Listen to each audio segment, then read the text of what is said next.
You have been put into a crucible of fire. You have been tested under pressure and heat, and you have come out as pure titanium. It was definitely mind-blowing. Amazing experience. I've never been to anything like it. It can wake you up and spark a fire. Going full force ahead, following exactly what RJ said. This is the kind of program you want to go to if you want to bring a business to the next level. We want you to be a part of the titanium family.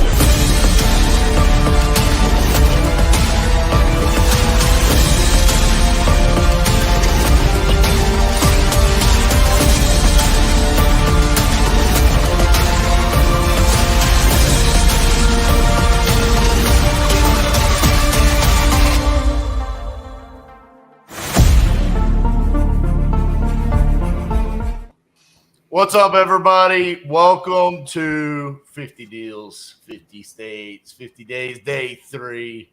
Day 3. Arizona. Are we going to call anybody in Arizona? Who knows? We don't know. We're going to call a lot of leads, though. Man. This is all about RJ's obsession with consistency. Yeah. I mean, listen, when you brand something like 50 deals, 50 states, 50 days, you got to make sure that you're keeping up with, the state, the daily state, right? And we're just going in alphabetical order. So day 1, Alabama, day 2, Alaska, day 3, Arizona. Tomorrow will be Arkansas. First 2 days, hell of a start. 13 contracts sent. 13. What do you guys say about that?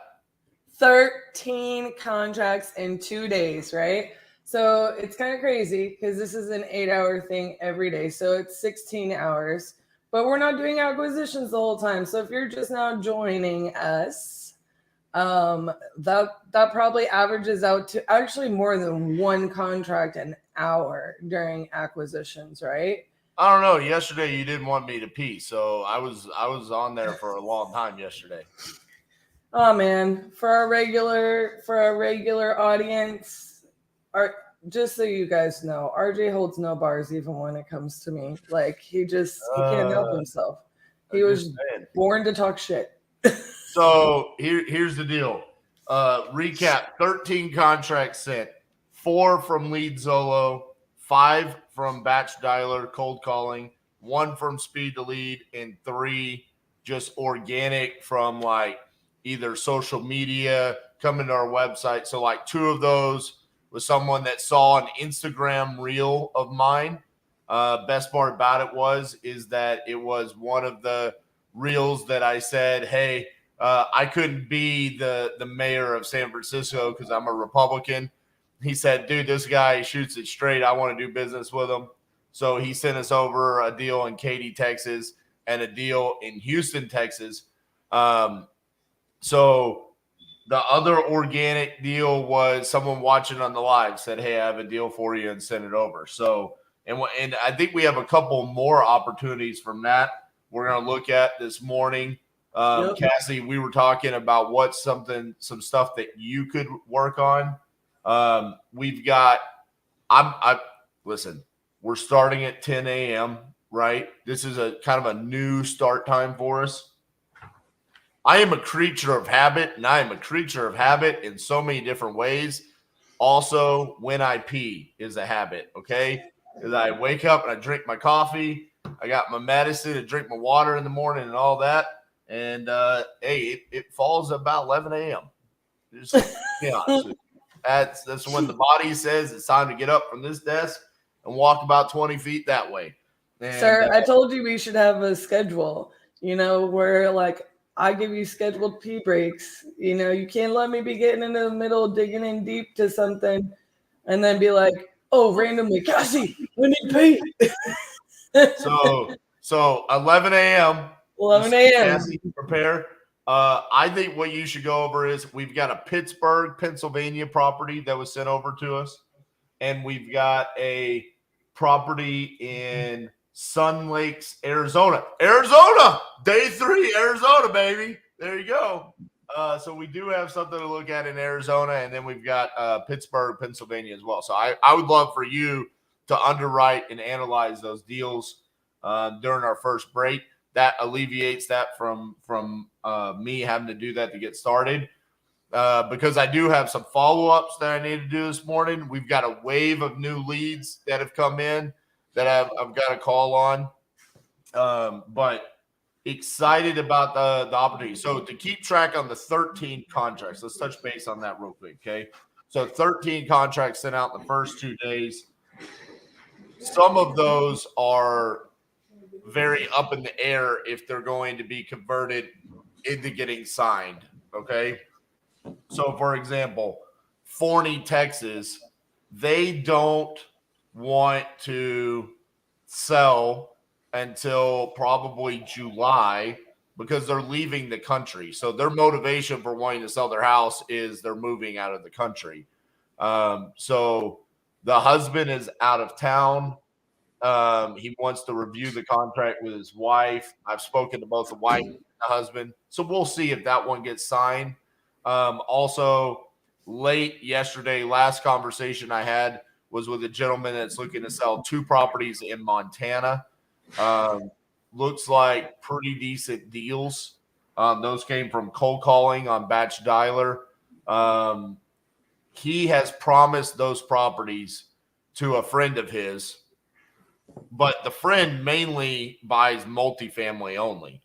So he doesn't know if he would be interested. He's going to walk those properties this weekend.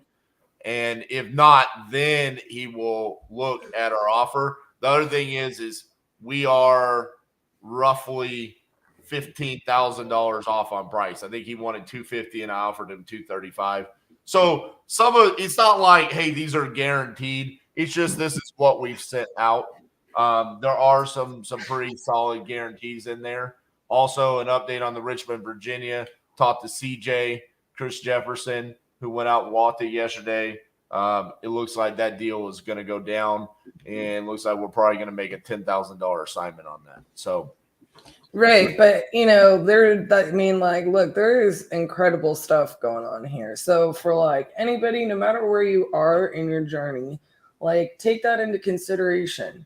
Like in possibly Coffee Fund. Thanks, Randy and Lisa, and probably Randy. I don't know if Lisa's ever watching. You guys are one. But so I always say Randy and Lisa, but I appreciate you guys. Coffee Fund. Cheers. Coffee. We love our coffee around here, especially during this marathon of a challenge. But all of that to say, look, we're really excited to be doing this, to be showcasing all of these things. We're going to keep running KPIs for you guys. But when we do, I want you guys to be like hyper aware. Like we're just updating you on the real of the situation. We're going to be showing you that follow-up. We're going to be showing you those results, right? So like in maybe 6 hours a day, I think we could probably average it out. We probably should run that KPI. Like how long are you actually calling leads? How many leads did you call on in that day? So we're going to get like an adjusted KPI sheet, not just like where the lead's from, how many per day, things like that. But like, I want you guys to understand that in 2 days, maybe 12 hours, 13 viable deals, contracts were sent, right? Not just offers were made, conversations were had. We are in a contract position, right? That we have to follow up and we have to see through. And what does that look like? Look, if we got every one of those signed, we would be doing 300 deals in 50 days. So I want you guys to understand I'm not trying to be negative Nancy here by any stretch of the imagination. And RJ can sit there and say all day long that I'm going to get them all, catch them all like Pokemon. But realistically, if half of them are converted to signed contracts and moved across the board to deals closed, that's 150 deals. during 50 days, right? So I want you guys to, as we go further and further along during this challenge, I want you to be paying attention to how many of those are converted to contracts, how many of those are closing as we go through this. So the further we get into this challenge, the more we're going to get into that backside from contract to close. Negative Nancy has arrived to the chat. Whoa. But I think that that's really important. I think it's really important for us to showcase the fact that, there's a lot more that goes into it than just making an offer and a verbal acceptance of the offer to get this to hold on real quick. To money. Real quick. I want to verify this because it wasn't 13 offers, okay? It was 13 offers made where they said, yes, send me a contract. Yeah. Because there were other offers made. There's a gentleman that he owns multiple properties. I think it was 3 in Toledo, Ohio. I offered $45K for those 3. He said, hey, give me the week to think about it. That could convert into 3 different contracts. So that could be 16 right there. Yeah, I mean, we are further down the road where it is, hey, we're serious about getting this under contract. So yeah, it was a great start. Dude, a killer start, right? But to my point, and I'm really not being negative Nancy, we want to show you guys how that shakes out and like what it takes to get those to the finish line, right? I think that is the KPI right there. KPI is how many contracts were sent and how many got signed. So right now I've sent 13 and so far 0 have signed. That is the KPI right now. I'm not shocked by this. You brought this up yesterday. You said I'm not trying to get the contract signed live. So let's talk about that, because normally when I do like the closer show or you see me on Closers Olympics or something like that, I'm very big on like getting the contract signed before you hang up. While I'm hanging up, right? So the difference here is I really have not been on the phone with someone in a position where they agreed and it was, I'm ready to sign right now. Almost all of them have had some reason or another. Like, for example, the Omaha, Nebraska. She needs to talk to the uncle. She's got to get grandma out of the house into a retirement home. This is not going to be a 2-week close. This is going to be like a couple months long deal, right? Right. And I think that's why it's so important to showcase like what it takes to convert your leads into money, right? Like, because it was really interesting when I judged the one of the rounds on Closers Olympics, right? One of the contestants had mentioned like, we don't do 1-call closes, right? We do a lot more than 1-call closes. And to my point was, well, most of ours are not 1-call closes either. But you're in a competition where if you want points for the 1-call close, you got to do the 1-call close, right? And I'm definitely not hating on that guy. He had mad skills. But, this is going to showcase a lot more like the work that goes into the majority of, right? Having it in a system, notating it in that system, what that system means, how you process your leads to convert them to money, that you don't just let it drop because they didn't accept, I love the Closers Olympics a lot. Like it is such a valuable thing for this community. But it is only highlighting one little part of it. And our goal here is to highlight all of it. It's our entire business operations. But what if you need a 1-call close? Well, listen. Then 1-call close. I mean, you're gonna see it. I mean, I'll do 1-call closes. Hopefully I do one on the first dial I make today, here in about 10 minutes. But listen, everyone. Oh, hi Titus. That was a nice big. Oh yeah, he's over there. He's whining. Titus is with us again today, guys. So I listen. You'll see the one call closes on here, Mhm. and I think each one of these needs to be based off of the seller's position and what's going on with the seller during the call. Right, Randy it's says, lead hey, specific. just for a refresher, are you saying that you received their info because they filled out a form on your website, or you saw my ad on Facebook? So don't say Facebook because that's not correct. Remember, Lead Zolo is coming from YouTube. So when you're talking to them, it's, hey, you went to my website and you gave me information saying you wanted to sell.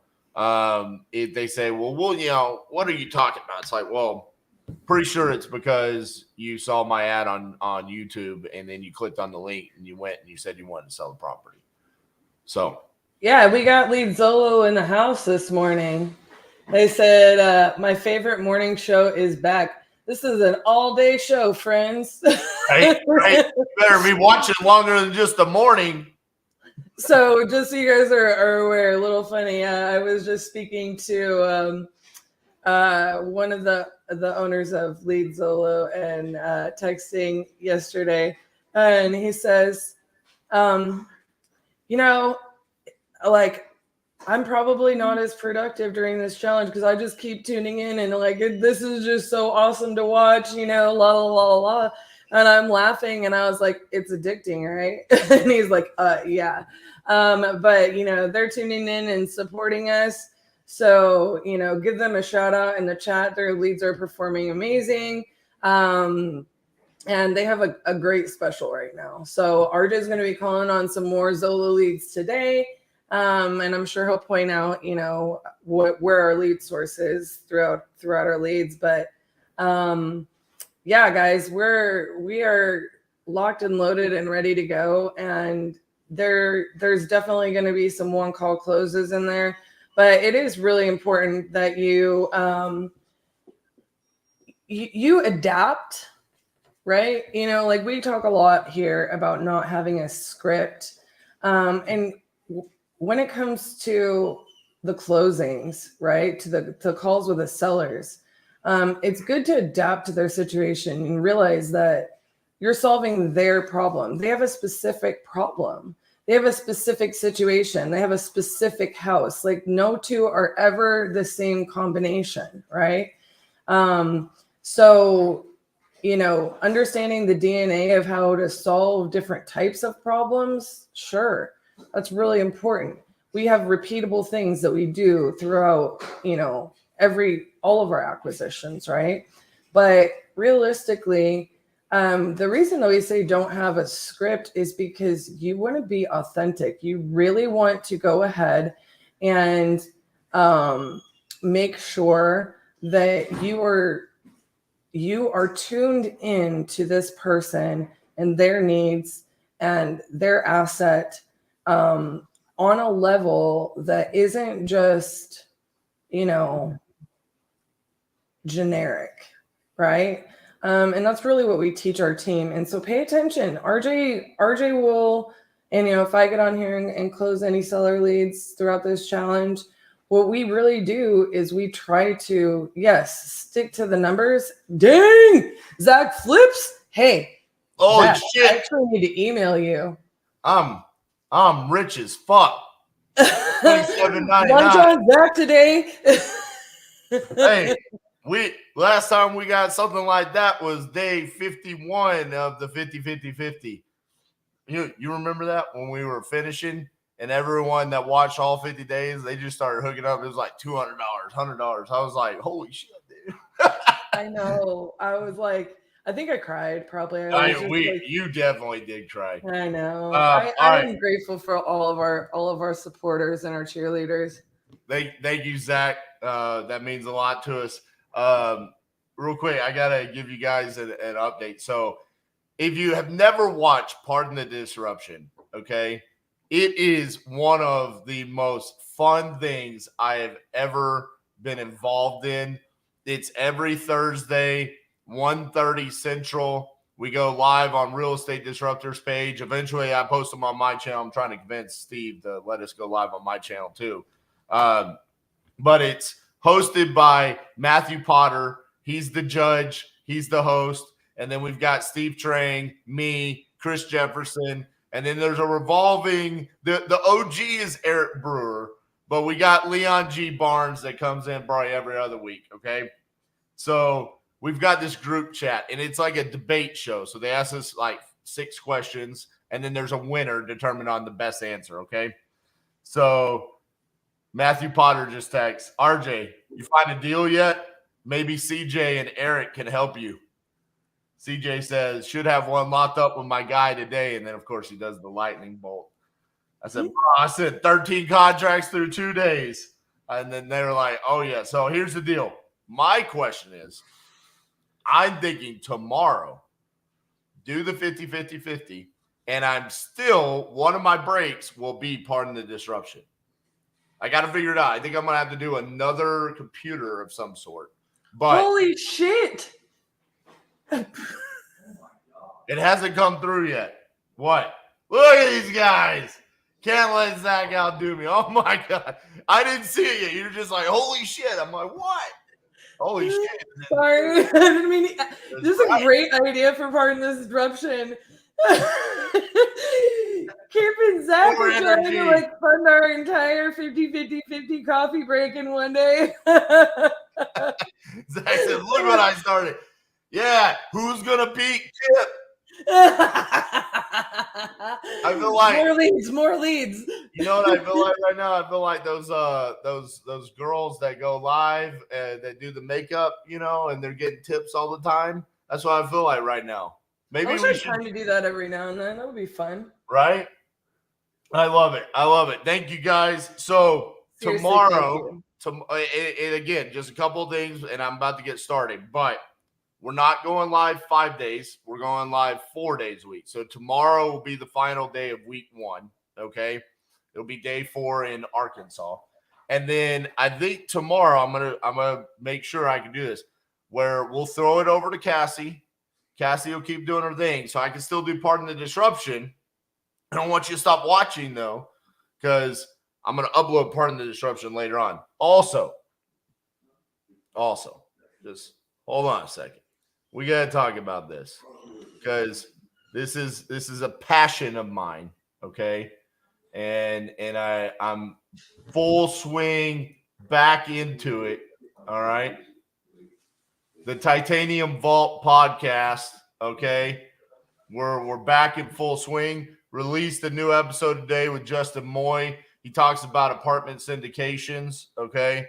Very insightful. I essentially just took the position in the interview of like, hey, I don't know shit about apartment syndication. Teach me. He did a great job of running through that. Like I said, we upload the Pardon the Disruptions. One of the best podcast interviews I've ever had. Casey Smith going over transaction coordination last week.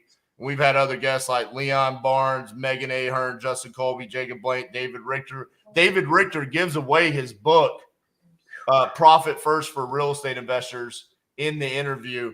It's in the. Isn't there a link to it too on our show notes? Yeah, it's there in the show notes. So listen, guys, check out the podcast.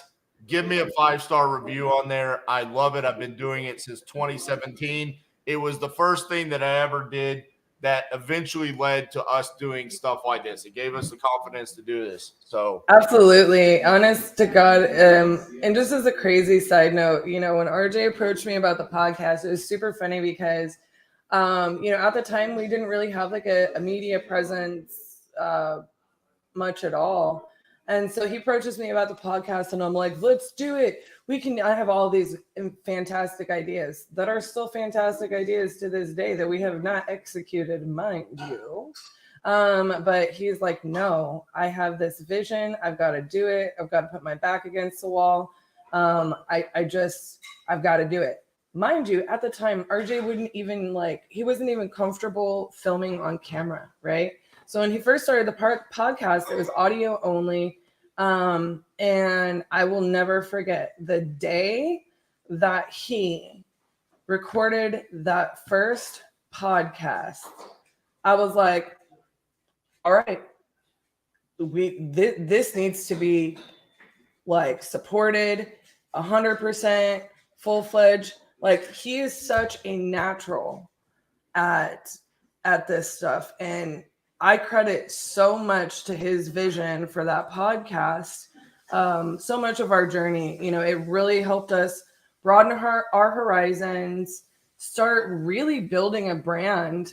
And granted, a lot of that brand ended up being built around RJ's face, his work on social media. But it's been a beautiful ride. It's been fantastic for our business. It's given us the opportunity to connect with people across the country. And at the time, we didn't have the same kind of resources that we have now. Here's the crazy thing about that, Cassie. Think about this. We did not know Chris Jefferson until I interviewed him on the podcast. Yeah. And here we are, 4 years later. I'm doing a podcast with him on a weekly basis on Steve Train, probably one of the most well-known podcasters in real estate investing. And he's buying one of our first deals in Richmond, Virginia. And it's just exponential, right? And so I say this all to all of you, is it is credited so much of our journey. It allows us to be doing what we're doing today in so many different ways. And while we may have gotten to this place in our journey with or without it, it would have had to be something like it. So, I'm grateful every day for the fact that we can work with people all across the country, and that includes you guys, so, don't ever hesitate. Look, there's no way we're nationwide without those nationwide connections, without doing deals with people across the country, without some of these platforms and resources that we're going to show you guys. We wouldn't even be able to do the volume that we do if we were trying to stay in our own backyard or just a couple of handful of popular markets and things like that. So, hey, speaking of that, because I want to get started here real quick, but what do you think about this comment? Hey, Class with Cassie. I kind of like it. I have actually tossed around that name. Look, hey, like, speaking of the podcast, things will be born from the 50 deal challenge that we will carry on, that we will bring more to you guys. I've thought about it a lot. Like, I am super passionate about what we do, and RJ and I have said it for years that we need to get to a place where I'm able to share more of that, in a very similar fashion to what he does. And it's not about credit, guys. Like, I wouldn't be here without my partner. He wouldn't be here without me. We're just yin and yang when it comes to this business. But as far as sharing a lot more of what we do in the business, I would say, RJ, this is probably the first time we're really going to attempt to do that in a larger scale on our lives through this challenge. So I really appreciate the love, Kenneth. It's an honor to be able to be here. I'm very grateful to do what we do every day. I'm just gonna say it because Jamie made it a thing, and so I'm going to take over now. We're gonna get started, but Cassie, I'm gonna need you to come to the office. Wash out your horn. I'm gonna need you to wash out the horn, okay? Because, ladies and gentlemen, we have a signed contract. Detroit, Michigan, contract number 1 that is signed. So Jamie LeBlanc gave me this. It's meant to drink beer out of. It's 10:30 here, and I got a full 7.5 hours to go today. So I don't know if we're going to start off with beer, but I don't know. Pour something in this for me so we can get a little celebratory shot going on this morning. But, hey, contract number 1, baby. Yeah, baby. Let's go. Hey, and last note before RJ starts calling and I go wash that beer horn out, guys, never stop celebrating your contracts. Like, when he said that, I got goosies. I got goosies on my arms, okay? Like, Why never would stop we, celebrating why your would wins. we ever stop celebrating it? It's what we do. Every goal, baby. Every goal. Did you hear the end of the intro video? That's what I said. Oh, this is what we do. I mean, it is. It's what we do. Listen, that man needs to sell his property, and now we have an opportunity to be his solution. And in return, we can make life-changing money. I wouldn't change it for the world. I love what we do every single day. So, that being said, classy Cassie. Classy Cassie. Hey, go beast, partner. I'll be in there in a second. All right. See you later. All right, guys. It's that time of the day where we get to unveil today's overlay. I love these, and I love the fact that Luis, our editor for our videos that works with Pat Hilton, he added these to my reels and my TikToks and stuff. It's super cool. Here it is. Bam! What do we think? Got a little bit of the Arizona sunset going with us today. Okay. So I'm excited. We've got leads. We've got follow-ups. We're already seeing we've already got a signed contract today. And you guys have hooked it up with the tips. So thank you guys so much. Good morning, Anna. Good to see you. All right. If I said hi to everybody, I think everyone that's commented we've talked to. Daryl Thompson, what's up? Good to see you this morning. Jamie, what's happening? We're passing the beer. We're gonna wash it out because it's kind of just been sitting there. It's probably got some dust and who knows what else going Maybe on. spiders. So we're gonna wash that out. So all right, it's time to get started. Let's do this. Let's just dive into what we're all here for. Call a lead. Let's go East Coast. Lead Zolo. South Carolina. Says divorce. What's up, Angel?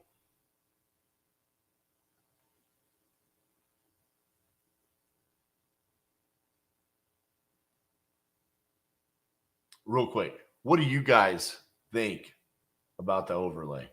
I love it. Of course I love it. I made it, but I love it. Welcome to Verizon Wireless. Your call cannot be completed as dialed. Please check the number and dial it. Boo!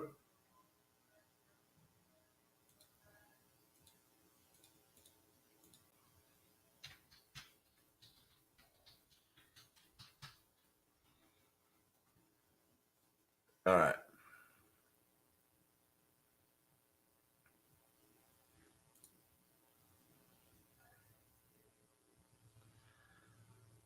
Structural fire / water damage in Florida. I'm wondering if this is storm damage from a hurricane. Please state your name after the tone, and Google Voice will try to connect you. RJ Bates.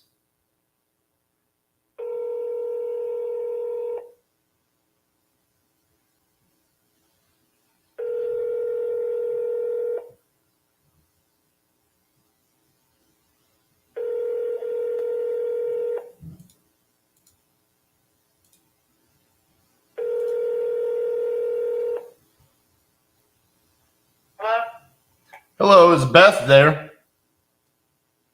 Who's this? This is RJ Bates calling about your property there in Venice that you had entered on my website saying that you were looking to sell.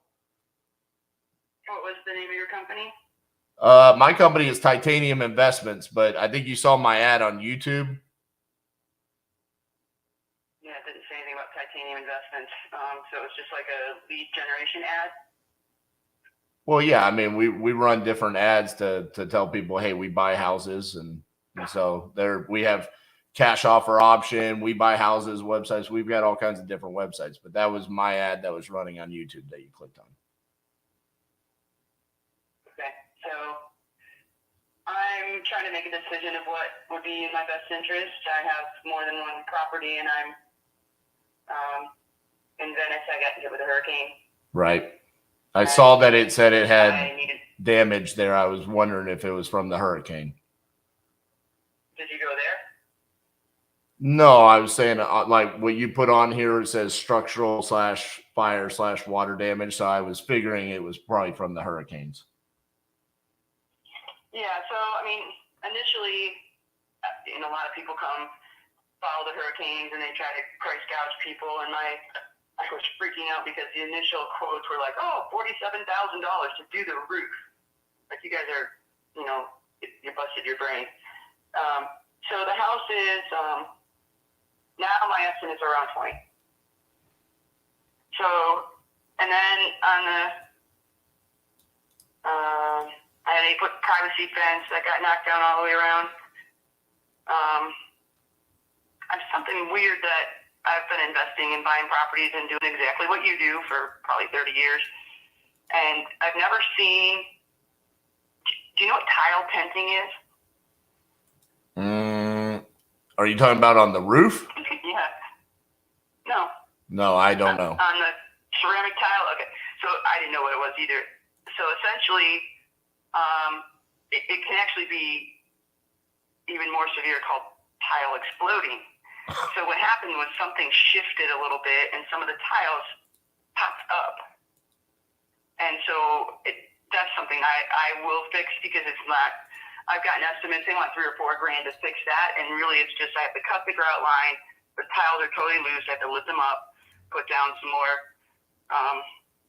adhesive and set the tiles back down. But it's just, at first I thought it was something structural. I didn't know if it was something that was maybe related to tree roots or septic or, I didn't know. Right. Now that I've figured it out, that's an easy fix that I could do in a couple of days myself. It needs some upgrades. The kitchen is currently a galley style kitchen. Right. When you walk into the front door, you look at a wall. And then when you were to look, the family room has 18-foot ceilings and then in front of the pool. So that wall has to come out and the kitchen needs to be updated. The bathrooms could use updating and interior paint. That's pretty much the extent of, you could, if you want to put new windows and doors, that'd be great too. But my thoughts are this, I have to apologize. I don't know the exact square footage, but it's somewhere over 2,600, closer to 2,700 square feet. Yeah, I've got it as 2,696. Okay, so it's a true 4-bedroom with a pool. So when you search the area for that size square footage with a pool, the pricing is pretty high. You could even, you've probably done that already. Well, I'm looking at it right now, and so real quick, because it sounds like you want to keep the house, but you're contemplating potentially selling it. Is that correct? I don't know. I mean, I have another property, and the bottom line is for me to put out the cash to do the repairs right now, it's way too big for me just as one person. Right. And it may be better for me to go ahead and take some profit off it, leave it as is, let somebody else get the main upside, because I'm not sure I want to physically do all the work. Right Gotcha. now. So, just out of curiosity, I'm just kind of feeling out. Pardon me? Out of curiosity, on like the roof and stuff like that, is that part of an insurance claim, or was there no insurance? I didn't have it. Well, I was in a transition. I moved about 80% of my things from another property, planning to stay there. And then when I got there, I did not move my insurance policy because I was going to sell my one that has been my primary residence and move my homestead there. Gotcha. So they kind of caught me in it. I got caught in a dumbass trap because I wasn't expecting to have, a hurricane. Yep. It's been a long time since it hit right in that area. Not that it's not possible, but so yeah, I got caught in it. I did file a FEMA claim, and I'm actually they gave me $10,000, and I'm about to send in the appeal because there's nothing I can find under 20 plus for the roof. So they may help me with that, and that is the largest renovation or not renovation, the largest repair. Right. But the renovations, my thought is this, and numbers wise, if someone put, depending on if you're hiring out all the work, obviously the prices are going to be higher, but about $50,000 in improvements and repairs. You could probably go more if you did windows and stuff. You could easily stick 100 into it, but you wouldn't have to. And I think you could probably get closer to 6 out of it, just because of the square footage with the pool and the size lot, etc. All right. But I'm not sure I want to. I've been downsizing. I sold a package of 15 properties out of state. Brought all my tools and toys and vehicles and things back to Florida to a property that I was going to renovate next, and I had a break-in, and they stole about $50,000 for the tools and supplies, and who takes freaking 5-gallon buckets of paint and primer? Seriously. Who knows? Huh? I said seriously. I mean, geez, you're still in So paint. they took crazy stuff that I don't know. So I was going to sell that property. It's like 10 acres, just under 10 acres, little private lake, 3-bedroom, 2-bath. I got my outbuildings, my workshops, all that kind of stuff, and stay in Venice. But now I don't know that I really want to do that. So I'm just feeling out where I would possibly be. I have gotten a cash offer from someone else, and I filled out that form thinking, well, let's just see, I don't know what your process is. Can you explain that? Yeah, I mean, we're easy, I mean, realistically, my second question to you. Hey, don't admit that out loud. What's that? Oh, I got you. No, I mean, normally it's like, hey, you came to my website. Do you still want to sell? Yeah. Okay. What's your asking price? And then from there, I see if it can work. I don't try to beat people up or anything like that. It's pretty simple. It's either a good deal for me and it's something that I can come in and fix up and sell. I think your numbers are pretty spot on. Do you buy and hold? Yeah, we do both. We do buy and holds and we do flips. Obviously this is going to be a flip because, the price point. It's just not going to cash flow. It's not going to make sense to keep it as a buy and hold. It would only do that if you were to Airbnb it, which would be Right. my other thought. Which, if I held it, because but for me right now, I only bought. I shouldn't say only. I bought that property to be closer to my daughter and my grandchildren. right. And they're talking about moving out of state, and she does Airbnbs. I was doing mostly commercial land and other residential, but I was buying and holding and doing annual renters, which how aggravating that can get. Absolutely. For 15 years it was great. Then I had like 3 evictions all in the same time period, and I just called one of my investor buddies and sold them the whole freaking package and moved out of Indiana. I don't want to deal with that kind of crap, Right. So in 2 weeks he closed on them all, and I just took what I wanted that I needed and left home. But after I did that, I don't know if you've ever had a home invasion or what can imagine what it feels like, but they didn't just come in here and take a bunch of stuff.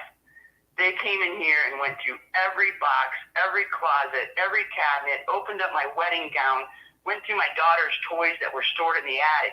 They had to have been here for days going through stuff.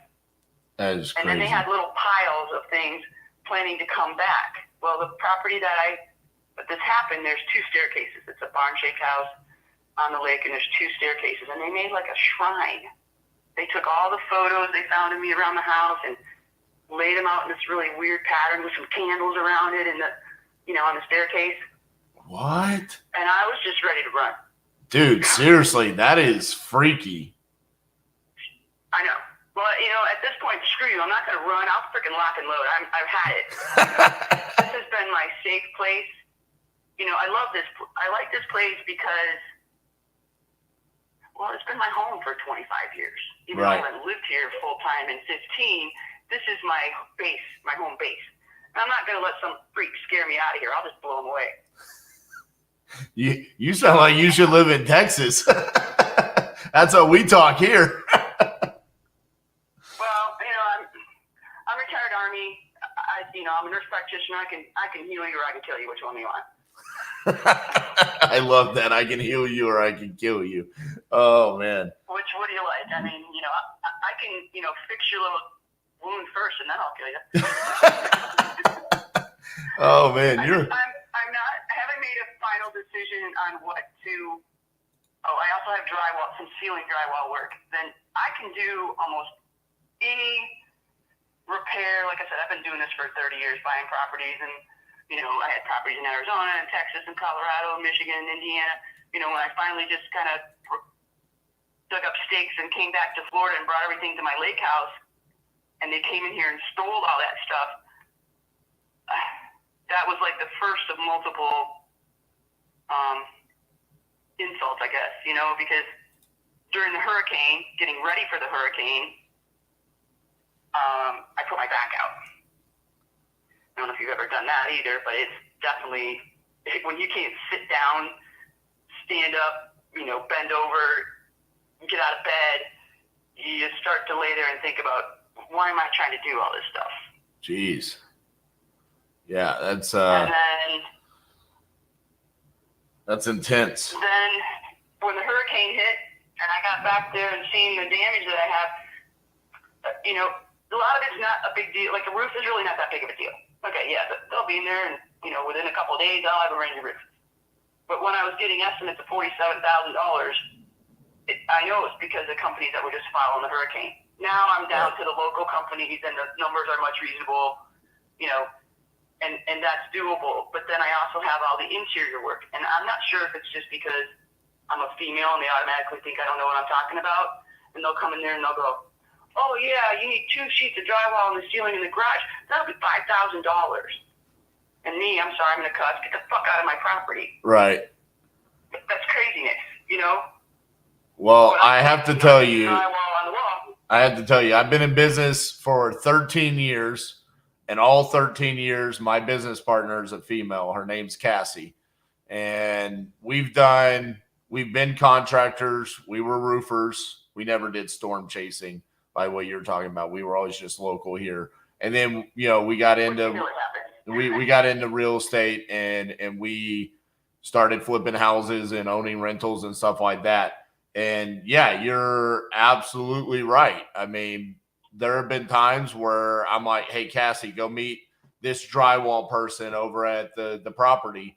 And sure enough, the estimate is, 5 times higher than what it should be. And I do think it's sometimes just because there's a female there, I mean, I think they view it as an opportunity to take advantage and they try. It never worked with her though. It's always been hilarious to me because when me and her show up to a project to meet a contractor, they automatically start talking to me. And I tell them, I'm like, no, you're not going to be dealing with me. You're going to be dealing with her. And they just kind of give me this look. I'm like, my job's to buy the houses. She's the one that fixes them up. So listen. So Where are you located? I'm in Fort Worth, Texas, but we do stuff all across the country.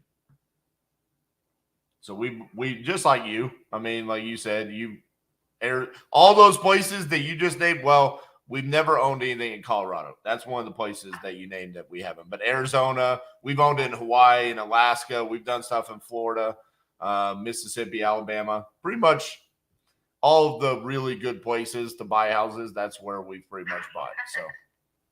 So let me ask you, I looked on. Good. What would be like if I said, hey, you tell me the number to walk away what would be that number for you?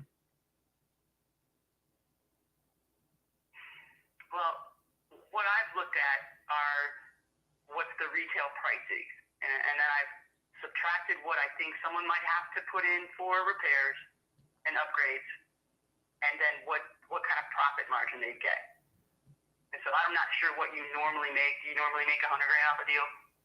I mean, no, because if I go buy a property in Ohio, you can't make it. It ain't selling for $100,000. You know what I'm saying? So. No, but I'm just saying, you know, that was a good answer, because if you'd have said, oh yeah, I do that all the time, I would have said you probably are just trying to dick me around. Right. Here's the thing. If you put, you know, if I'm just ballparking numbers here, okay? If you bought it for, let's say, $425, Okay. you put 50 into it, you could sell it for $650. You'd make more than $100,000. Okay. That's just ballpark. You know, I know that timing-wise, you know, I've been able to pack up stakes in a week or two, but I've got some things there because I was taking everything out of this place and bringing it all down there, and I feel like an idiot. Oh yeah, you're gonna drag it all back.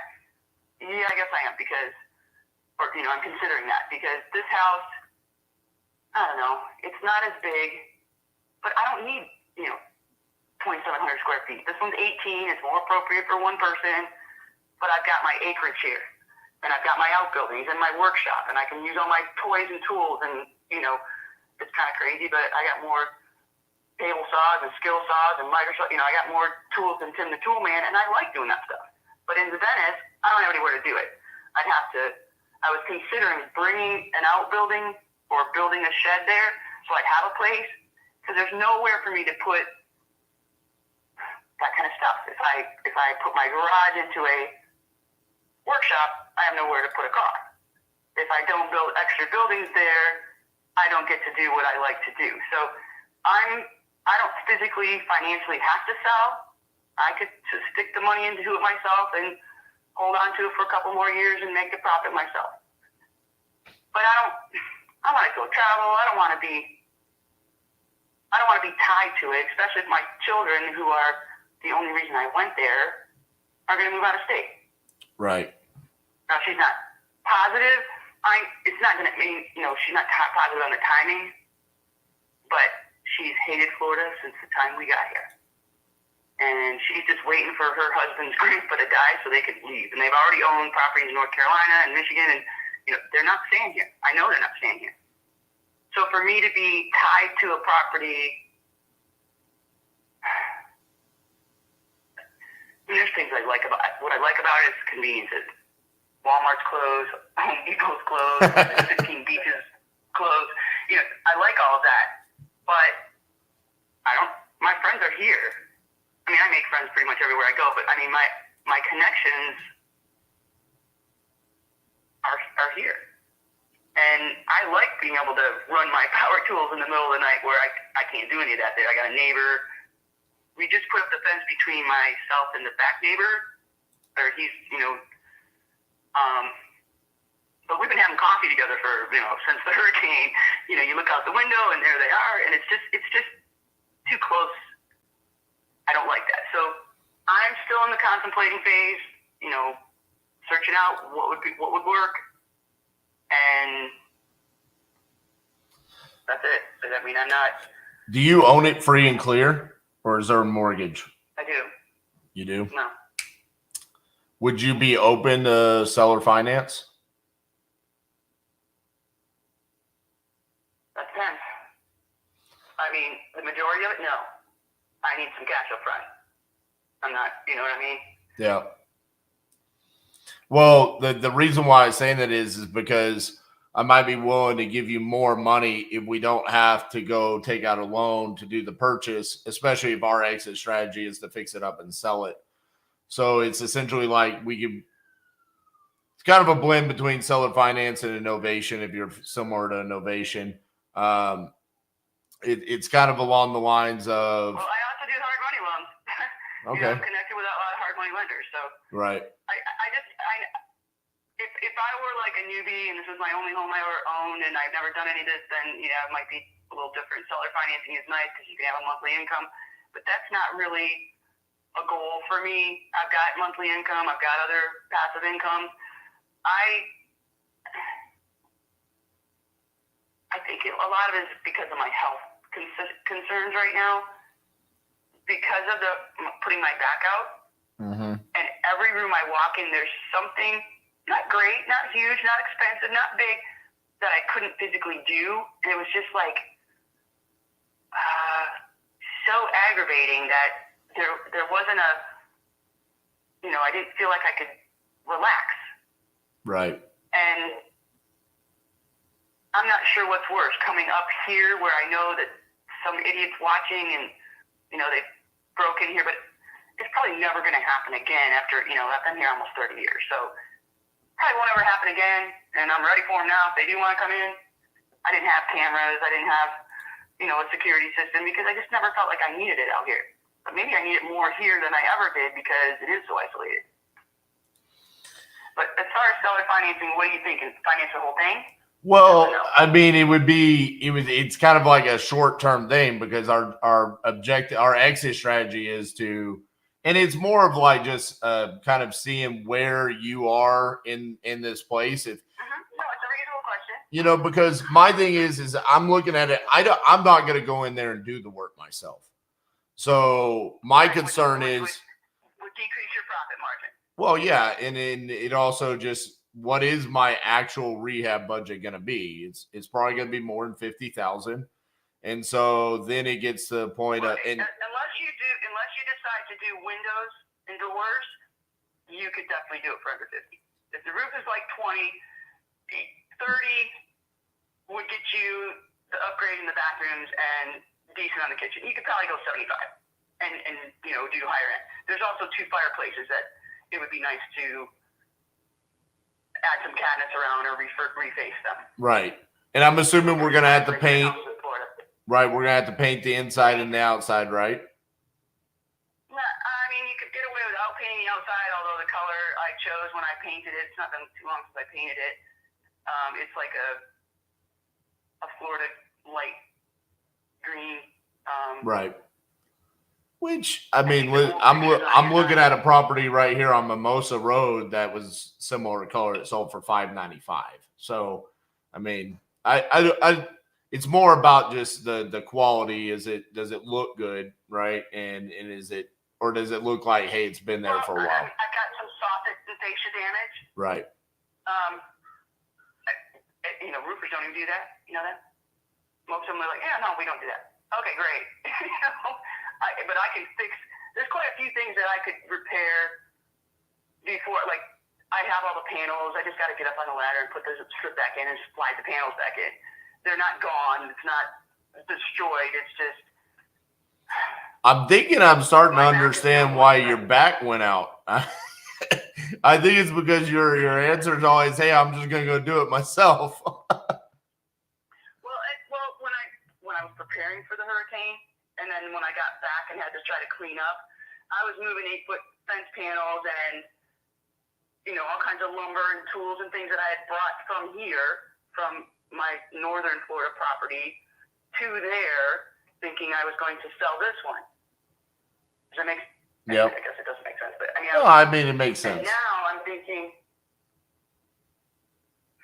I would be better off to take the profit out of that one. In this house, I don't need to do all that work. It's not, anything I would do here would be upgrades. It doesn't need repairs. It needs, I want a new 2-car garage. I own another 7-acre piece right next door. So I just have more flexibility here and more privacy. That's more important to me. But I also know I'm not looking to get rates on what that property is worth.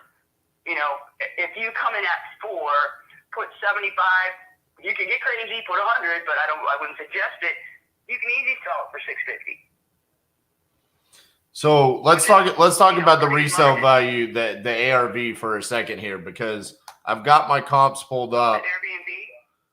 So I'm looking. I got a 693 But the problem was it was built in 2007. I got a 580 built in 2022. I've got a 595 that was built in 1977. Are they comparable square footage and bedrooms?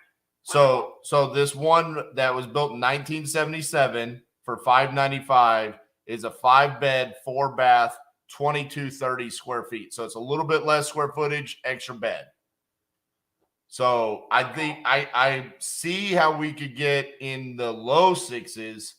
I'm wanting to find something that tells me 650, like, because that's where I'm like, well, I see 693, but it's a 2007 build, And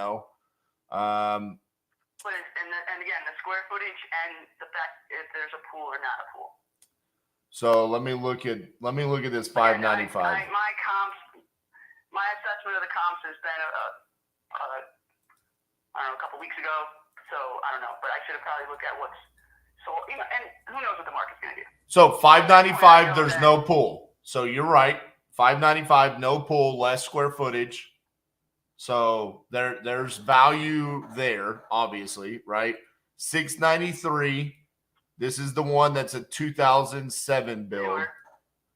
It does have a pool, and it had a lanai. So is yours covered, or is it just out? What's that? Well, no, it was not. But everyone around me who had one is gone anyway. Gotcha. Okay, so there's that with that 693. Again, I could see how we could. I really need to ask. Yep. I don't think you might have said it very initially, but what is your name again? My name is RJ Bates. Okay, let me grab a pen real quick. I mean, I'm not trying to jerk you around.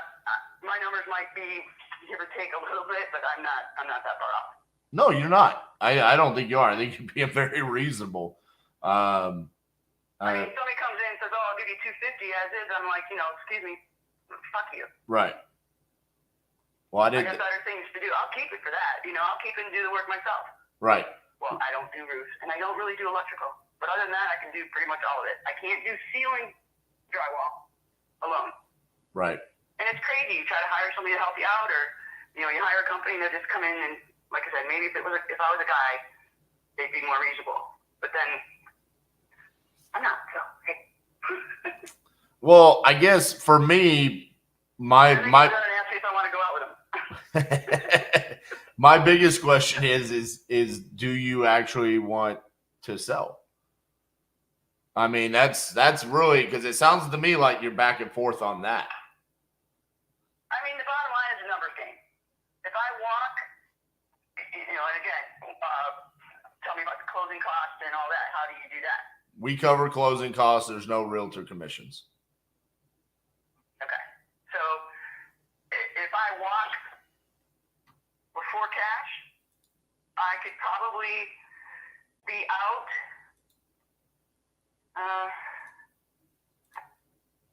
Me and my back got to be nice to each other, so I wouldn't want to say, oh, I can be out in 2 weeks, because that's probably not going to happen. One of the things that I am doing, which is irrelevant to this discussion except for the materials are there, all those fence panels that came down, I had an 8-foot privacy fence. The panels are all fine. They just snapped at the 4x4s. So I build stuff. I build planters. I build all kinds of stuff. They're stacked there, and I'm going to use them. So if I sell, I'll have to move them. Okay. Which I know I can't do that quickly. And then I have other materials there. I've got a bunch of concrete siding there. I've got a bunch of landscaping bricks and things, heavy things that need to be moved besides my, typical furniture move out. So I don't want to put myself in a short couple week time frame, but I could do, 4 to 5 weeks to move out. Which is preferable for us. I don't like doing 2-week closes unless there is. I mean, I've done them before. Trust me, I've sold 15, 20 properties at one time like that. I don't emotionally, I'm not attached to that house. The location is why I bought it. I got a decent deal on it when I bought it, but I've had it for 10 years. And like I said, my daughter and my grandchildren was the main reason I invested there. If they're not going to be there, I'm open to selling if I walk with cash. Now you're saying what about let's talk cash only. Let's just talk about cash only. If I'm going to cover closing costs and there's no commissions and anything like that, and it's just pure cash, we can close in 4 or 5 weeks. What's that number? I'd still like to be around 4. Because I really feel that the amount of upgrades you're going to have to do, I think if I estimate 75, that's high. And you still got 150 plus profit margin.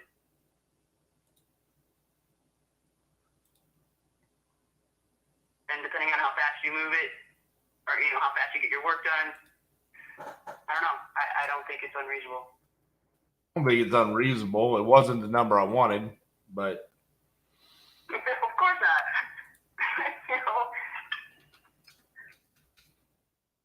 Hold on a second. Can you give me a minute to switch this over to my Bluetooth because I'm trying to yeah, that's fine. multitask. I just found a photo I'm going to use on one of my ads. Are you a scuba diver by any chance? I am not. Me and water don't get along. So, I got a big beard, and so it just turns really curly. Oh, that would suck. So I'm an avid scuba diver, and I found a photo where I was doing a shipwreck dive, and I found a bicycle next to the ship underwater, and I was riding the bike, and they took my photo. It's like, can you multitask? No. Okay, it was funnier in my head. No, I laughed. I'm looking at numbers. You're asking me to give you $400,000, and then you told me a joke, and so it was kind of funny. And then I looked at the 400,000, and I realized it wasn't as funny anymore. Oh, it scared you. Gotcha. Yeah.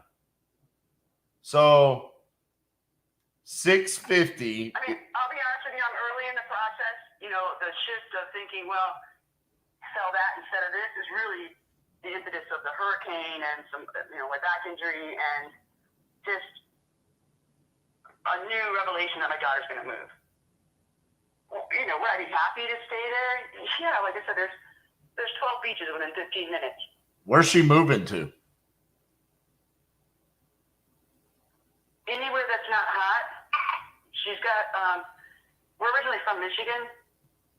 And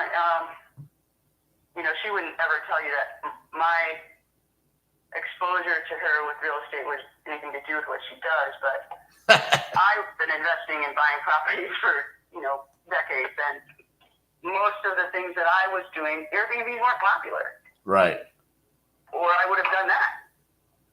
It would have been a whole different investment model, Well, she's killing it with Airbnb.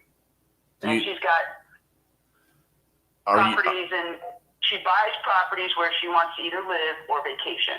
So she has options. It could be North Carolina, could be Colorado, could be Michigan, but it's not going to be a hot climate like Florida. She's not staying here, period.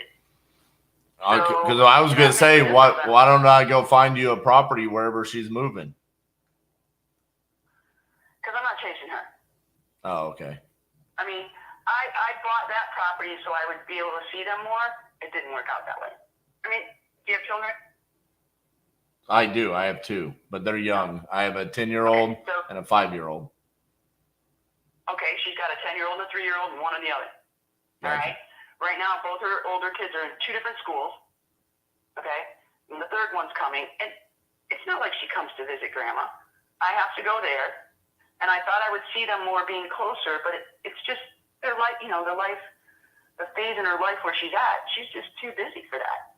And if I got to go see her anywhere, it doesn't matter if I ride an hour and a half or if I ride 30 minutes. Right. You know what I mean? Yep. So I'm not going to chase her. I can fly. I can travel. So if she moves to North Carolina, maybe I'd consider investing in something up there and having the option. But she moves back to Michigan, I don't know that I want to shovel snow, so I probably wouldn't buy anything to live there. I'm over that. So what are you going to do when I give you $400,000? What are you going to do with that money?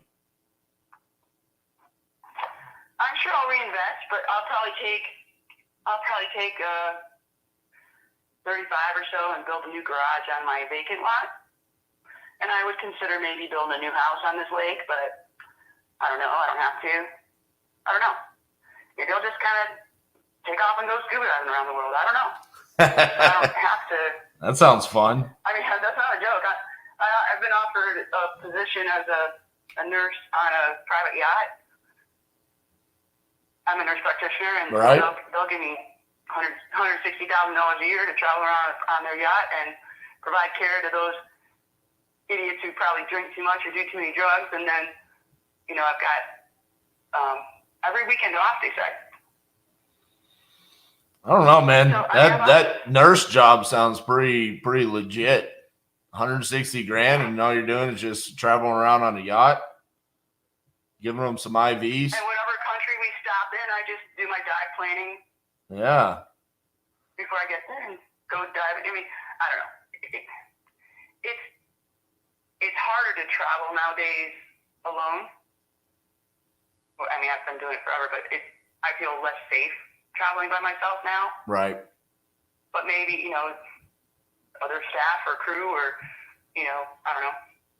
You always have to dive with a buddy, so whenever you hook up with a dive shop, they connect you with a buddy. So, you're not, when I get off the ship and go to the dive boat, I'm probably still in the same arena. I'm not doing a lot of independent flights and all that kind of stuff. Of course, I can get a weird group on the boat and I end up overboard, but not to worry about that. All right. So you said something. I want to ask you what you meant by this. You said you're early on in the process. So I'm just going to be honest with you. We're 38 minutes into this conversation, and that is like the longest I've lasted on the phone in like 10 years. So congratulations. Should I feel bad or I don't know. Think that you find me a little interesting? I maybe a little bit of both. I don't know. It's one of two things. Either you're interesting or you never stop talking, and so I haven't had a chance to hang up yet. It's one of those two things. I'm not sure yet. No, I'm just playing with you.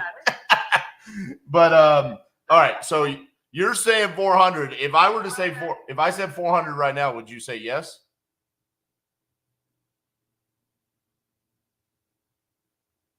By the end of the day, I could. Oh.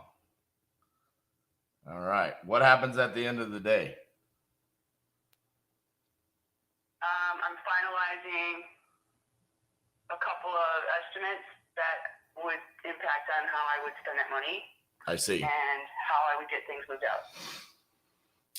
So I got a question for you. You remember how I said you said 400 and it wasn't the number that I was hoping for? You never asked me what the number I was hoping for was. Is that because you don't care and you're not coming down from 400? Well, I have another offer on the table, so if unless what number are you thinking of, RJ? I wanted 375.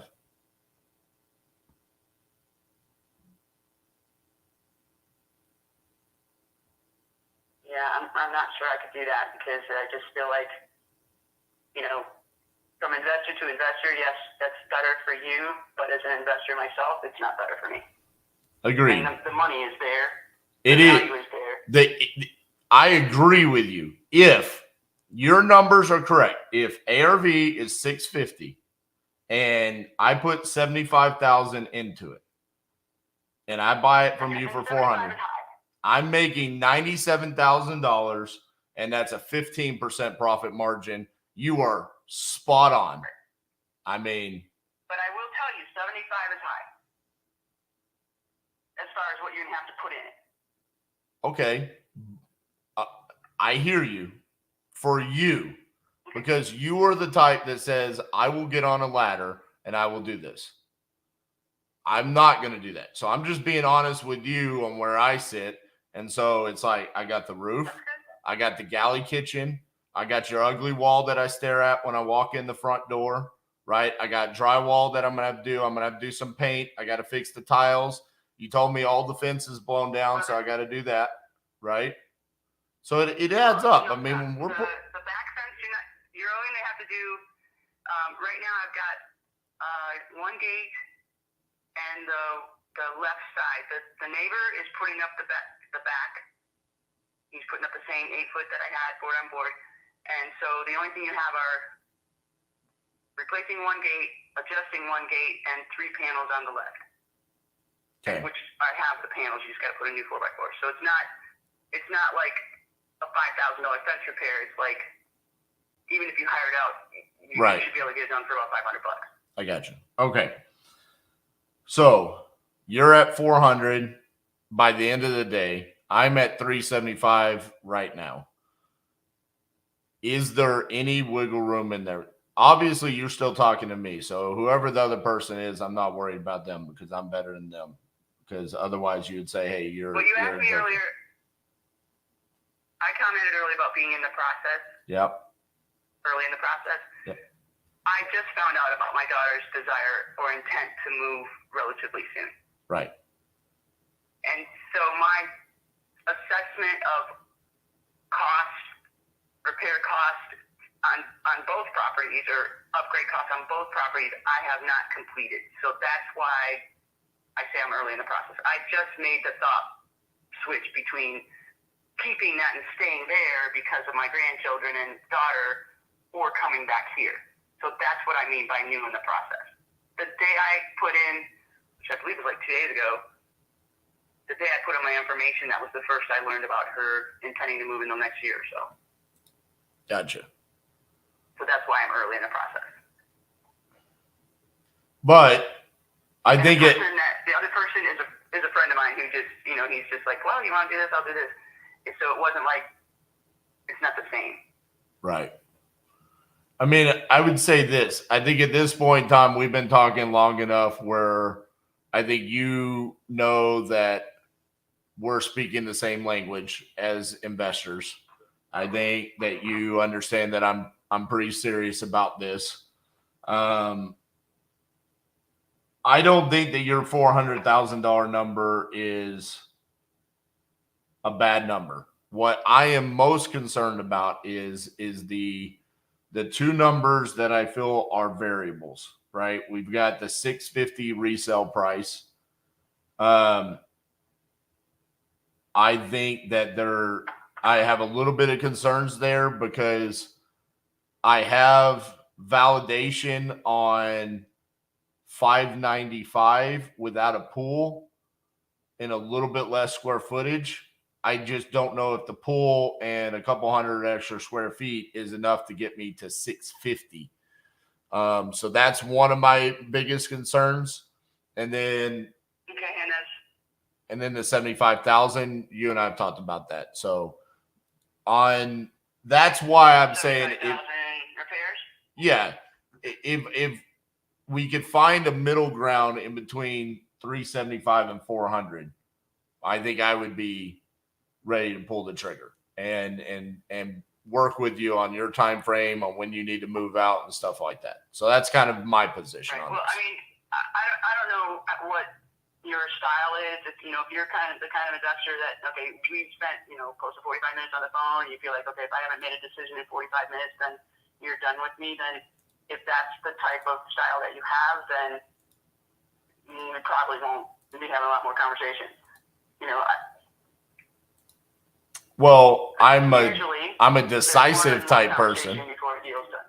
I'm a but I obviously understand that you're early on in this process. So if you need today, you need the rest of the week, then I'm okay with that. I just don't want this to be like something. I think it would be wise for you to do some more research on the cost of the roof or what. I need 41 square. It's a 412 pitch on the roof. Yep. I've got several investments. Now, here's the other thing that might be a factor. FEMA gave me 10 grand. A lot of roofs you could do for 10 grand, but this is a larger house, so I have to send in the appeal. So I got the estimates. I've got to send in the letter. They'll probably give me the rest of the money to fix the roof, and I could have the roof repaired before we closed. That puts you lower on repair costs and makes the $400,000 even more reasonable. But I can't guarantee they're going to do that because right now I'm not going to come out of pocket to do that. If they give me the additional money, I'll repair the roof. If they don't, then it's going as is. Does that make sense? I would prefer But that takes. that you don't do the roof and it allows us to do the roof. And so I don't know how FEMA works on that. Is that one of those things where like they release the money to you and then it's up to you to do what you want, like insurance money? If you don't do it, you don't get the rest of it? Or how does that work? Like if they give you the money, you have to do the roof? I mean, I don't know. I've never used it before. Yeah. But from my understanding, it's designated for that. I don't know. That could just be part of But the. if I signed a contract that said I'm selling it as is, I wouldn't do the roof. I mean, I wouldn't.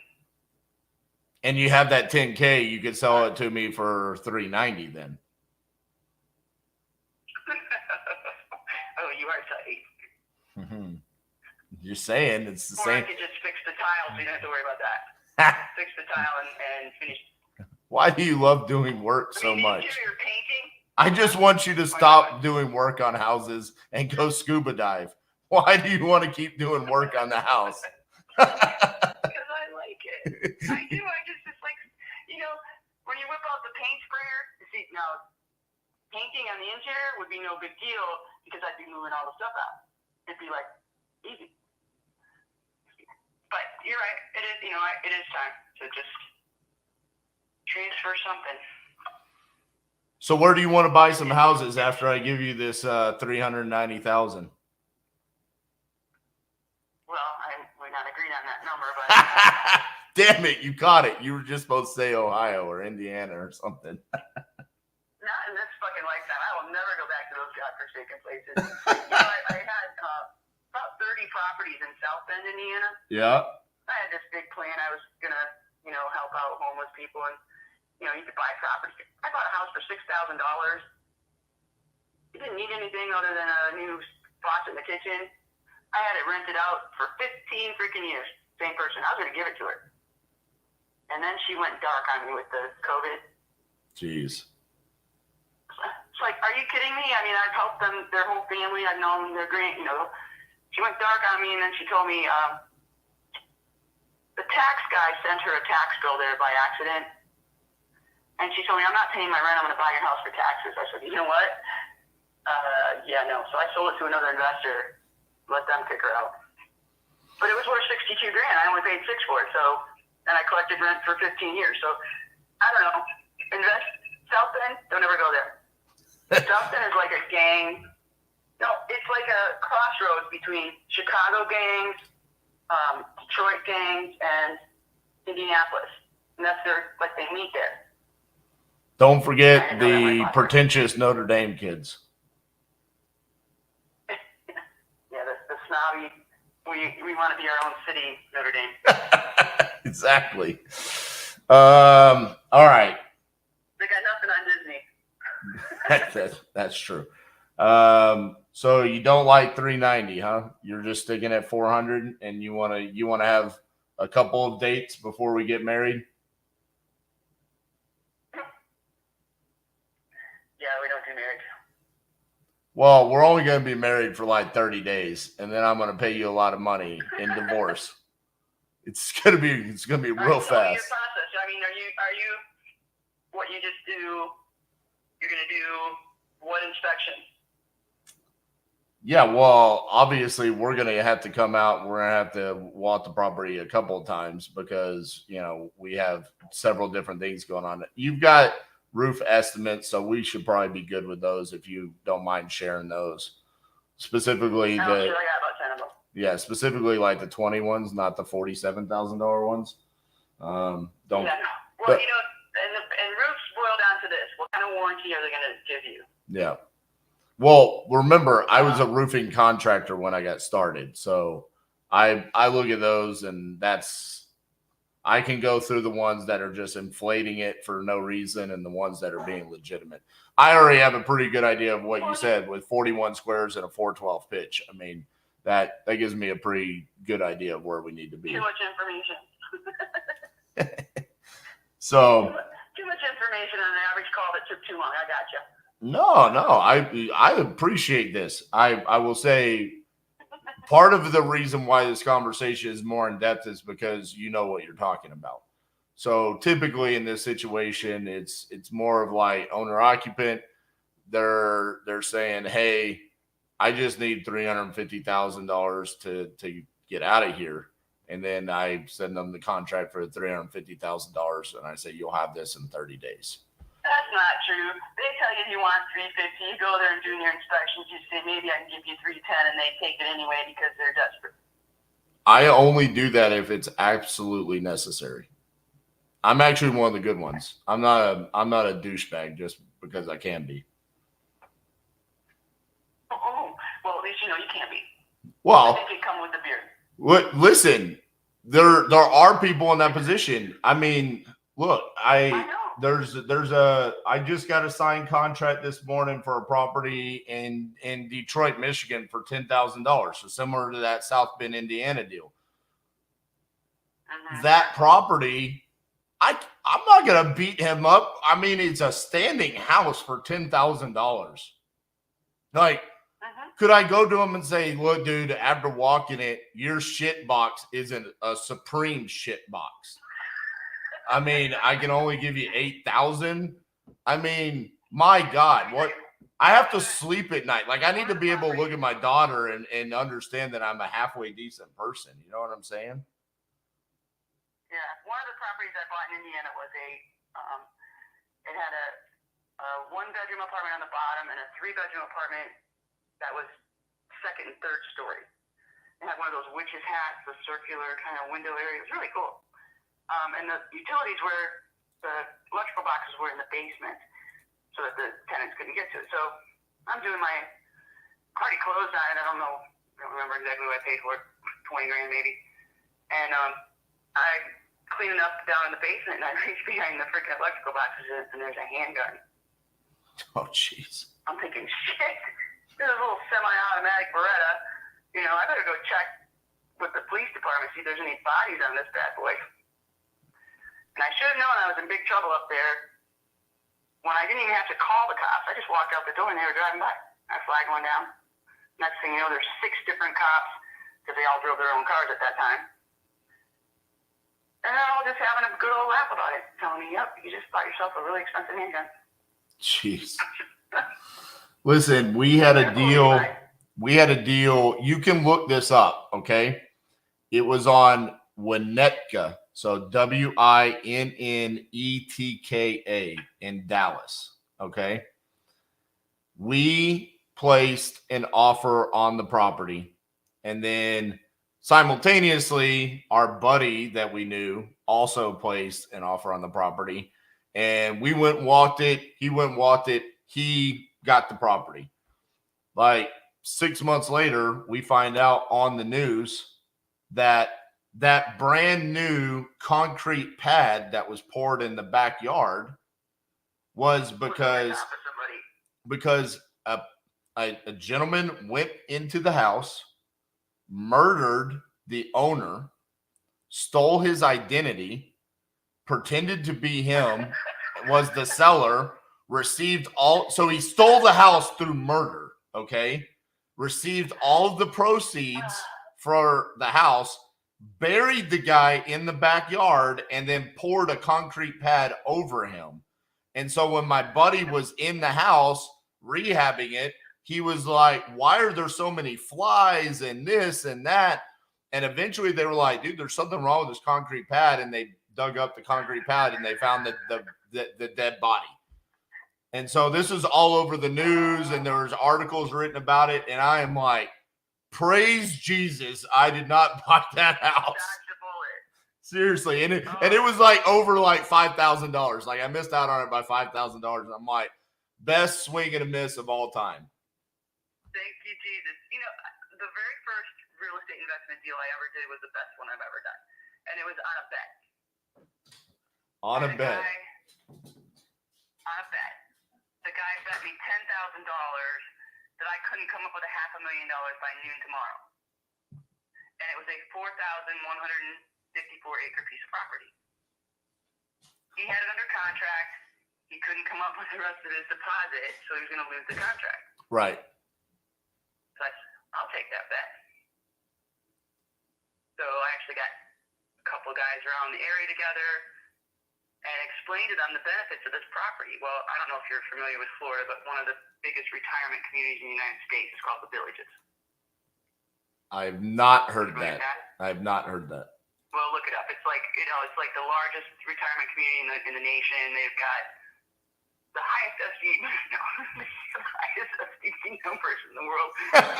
Anyway, this property, they've been there for 30 plus years, and they were running out of space to build. And this property had road frontage on I-75 and I-4, but no exit ramps. Okay, and it was closest to their property, and I bought it. I took that bet because I knew the Villages needed this property. So I got it at $35 million was the contract. What'd you sell it to them for? I had partners, but 63. Oh, damn! You're right. That was a damn good deal. That was your first ever deal. And plus, I got the 10,000 because it was a personal bag. Yeah, don't forget the 10,000, right? I love it. I also got money paid out because I was involved in the financing. That's hilarious. That's So, amazing. Hey, someone on my team just said that you and I have been talking so long that they guarantee that you would marry me the first time we meet in person. But you said you don't do marriage, right?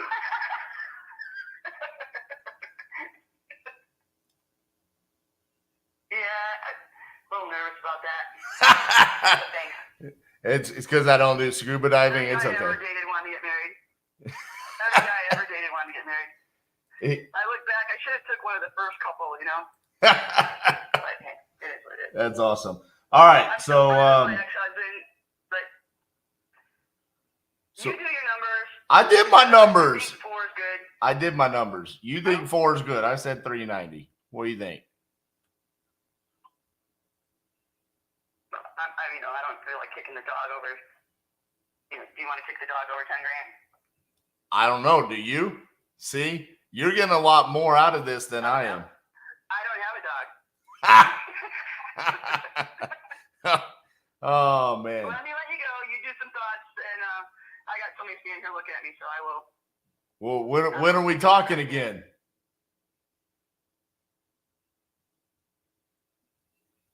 I guess it's up to you because it sounds like you feel like you invested too much time already.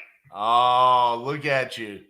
You're pulling away from me. Even on the clock. We got 47 seconds until I've invested an hour into this. This is a big time first date. All right, listen. 395 made me feel like I won something today. Oh, come on. What are you going to beat me up for 5 grand for? Why you got to beat me up? I came up 20 grand from my original offer, and I'm saying, all right, can you at least give me something on my very valid concerns? The resale value and the rehab. You're going to walk. What type of time frame are you talking? What kind of time frame are you talking? 4 or 5 weeks. What you said you needed. All right. So I would need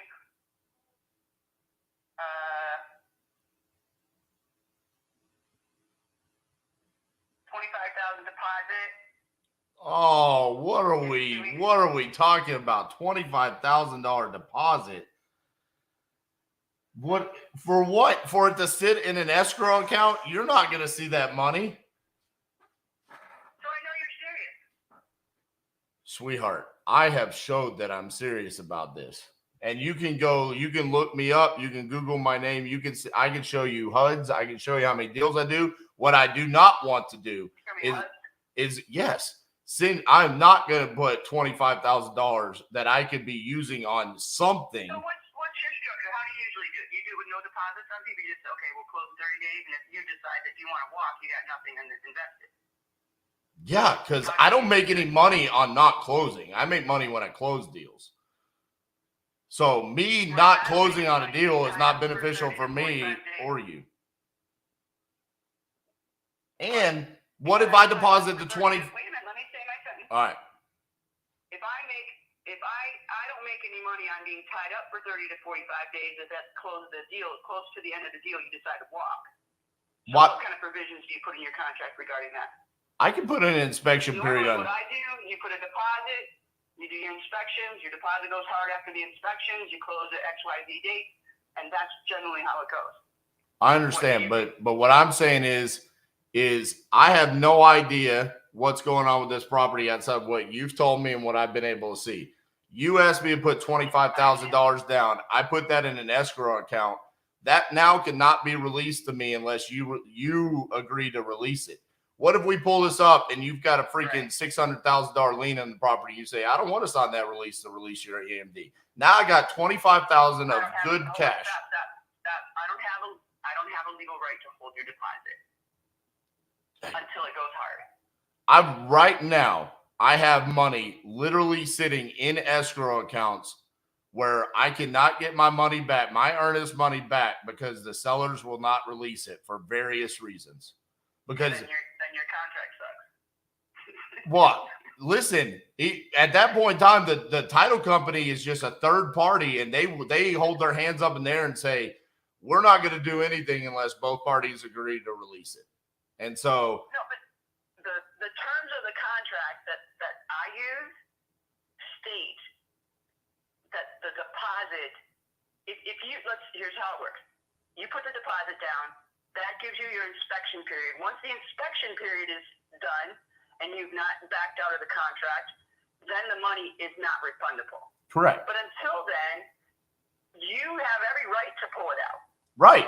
Until the inspection date's closed. What happens if the reason why we don't close is because of you after my inspection period? That's what I'm talking about.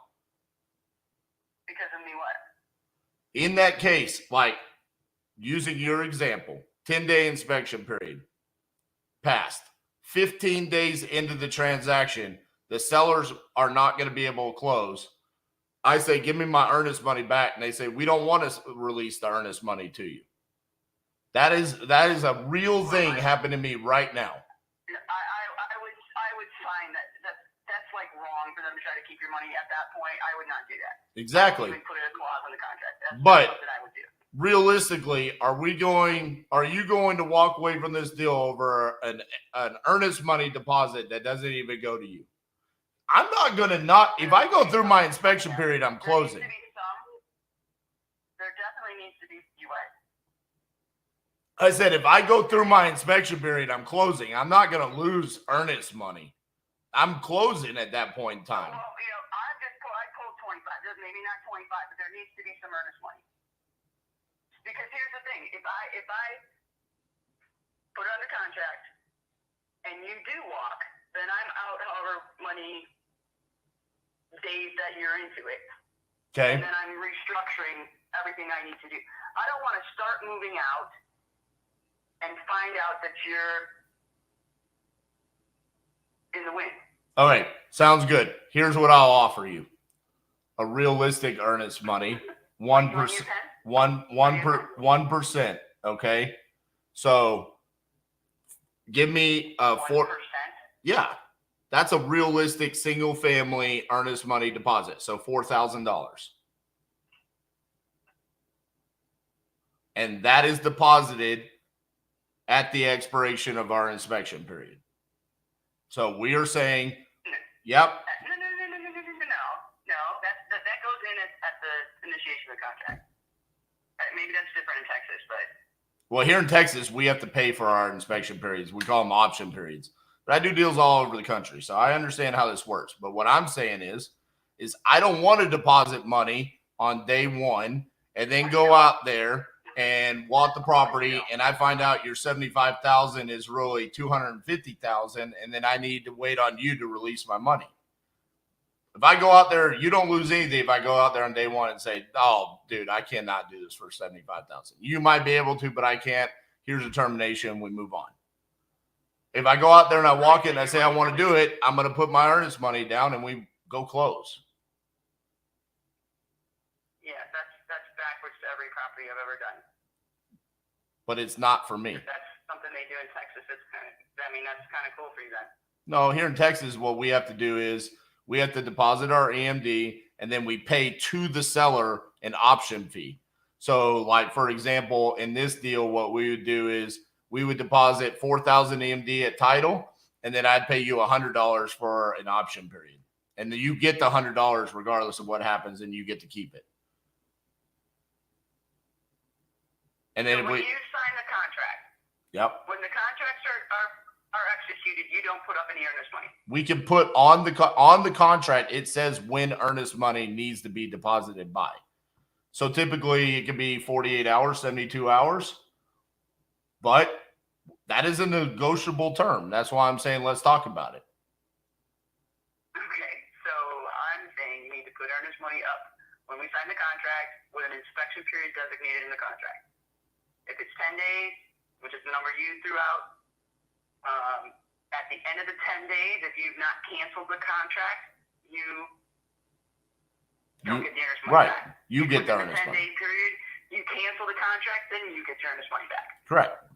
But I don't want to put I don't want to put that 4,000 up and inside that 10 days, because if I terminate and I have to literally wait on you to sign it, and you could just be like, well, we had a great hour-long conversation. Okay. We can argue about mythical money that's just going to sit in an escrow account, or we can actually try to do the deal where we're going to be able to actually do a transaction together.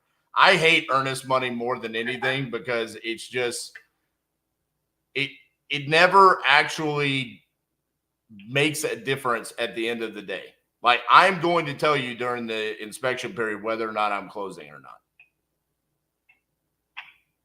Like, there is no way that I'm going to cancel on day 11 and give you the earnest money deposit. Okay.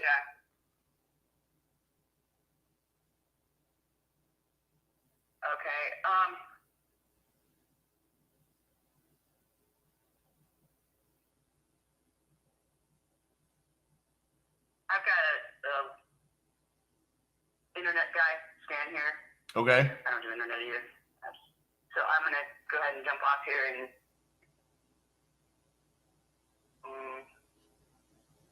connect. Let me do some investigating about this earnest money situation. I'm not sure that I understand your point is you just don't want to put any cash out of pocket. I get that. You don't want to put your money at risk that you can't get back right away when you need. I get that. But for an assurance to me as a seller to know that he's serious and okay, we'll put XYZ to hold the property, so I'm not accepting other offers until your inspections are done.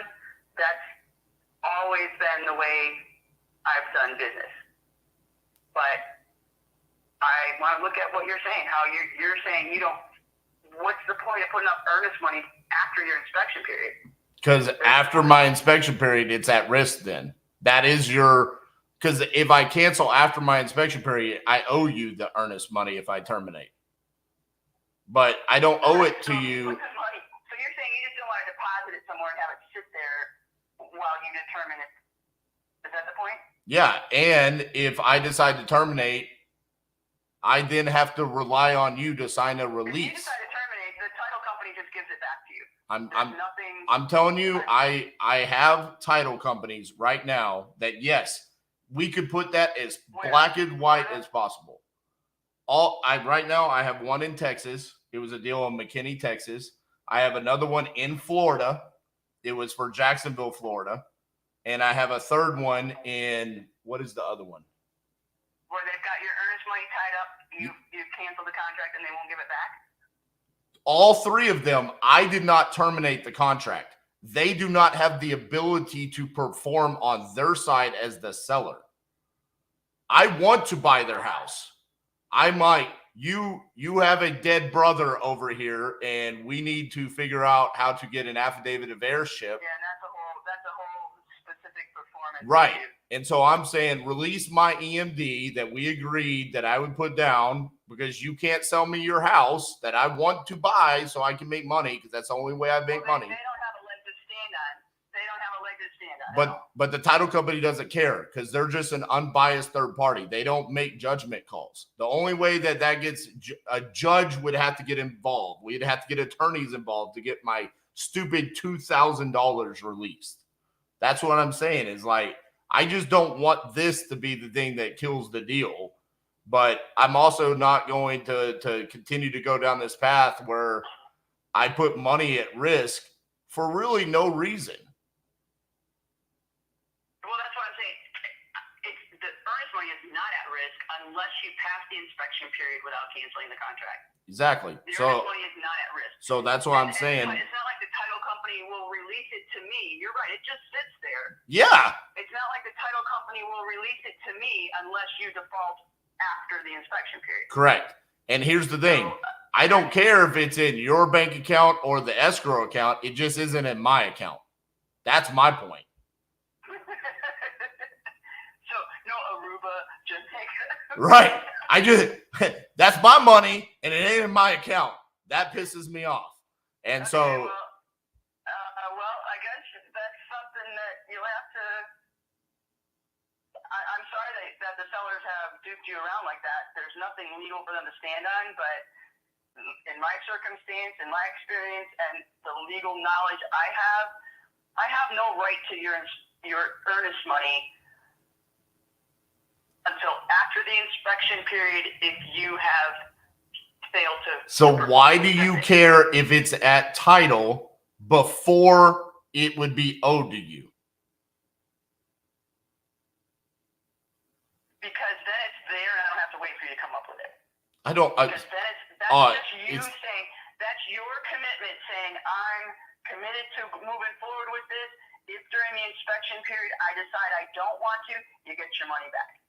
It gives me the assurance that you're serious, that I'm not avoiding other investors who would want to put it under contract because I'm tied up with someone who didn't put down any earnest money. So that's my thought. Anyway, John, I'll be right there. I know. All right, you go do your thing. Let me call you tomorrow. You sleep on this. We'll date again tomorrow, okay? You have a great afternoon. You too. Bye. Bye.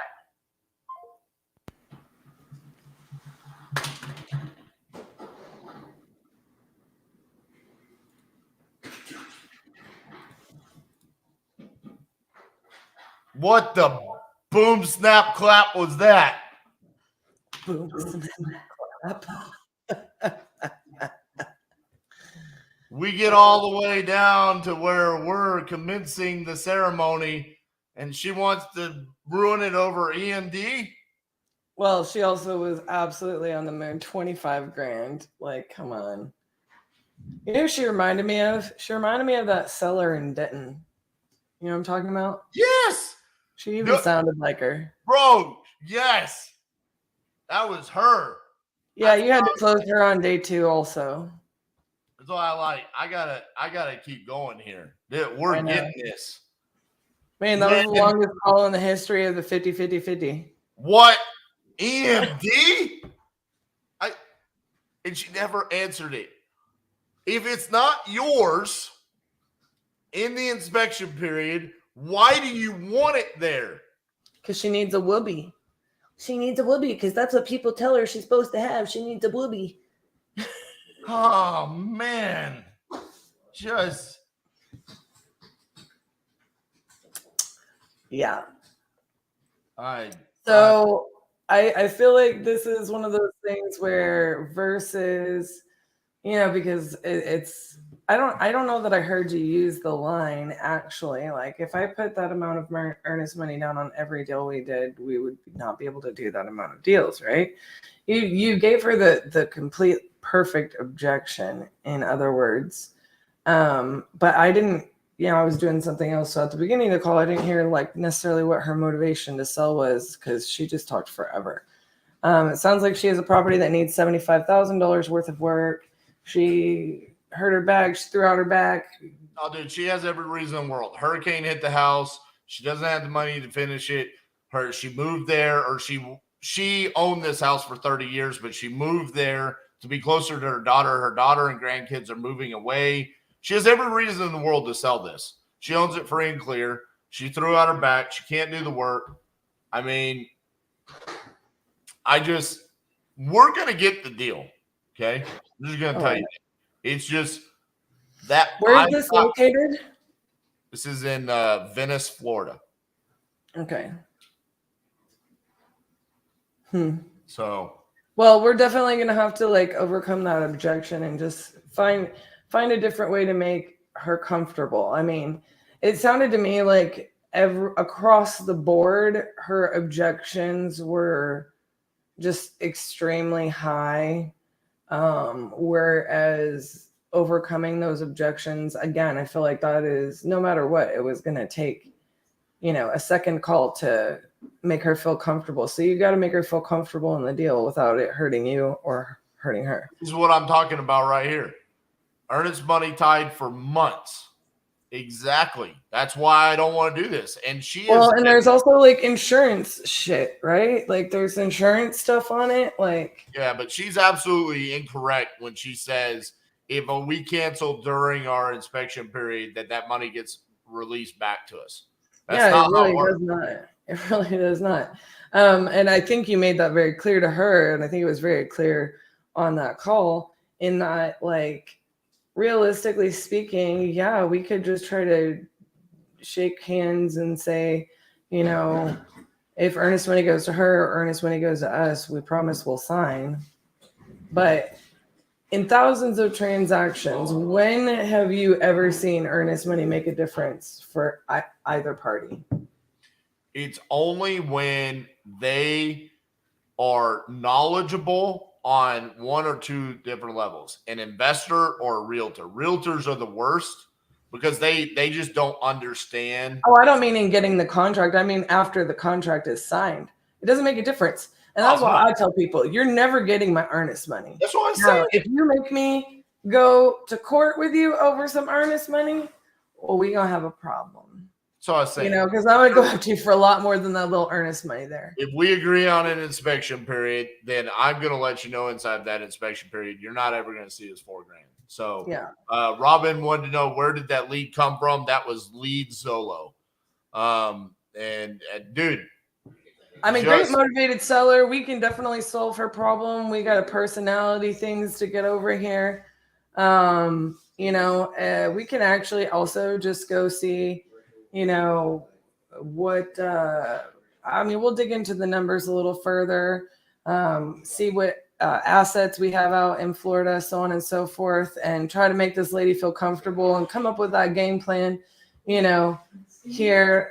Before we get on a call with her again, right? I want that lead all day, every day. That is literally the perfect lead for me. Now, if I could just someone like that, she was a little bit abrasive up front. What's your website? She didn't want to talk at the beginning. And I said it earlier this week. I can't remember where it came from. But there was a lead where the guy was it was the Chicago, the other one that took forever, just very abrasive up front. I love it when sellers are abrasive up front because it's either going to be 25 seconds and it's over and we're moving on, it's dead, or it's going to be that right there and we're going to get the contract. So, all right, here's what we're going to do, Cassie. I think we have a special guest today, RJ. Who? There's a Jessica on our live. I'm not understanding. Justin's mom is watching the live. What? I just saw a text message in our group chat. I'm like, where's she at? I don't see her in the comments. Come on, girl. I don't see it in the comments, so that's funny. No, okay. I think she told Justin, and Justin told the team here in the group chat, and so we got to give a shout out to the one and only Jessica. Oh, there she is. Hey, Jessica.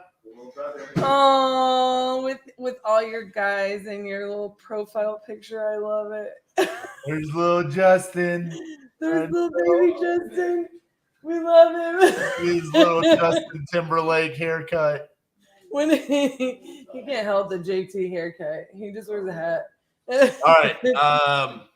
Are you Shout out ready to to the analyze healthcare. Pittsburgh and Arizona? Oh yeah, let me get them pulled up. Look, bro, you are like an hour late. Okay. I'm sorry. I didn't realize the first person I talked to was going to be an hour-long call. Like, I can't wait to see how Luis chops that one up for TikTok and Instagram. He's going to have to be like part 1, part 2, part 3, part 4, part 5, part 6. Oh, I know. That is going to be forever and ever. Amen. I'm pretty sure Justin's mom and I might be sisters. I have a long lost sister. I've been saying that for a while. Yeah. Okay, so let me get these pulled up and so I can get my screen shared here. So you can, so we're going to send RJ on break. See you guys in a little bit. And I'm going to share this screen. I hope you guys got a lot of value out of that first call. It's a good thing we do multiples of these all day, every day.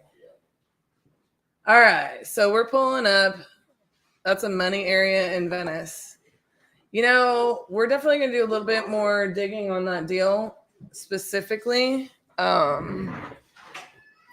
the end of the day, we are of a mind to solve that one for sure. For sure. That was fun. Absolutely. Okay, good. I love it. So let's add value in a little bit of a different way, right? Meow. We are looking for... Hey, Bates. Yes. You're talking about this Pittsburgh property here, right? And what was the other one? Arizona. I think I will send you to Arizona. I think it got sent to just me. So that's where I was asking. Okay, got you. I got a property that has me stumped on the ARV. Let me know if you have time to help out. Always. Let's do it.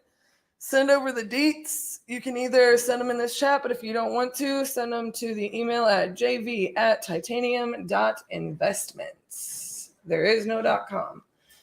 All right, so we've got this deal from Diego. He was on the live yesterday. And I'm just going to go through underwriting the deal in and of itself from what I know.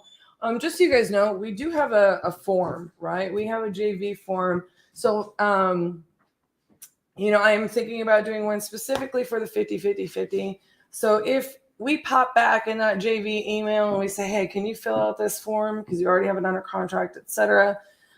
We do like to have as much information as possible. So we just formatted it, right, guys? So it saves you time. It saves us time on these deal analysis. I'm not saying that applies to this one necessarily, but I am saying that because I like to go for efficiency here, right? If you know everything we're going to ask you up front, and then you have a section for notes to give us any small details, right?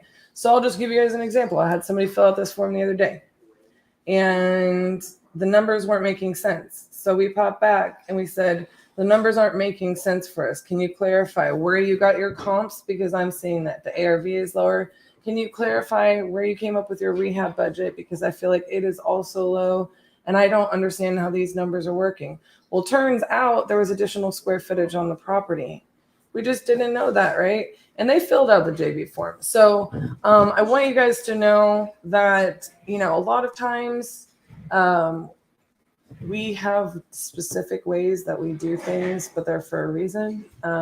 So when it comes to even comping deals or underwriting deals live for you guys, there is some information. I do want you to be paying attention because I don't ever want to just sit there. I don't ever just want to sit there and, I hate to be this person sometimes, right? I hate to do this because sometimes people Or when I don't see the numbers, they'll be like, oh, Cassie didn't let me deal. No, it's not that. It's just that I either need more information or I need you to show me what you saw, right? Build a bridge for me. Because like if we're going to JV on a deal, or if I'm going to help you underwrite a deal, or you're still talking to the seller, no matter what, if I don't see the numbers, we're not going to be able to move it. That's not what we would offer. I'm doing that because I am sitting here trying to build a bridge, because you got to be able to paint the picture, right? I got to have the details that are going to make the numbers make sense. So going back to day one, when I went over that quick calculator, I got to at least be able to off the cuff push it in there and then comp it and get close, right? Because everything on a deal like that matters. So I'm going to pull that up really fast before I dig into this specific deal, and I'm just going to go through it again. Remember, after repair value depends on how much the repairs are. It's not just your highest comp, right? So look, guys, your MAO, if I'm seeing it be $40,000 higher than this, I'm going to be asking what's going on. Or if I see that the deal doesn't make any profit, one of my least favorite questions that I get all the time when I go and I'm teaching classes with Cassie, right? Ooh, y'all forgive the thunder and lightning. We got a rainstorm over here. One of my least favorite questions that I get asked all the time, well, is this a market where they'll buy at 70 or 80% of the ARV? 75, 85%. I sold a deal here that was 85% of the ARV. Look, that's when you ran your numbers, right? That was property specific, if not. No market is going to dictate those kind of numbers, right? I don't even like the question. How much profit is there available in it for the exit strategy that's applied, right? Because like I said, there's an as-is market value. There is after repair value, and there's a repair number. If the repair number changes, that ARV should change. Or you had your numbers wrong, right? Or a lot of times people are like, well, the seller said 40,000, so I put 40,000, But then when it gets walked, it's 60,000. It's just like the same thing. Every contractor I've ever had, even if I were to get 3 different estimates on 3 different items for a property or 3 different rehab budgets, they're not all going to be the same number. So what you're trying to do is put yourself in a position where everybody wins. The seller wins, they get what they need. You're able to talk about the profit margin there, and an experienced rehabber will be able to do the property and make this much profit. So we're not selling ourselves short. We're not narrowing our buyer's pool. We're not narrowing our ability to sell this property or apply multiple potential exit strategies, right? Because at the end of the day, those are going to be the best properties. We teach exit strategy first at the Crucible, but realistically speaking, just because you might be able to offer $5,000 more because it might make sense with rent ready values and the rehab might go down and your closing costs go down, that doesn't necessarily mean, usually they land pretty close. And are you really doing yourself any favors by only being able to, sell it as a buy and hold? As an investor, I want to be able to flip it or hold it or whatever other exit strategy I might want to apply. I don't often just look at a property as a buy and hold. I don't.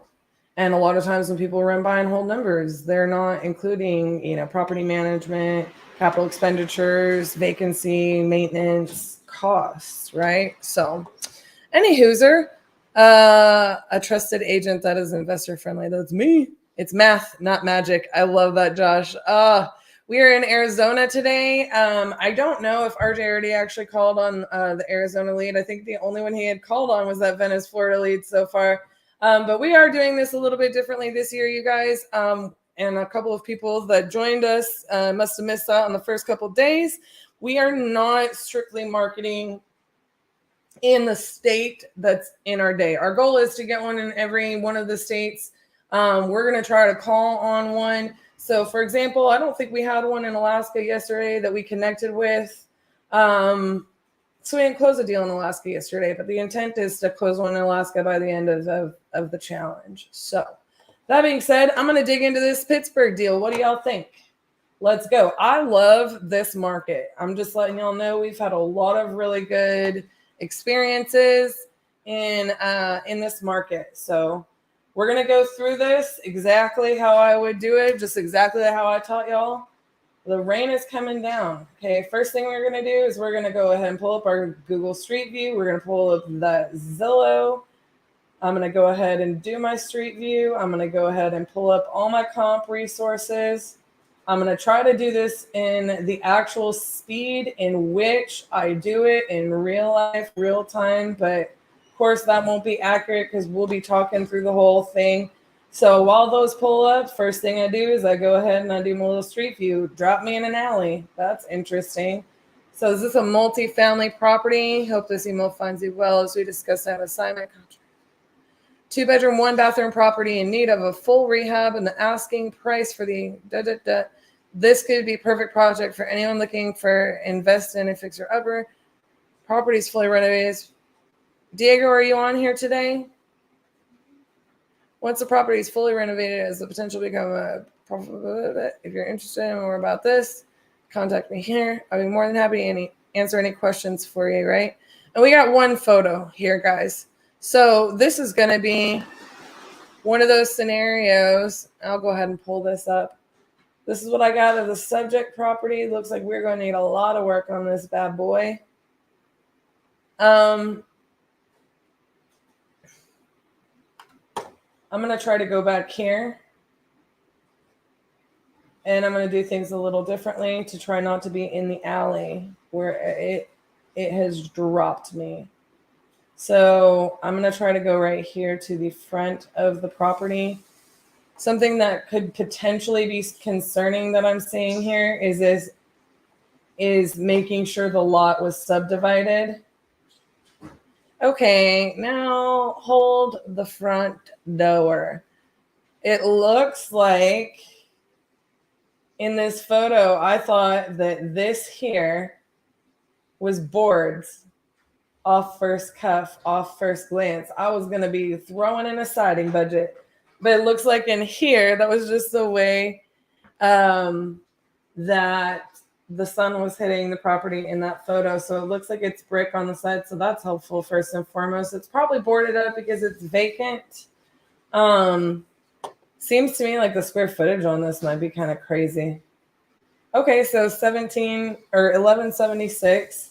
Let's go ahead and see when these last photos were taken. The listing was removed in 2018. So 5 years ago, we'll see what kind of condition it was in. We'll verify that with the seller, how much condition may have changed. Lord in heaven, this is my least favorite thing to see is these ceiling tiles like this. They drive me mad. Looks like we had some some roof issues back in 2018. Ooh. So yeah, this could be a great rental property. And so as you guys know from when I said the other day, I love to come on here, figure out the rent rate, right? I want to see what else properties near me are renting for. Good gravy. Sorry, y'all.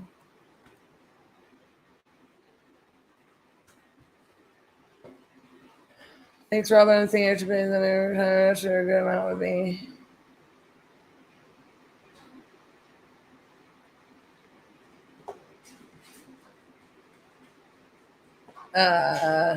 Gotcha. I did go over recon yesterday a little bit, Andrew, and I think that that's what you're looking for. So I can touch base on that again, or you can message me if you're looking for photos in a property. What in the what? I hate it when it does that. I had that just sitting up there. Y'all hear this rain? Can y'all hear it? It is coming down in sheets. I'm gonna have to go deal with my plants later. They're gonna get too much water.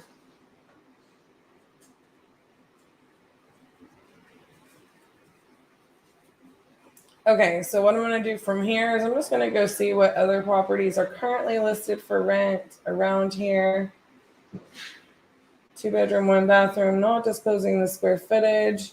This is the kind of condition we're aiming to be in. So, ooh, I think we can do better since it's a detached unit. So that's nice. So I feel pretty confident that that rent rate is going to be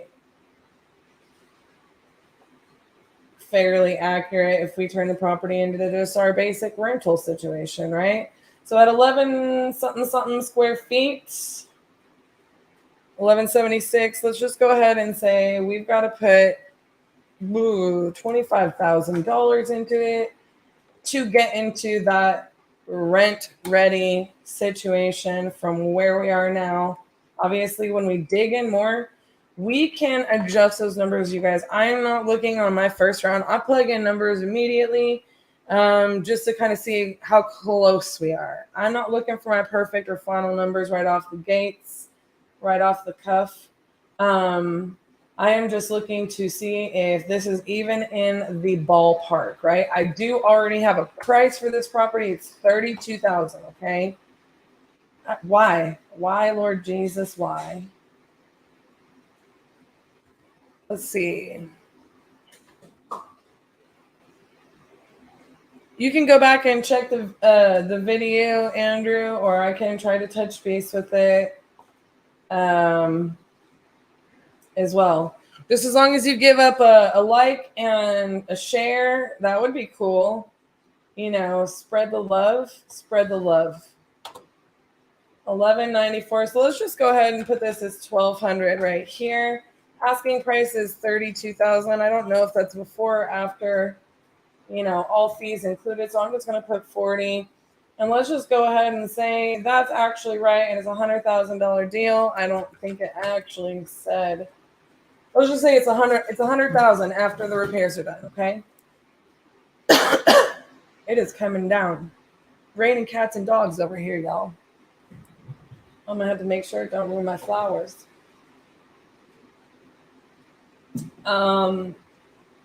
Okay, so does this look like a good rental for this price point? We might be a little bit off. Usually in these areas, I like it to be close to a 2% rental because that's usually what the market is wanting. It's usually what buyers are wanting. We're at 1.8, right?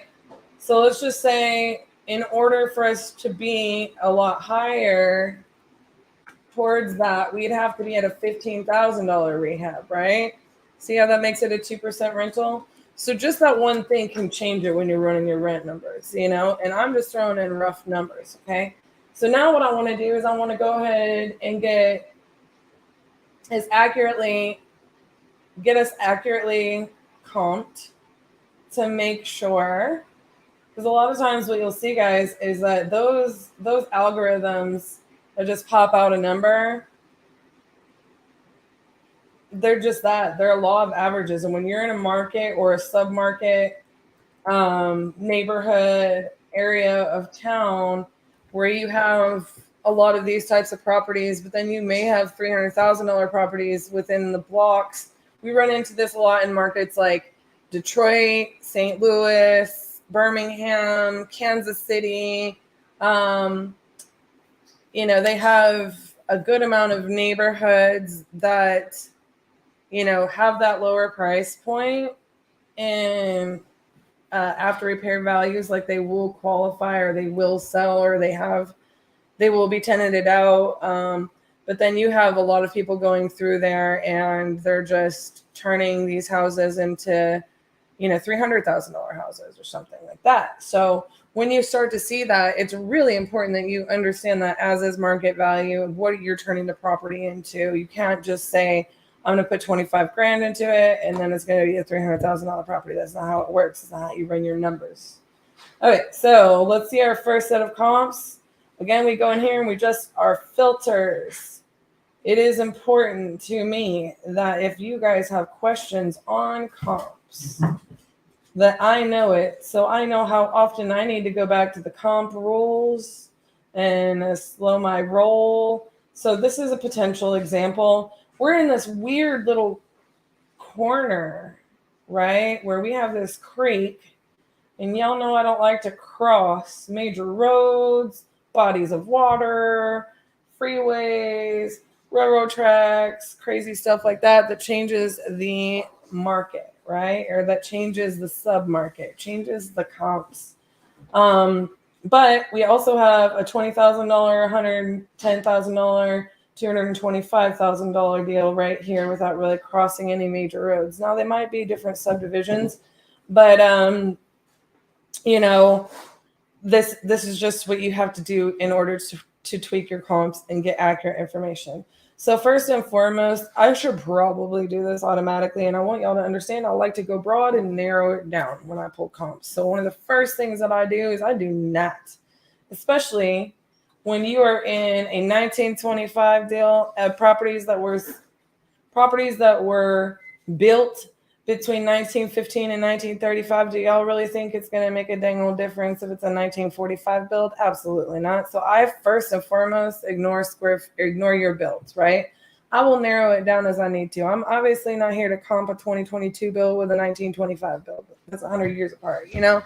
But I don't want to narrow out comps that are actually comps. And then the older the house gets, the less that spread matters. You know, it's going to matter when you're talking about a 2000 build and a 2023 build a lot more than it's 1920 and 1945. Okay. Because the neighborhoods are fairly similar. The properties are in fairly similar condition. And yeah, if you don't get that, hit me up. I will go into more detail on it later, but I want to get this comp going. Okay, so then the next thing that I like to do is I like to go a little broader on the square footage. Yes, it's located within a mile. I leave it like that because I'm going to look at the map and then I'm going to see what my closest comps are. Or I'm going to go ahead and sort by distance down here, right? So I am going to go ahead and refilter those and see if anything pops up for me in my little neighborhood, right? Which it does. And this is exciting for me to see because now, Lord help me. Let's get them details pulled up. And let's get these details pulled up, right? So I'll go into those details, but I'm loving the fact that I'm seeing, you know, 140 built in 1900. What I tell y'all, we get credit for that on an appraisal. We get credit for that adjustment on an appraisal. And then we get, you know, a little bit like 100 square feet less on the appraisal. But again, this is a good comp for us, right? An appraiser is going to go to use this comp. And so that's why I like to start broader and then narrow it down, because appraisals make adjustments for those things where they're not super similar. And they're going to pick this over the $245,000 property that's a mile away over the river and through the woods and across the railroad tracks and, you know, whatever. So this is why I tend to go a little bit broader and then I kind of dig in, right? So what I'm doing here is I'm really liking this comp so far. I'm going directly over here. I'm going to go ahead and put this comp in. I'm going to go ahead and see what we pop up here. My goodness. 2, 1, 11 is that. Now we're going to get an adjustment for that third bedroom as well. See the automatic filters right here. Boom. We got a rental comp right there. Ew. We had to look that up. Don't like that. Now this is crazy. We're seeing a whole different scenario over here. So we may need to go in and adjust these settings, right? Let's go ahead and do that. And let's see what we populate. 2 stories. We're gonna try to pay attention to those things. I'm not messing with that. You're built. Let's see what we got here. Let's see if one of those makes the difference. No, it does not. We have 1 active. It's across the river though, guys. So I'm not seeing consistent data. That's concerning. That is concerning. What do we got here? That rental. Bet you it's like 1 unit. So then what I'm going to go do is I'm going to go look for it over here. I can do this because I'm split testing. Y'all would probably, if you don't have to trust, good gravy. Y'all, I'm telling you. The fact that they make me pick is a thing. So this is interesting. I think we might have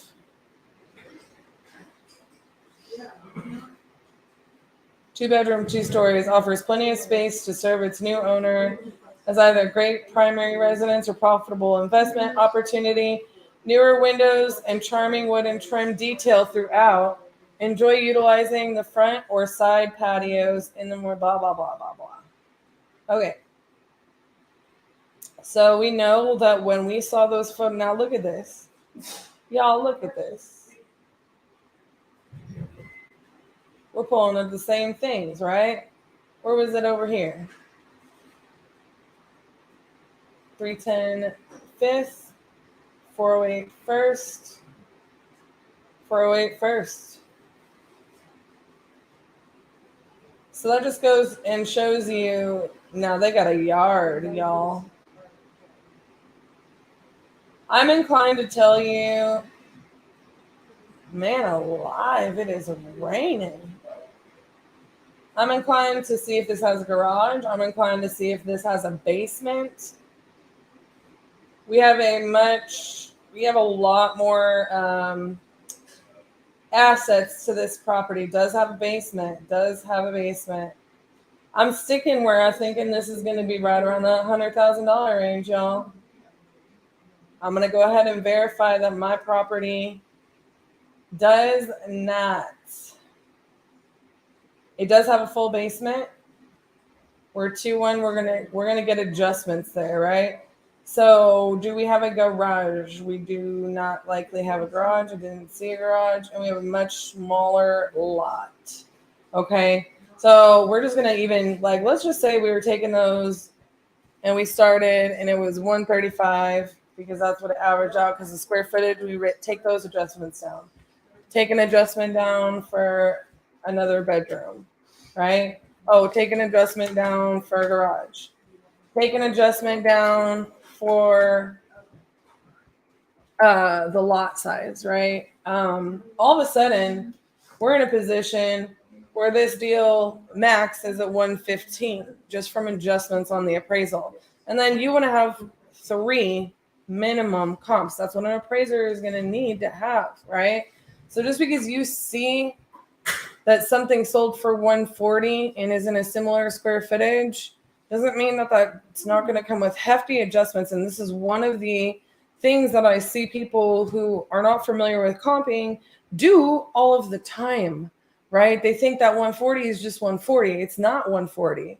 When you take into consideration those adjustments. Again, if you guys want to see what some of those adjustments would look like, doesn't mean you can't use this property as a comp, but it doesn't mean it's dollar for dollar same value, right?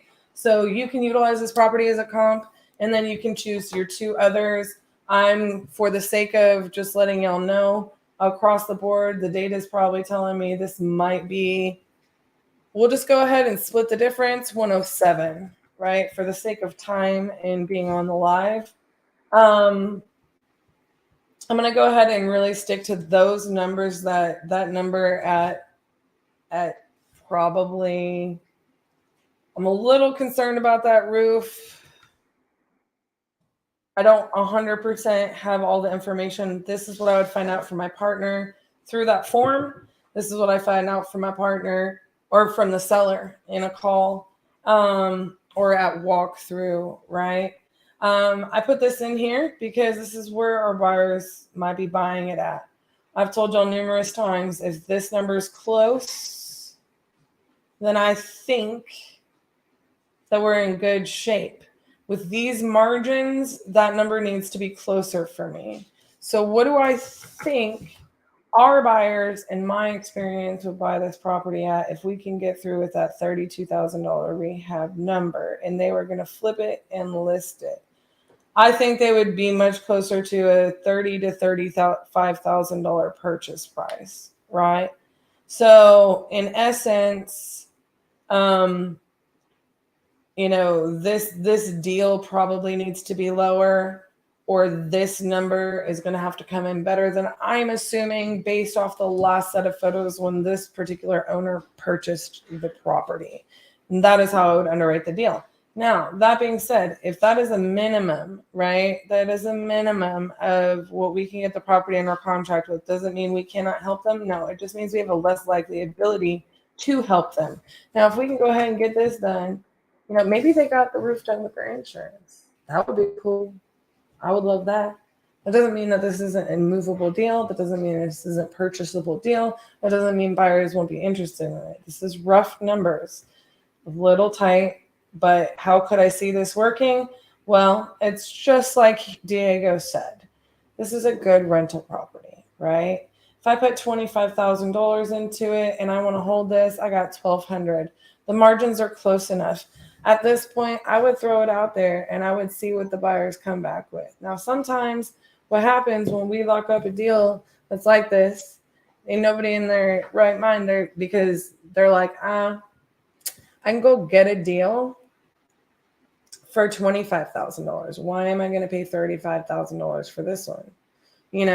So it also depends on the availability in the market. So one of the things I also like to look for is those actives, right? Do we have a lot of actives around us? Are they lower price points than what we're seeing it at? Do we have a lot of solds sold lower than what we have it, right? So looking at your as-is comps is vital for you guys to understand what the market is demanding in price point for a distressed property, okay? So right now, I am seeing this as a great deal until I'm trying to understand what's going on here on Dickman, okay? What happened here? Is this next to a hazardous waste plant? We don't know. But you see what I'm saying? Especially in a market where there are 10, and that's what I was going to say. RJ was talking about Detroit earlier, $10,000 property for a deal. But yeah, but are there like 25 of them are around us within a square mile in the past year that have sold for $5,000 to $7,000? So those are the things you kind of do have to be careful with these lower price point deals. Or any deals realistically, but you tend to not see it in areas that aren't being, up and coming. I'm not seeing a whole lot of those sales here, so I feel fairly confident in these numbers, or that it's at least close, and that is absolutely how I would go ahead and underwrite this deal. Feel free to ask Cassie questions during this time. Thanks, RJ. I was fully expecting to look over and see him being like, okay, I'm back. But he's not. So we can continue to move on. We can continue to comps and stuff and continue to give him a break. But do you guys have any questions about anything that I said in that, through underwriting that? And that's a quick underwriting of, which I'm trying to show y'all more of that and less of like the constant details. Do you trust the MLS or public data more? Well, obviously I trust the MLS more. But that's kind of market specific. I have seen MLS data that is absolutely ridiculous in some markets but it's regulated. Like if I put in the wrong amount, they're gonna flag me as an agent, right? So public record data is also different levels of accountability throughout the country. I've seen public record data not record for months and months, and actually sometimes longer. So I like having access to both, but anywhere I can get MLS, and that's what I was talking about yesterday a little bit with what batch is about to be rolling out with Privy. It's why one of the things like I absolutely love, having direct MLS access because I'm going to tell you right now, like if I'm right here in my neck of the woods where I do have MLS access because I am an agent on a brokerage, I am 1,000% going to pull comps there. I don't even look at the rest of the stuff. So the answer is definitely MLS.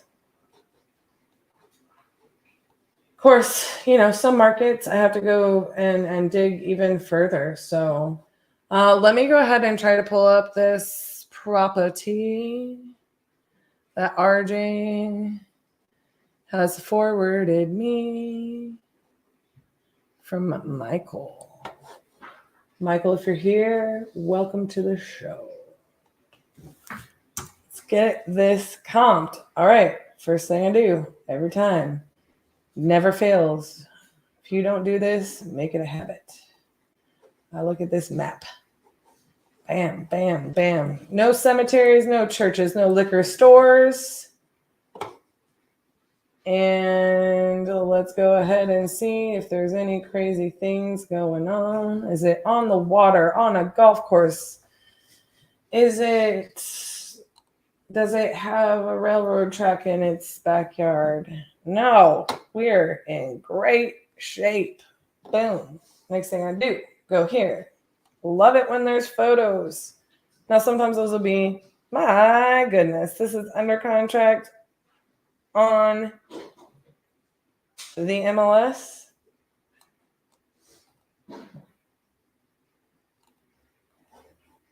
Uh-huh. Y'all notice how I got real snotty about that? Y'all notice how I got real snotty about property being listed on the MLS and sent to me to analyze? Like, come on. Good. This is actually a good deal. I'm going to tell y'all why. They have it locked up creatively. So that's exciting. This is a 40 and up community. You have to be 40 years old or older. I have never seen that. 40 is the new 30.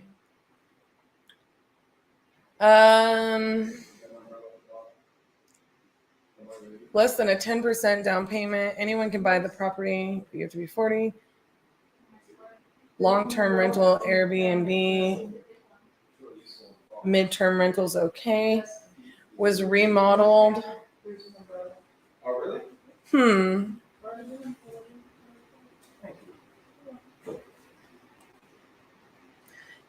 I will say this. Some of these restricted communities, they can go one way or another. I've seen a lot of these in Florida that were like not good. So you really have to pay attention to days on market when you're comping these.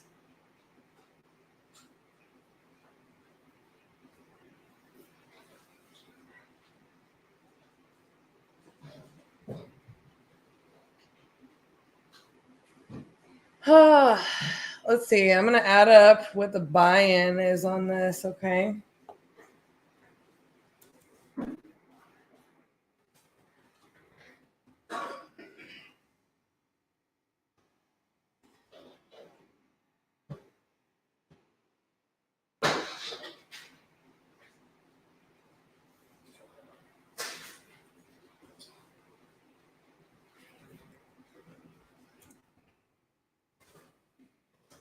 We are at 38,650 cash in the deal to make the deal happen.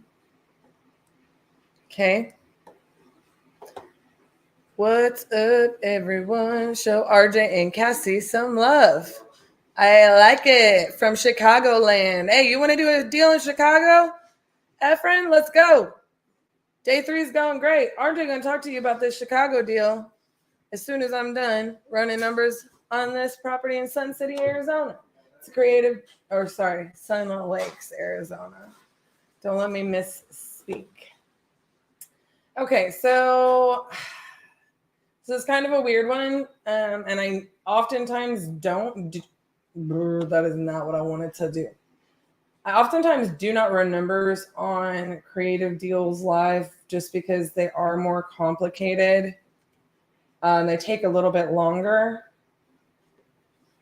But again, I'm going to be trying to get in here. I'm just going to assume this is my current property condition. It's a beautiful home.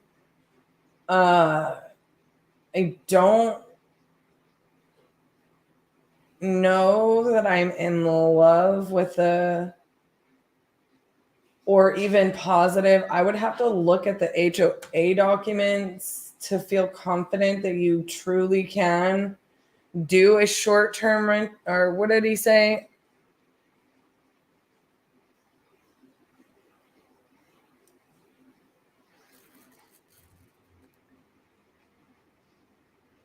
Only mid and long-term rentals are okay.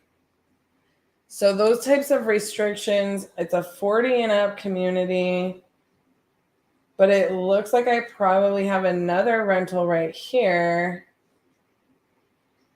I just have to see if this is in the same community. It might not be.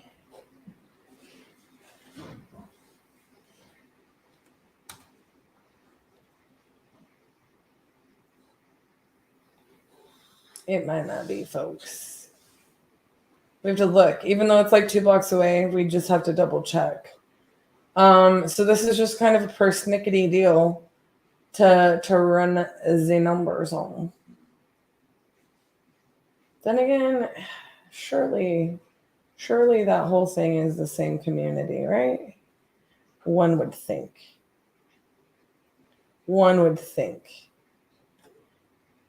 And I don't want to get too crazy trying to get other rental numbers. How Arizona of them. Cottonwood. Do y'all see how they built out the little... Now this is 55 and up community. Is it 40 or is it 55? We're going to have to find out. See what I'm saying? Do y'all see how they built this? Isn't that cute? All right, so moving on. Let's get into some numbers. Look, I'm just letting y'all know the payment PITI is almost $2,700 on this every month. The buy-in is like almost 40 grand. So far, I'm not crazy about this deal.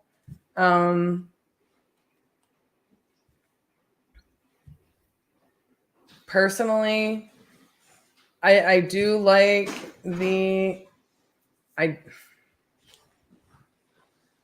it's less than a 10% down payment, and I get that.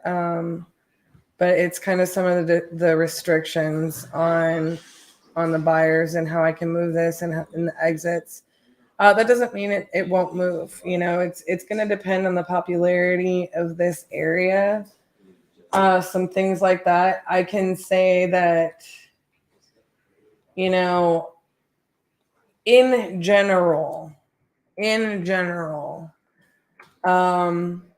the way that I like to say it, and I'm not foo-fooing the deal, y'all, but in general, the way I like to say it is I want to remove as many obstacles that a buyer is ever going to have in any type of deal that we do. Whether I'm flipping a house, I don't want them to walk in the house when I have it listed and be like, oh, I don't like this, I don't like this, I don't like this. There's going to be obstacles that you can't overcome, right? But the more I see right out the gates, the more I know I'm narrowing my buyer's pool, right? And so that's kind of what I'm saying. I have to overcome these issues and these restrictions on this deal right out the gates before I even know that it's a good number. As far as the price point, it does have an 8-year balloon on it. Yes, it is under 10% down, but as somebody that's going to buy this and hold this, I don't think it's going to cash flow every month. I think I'm going to have a difficult time getting tenants in there. I'm seeing, some conflicting information on other listings because it says it's a 55 and up community. Now, I'm sure that this person has done their due diligence, Michael. I'm sure he has. I'm sure he is probably correct. But I don't know how far he's taken it, so on and so forth.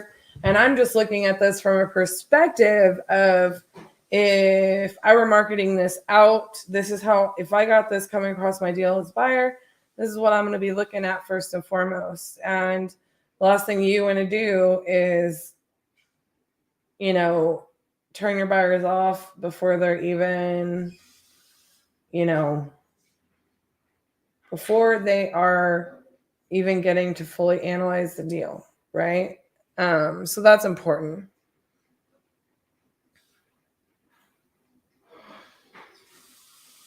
Efren is in South Chicago. It is, but it's a really good deal.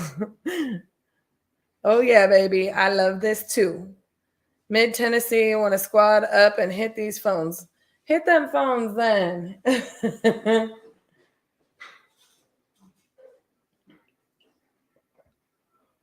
All right, so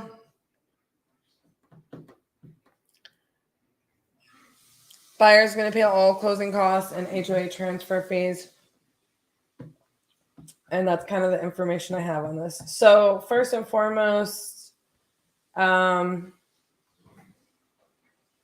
obviously this agent thought 455 was a good number to list this property at, but they may have only been able to list this property because of, the seller being behind, the mortgage. My goodness. Okay, we're gonna go ahead and oh my Lord.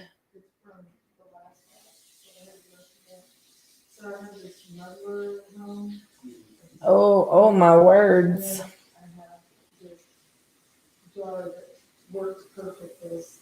We're going to look at these solds. The first thing I'm going to do to just sort this is go by distance. And I'm just going to focus right here. Okay. Y'all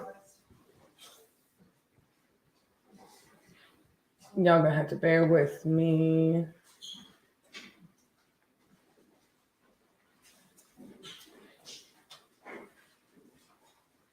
I am not crazy. I'm not crazy about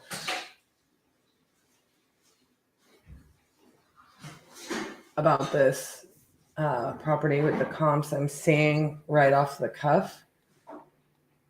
I'm not crazy. Like, there's a lot of turnover in this neighborhood. Isn't that right, y'all? But I do see this being possible. Being that this is creative, we don't have to be right on 150%. It's just kind of crazy that,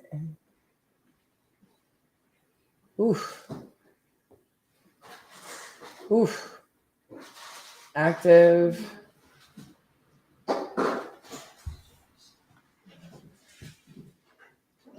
Well, that's helpful. Man alive.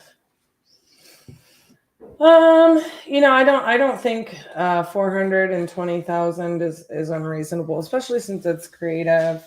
You can keep the lower interest rate. I will say,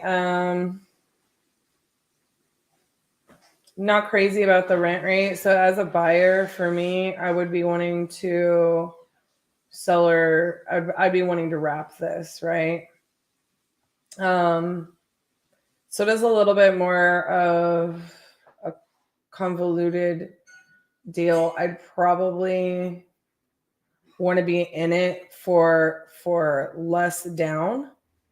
Or I would talk to this person perhaps about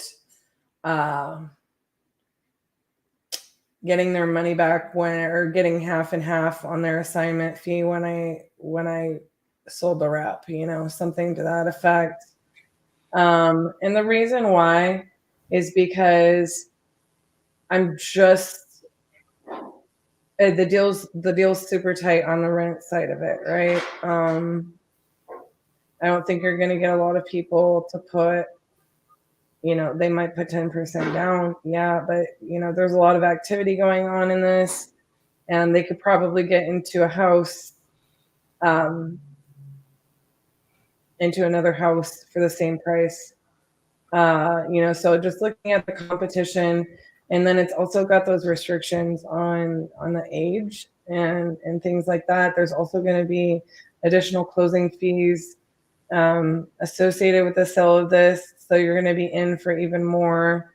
There's just a lot. I don't know about what those fees are, but if I'm looking at wrapping this, I'm looking at having it for a certain amount of time, and I would run the numbers on, kind of what the buyer would be paying, but it's not going to have that much spread.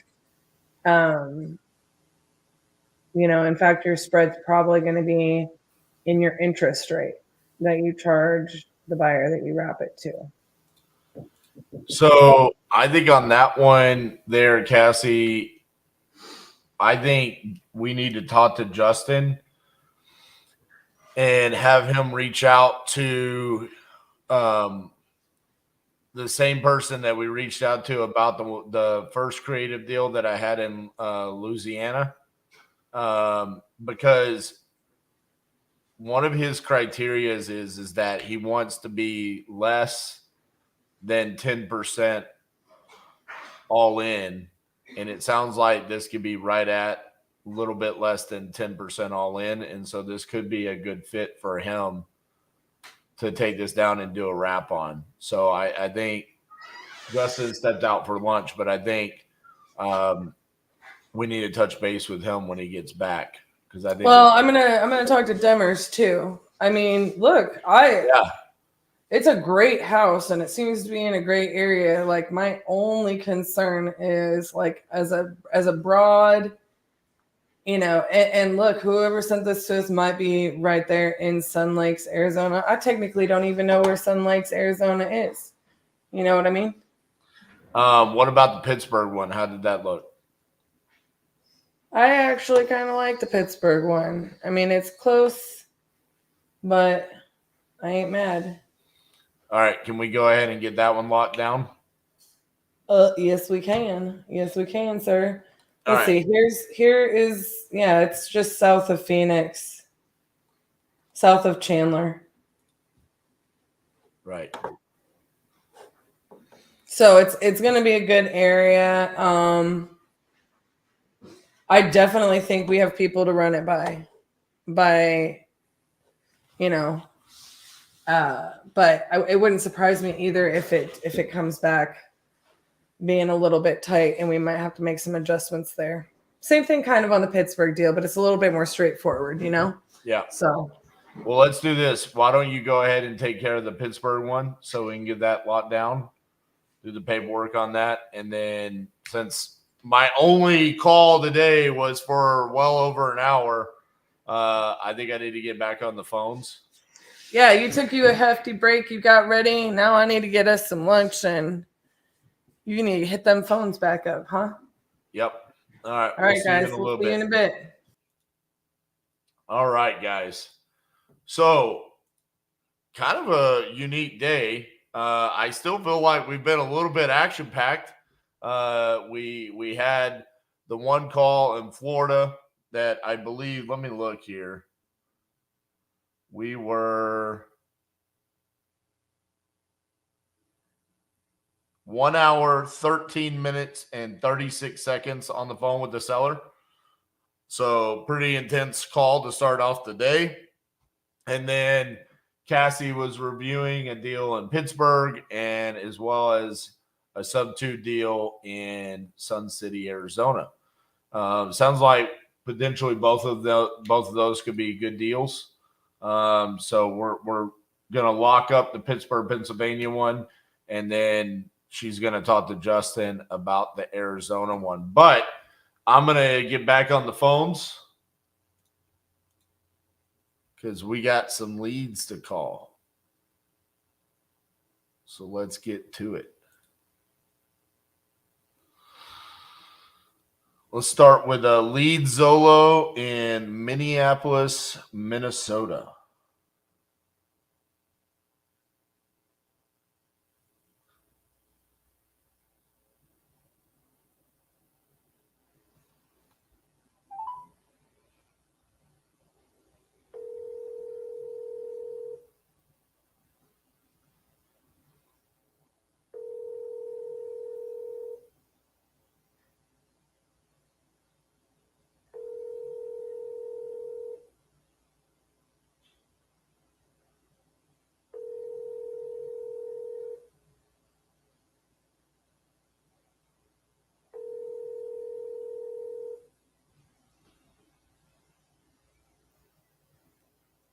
Please leave your message for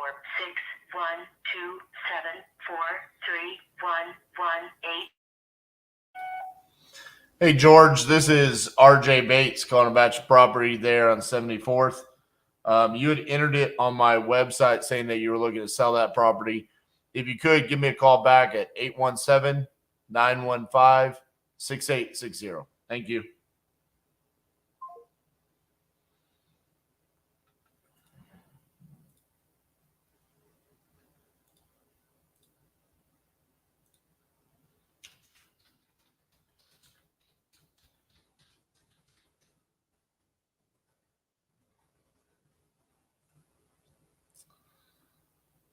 All right.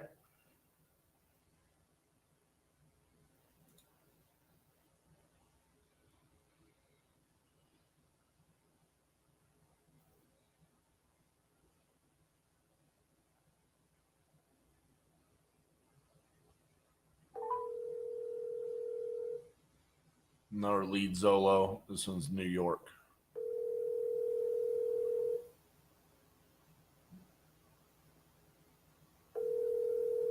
Looks like a duplex.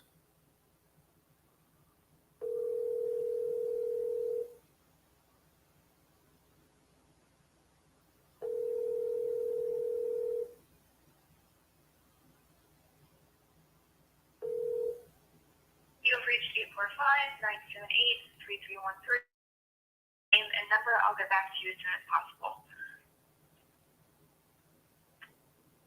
The mailbox is full and cannot accept any message.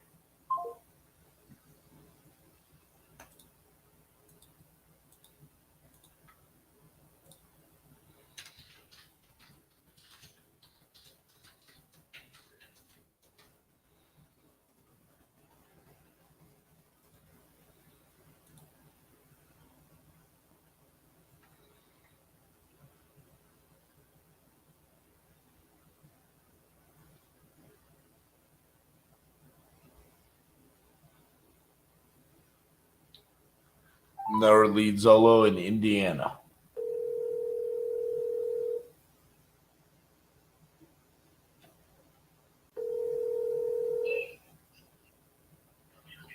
Hello? Hey, is Alexander there? Who's This this? is RJ Bates calling about your property there on East 400. You had entered it on my website saying that you might be wanting to sell that property. Yeah. And full disclosure, I am actually the real estate agent trying to sell that property. Gotcha. Okay. So you saw my ad on YouTube and just filled out to see if we were interested in making an offer? Yeah. Gotcha. How much do you have it listed for? Right now it's $999,000.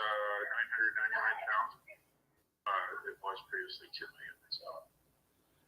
What is it exactly? Is it like an old school? Yeah, it's an old school. It hasn't been a school for more than 15 years. The guy that owns it now has had it as his house for the last 15 years.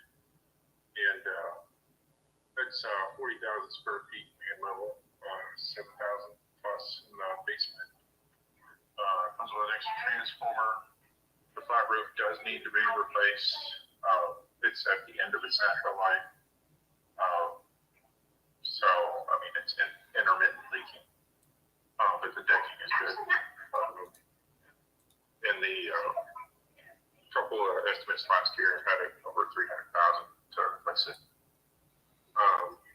Right there. Because with 13 acres of land, and the guy used to work in the building trades, so he's been fixing it up. He's become a glorified janitor. So just wants to get out from under it. I see. Is it actually listed, or?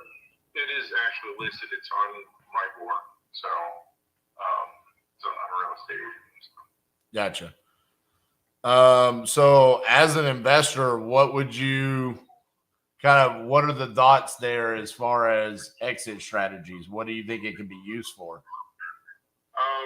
Well, it is one of those unicorn properties. It is zoned commercial, or not commercial, it's zoned conservation residential. That used to be a school. You could turn it into a church, living facility, or you could turn it into commercial apartments. That would probably require a zoning change. But you can probably put 2 to 3 units in each classroom. Classrooms are almost 30 by 30. And if he did that, he'd have to put in a sprinkler system to bring up that code. So if he did that, he'd turn 20 units into 40 or maybe 60 units. So. And then, so it's got, 18 classrooms, not including a kindergarten and a library, so it's 20. And then it's got a working cafeteria that comes with it, so you can turn that into more rooms if you wanted. It's got 14-foot wide hallways. It's 12 to 14 feet. Gymnasium is something like 50 by 70 feet. Just on the top of my head, it's not right, but it's close enough. And the gym works except for the in-out doesn't work on that scoreboard. That's the only thing that doesn't work in there. Gotcha. Well, this is kind of a very unique property and situation. I just don't know if it's a good fit for me. It seems like it would be a pretty extensive project trying to figure. I mean, obviously, I'm not going to go create a school. I don't really create churches. Potentially, converting it into multifamily, but like you said, that would have to require zoning change. I don't know if it's the best of fits for me because it's not necessarily what we're actively trying to purchase. So I mean, I kind of keep my ears out if someone's looking for an opportunity to essentially take that much land and develop and do zoning changes, stuff like that. But that's not what I'm really interested in. So I think I'm going to have to pass on this one. Okay. Yeah, and it's on septic too. It's not actually on the sewer system. So. Gotcha. Okay. Well, appreciate your time and all that information. But yeah, like I said, I don't think it's a good fit for us right now. Okay. Okay. All right. Thank you. Thank you. Bye-bye. This was one of the more unique leads. It's literally an old school.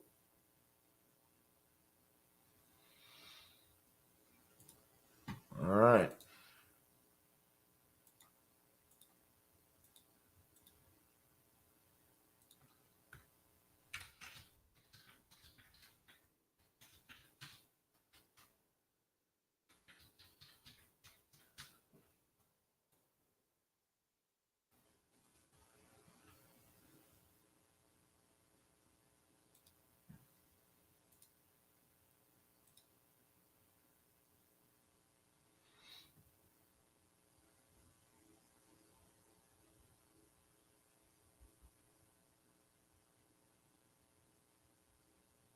is going to be another lead Zolo in Oregon.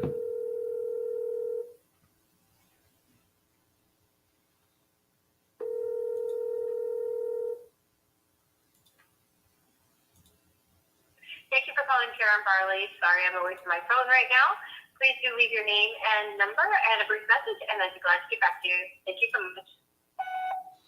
Hey, Karen, this is RJ Bates calling about your property there on Gary Street. You had entered it on my website and just wanted to touch base with you, ask you a couple questions. So feel free to give me a call back at 817-915-6860. Thank you.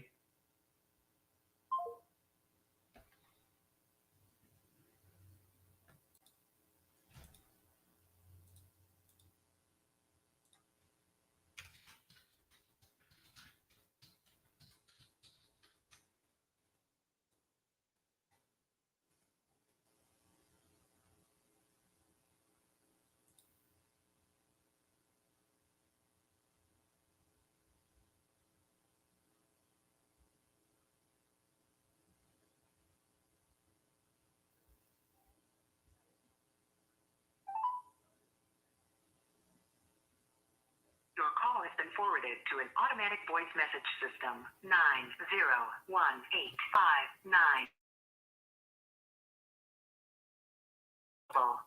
At the tone, please record. Hello, this is RJ. Hi, RJ. This is Karen Barley. How are you? Good. How are you, Karen? Good. Thanks for leaving a message. I didn't recognize your number, so I appreciate that. Yeah, absolutely. So I was just calling about that property that you entered on Gary on my website. Are you still looking to sell that property? Yeah, we are. It's either, we're either going to sell it or I'm going to sell to my business partner. So we are still in the market to sell it. So Gotcha. So you say business partner, were y'all buying it as an investment? no, she and I bought it to fix it up, which we've already done. It's in great condition, and we were looking to rent it out. We currently have a private money loan on it, and so we were either going to refinance it and hang on to it, or sell it. Gotcha. Well, I'm an investor as well. So if it's completely fixed up, I mean, I got to have some sort of exit strategy. So of course, walk me through what we're looking at here. What's the exit strategy for me? For you, I don't know. You could rent it out. You could do Airbnb. Okay. I don't think that you could flip it. I don't think that market with that particular property is there's not any room. Not to say that we're looking for that much money, but I'm just saying, like, there's probably no room to flip it. There is a potential for you to add an ADU. Now, we've done the research as far as talking to the city and the planning department. The building in the back is about 300 square feet, requires plumbing, has electricity, and the electricity's been done by a professional company there locally. And it's about, I think plumbing, we've got a quote for about $1,800 to $2,000 just to get water out there.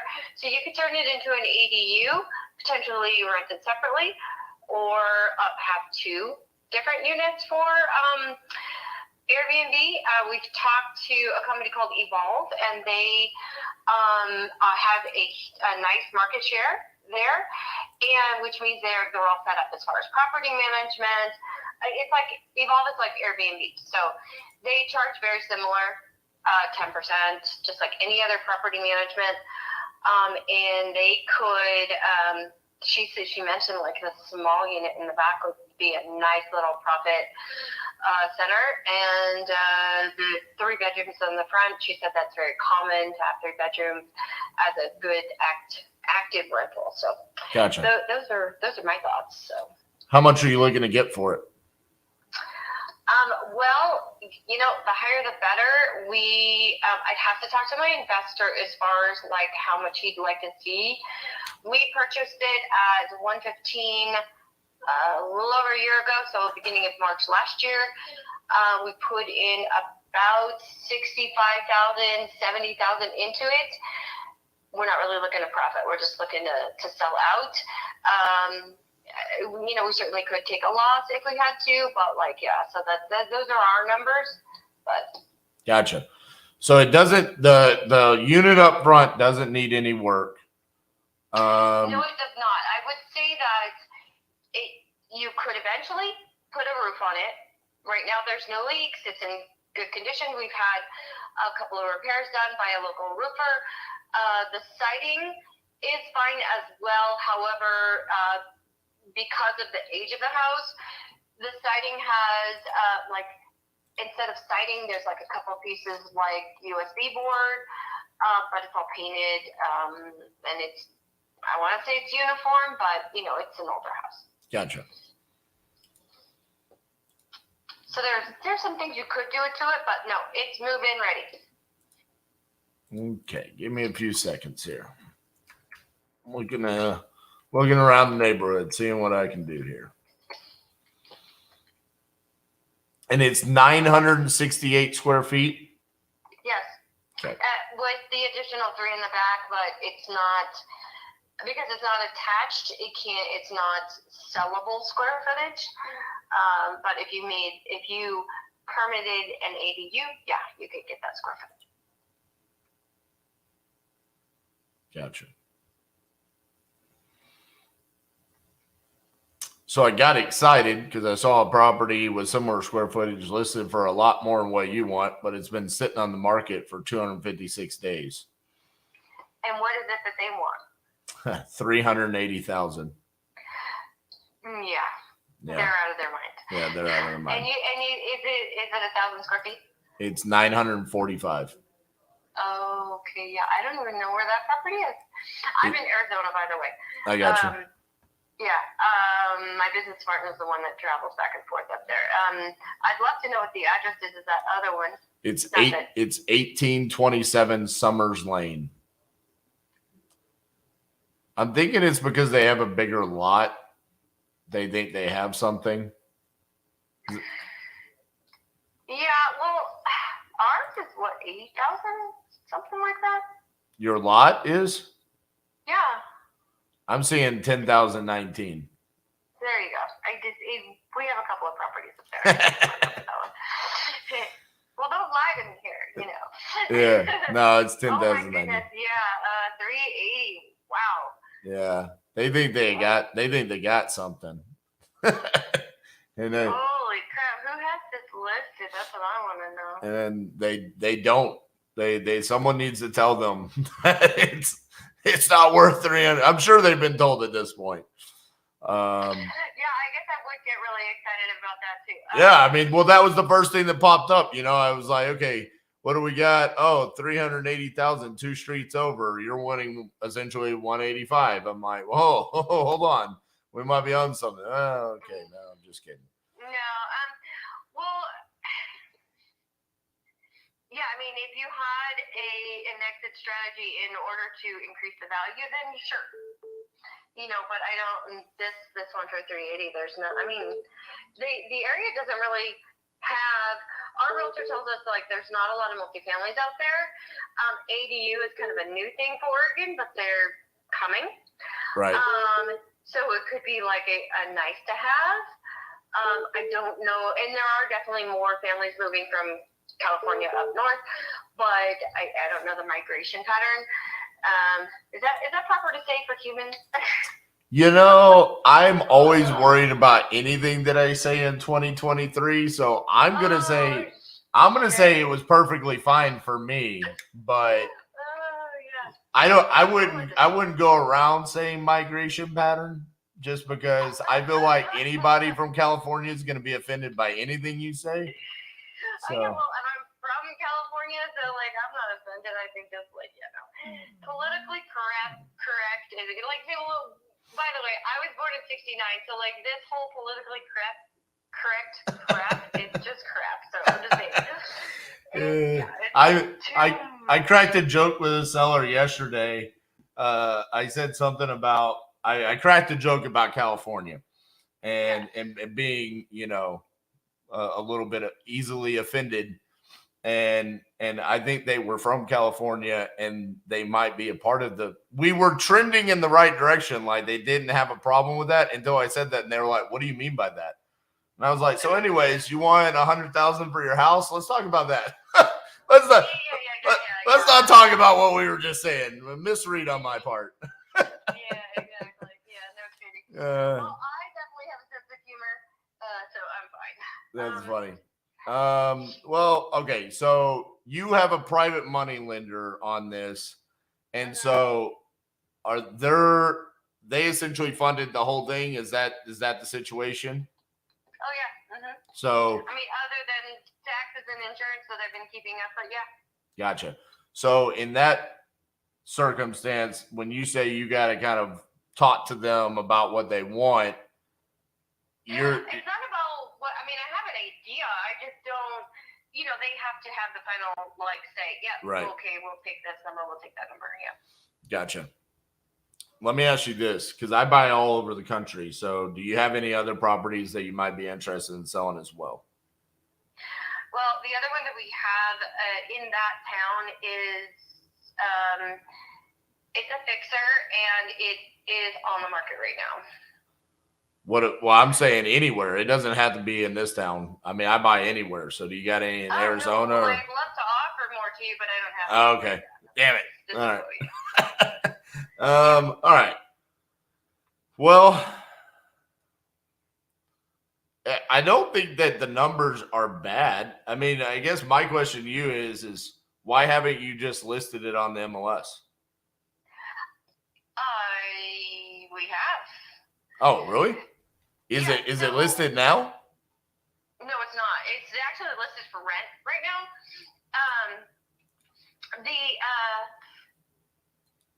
Okay, so when we listed it last year, we started June, I think. Maybe even as late as August. I can't remember when we first listed it. 218,000. Market was starting to decline. Then we hired somebody else, got it listed for 188, stuck with that price until we took it off the market about 30 days ago. Yep. And we had about 8 offers. And so everybody likes the property. And then and I want to tell you a little bit about this town. So this town, some of the agents are, so I'm from San Francisco Bay Area, by the way. So we're very progressive. We're like, get in there, get it done. Everybody makes money, move on, go forward, right? So this town is much more of the, let me talk to my friend, neighbor, cousin, and I'll get back to you. And then they also, like I said, we've had written offers. They've been really strong, nice prices. And then they would come back and say, well, whoops, I need FHA financing. Okay, can't do that. Well, I'll tell you what we've remedied in order so that it will. They were saying like it needed to have a crawl space. Well, when we bought it, of course, we bought it cash, so we didn't have that issue. We have since dug out underneath. Crawl space is fine. Post and pier and post foundation, totally in great condition. It got the 18 inches that we needed. It's supposed to be like 75% 18 inches and 25%. A little bit less, I forget, maybe it's flipped in my mind. But either way, we had that done, and then we had the crawl space more accessible, so that was fixed. Then the last offer that we took, so by the way, we did have pipes burst because it got below 30 degrees or whatever it gets up there, and we have that repaired. And I guess that what we didn't notice was that there was a leak behind the shower wall. Well, that happened during contract, and the buyers had their inspection, and they were like, wait a minute, no, never mind, we don't want it. They're like, too many problems. What? Like, what do you mean? Like, electrical's fine, the plumbing's fine. Like, okay, this one plumbing thing. The siding I already mentioned to you, which is not, it's not a hazard, and it's not a need to repair. It's something that would look better cosmetically, but it's still fully painted and looks fine. We had the wall, we had the whole shower replaced. $1,500, and it was done, and it was perfect, and it's fabulous. But we had it repaired. The buyers didn't even come back and ask for it to be repaired. They just walked. That was the problem that we were having. Is everybody was just like, oh wait, it needs to be the crawl space needs to be accessed. Okay, never mind, forget it. Like they're not asking for things. Like in the Bay Area, you would just like sit there and go, all right, Mr. Seller, there's a crack in the ceiling. Can you patch that? Okay, we'll patch it. And then we finish the escrow. That was the one little caveat with this little town. So, why did you end up buying a deal in this little town? Okay, so that brings me to my business partner. She and I met in the Bay Area. We've known each other since 1999. And a friend of hers moved to this town probably 3 years ago or something and introduced it to her. By the way, her and I know each other through sports and real estate. So she's a realtor in California. I've been a realtor in California. I'm a lender in Arizona. And so we've always been involved in real estate. So this town became available from a referral.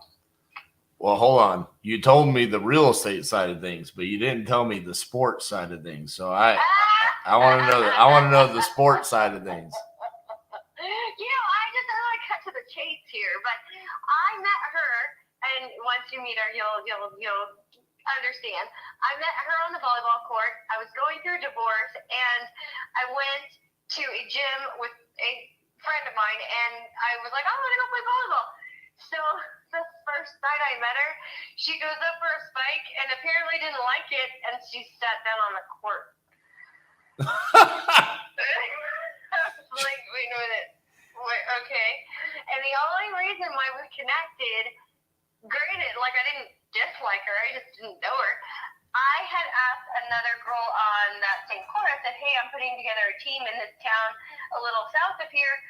Would you join the team? And her and her guy friend were like, yeah. And so, but they also brought Stephanie, and then Stephanie and I became friends. So, but we've coached volleyball together. I coached softball, but like I invited her to play softball one night, and then after that night, my friend who runs the team, he's like, don't ever ask her to come again. She again hit the ball, and it was a grounder, and she didn't like it, and she sat down on the plate. I don't understand. Why does she just sit down in the middle of games? I don't know. It was cracking me up. It was a fair ball. I mean, it just went to the shortstop. I mean, she would have been thrown out at first base, but it's like, well, one, softball's not her game. She played like, I don't know, a year in high school or something. And I've been playing since I was 11. So like totally different, I played college and like all this, but she played college volleyball, and apparently her college coach was just like, oh my God, you have to be perfect. And so she's just like, she stresses out about stuff. So I have a feeling that if I make you an offer on this house that she doesn't like, she's just going to sit down in the middle of the house. Oh, shut up. No, you didn't say that. Okay, well, she's not the approval that we need, but okay. Oh my God, that's hilarious. Oh, okay. Oh my God, I've already forgotten your name. What's your name again? My name is RJ Bates. RJ Bates. Okay, so no relation to the Bates Mitchell? You wouldn't know if I told you. I mean, I can't admit or deny that. I mean, we'll see how this transaction goes. It's hilarious. Well, like, hey, if you want to put a Bates Motel in that little town, I'm fine with that. I won't be there. No, it's funny you say that though, because that's actually what I tell people when they're like, what's your name? And I'm like, RJ Bates. And they're like, how do you spell that? I'm like, well, I'm not going to say RJ, because then I just sound like I'm a dickhead for being like RJ.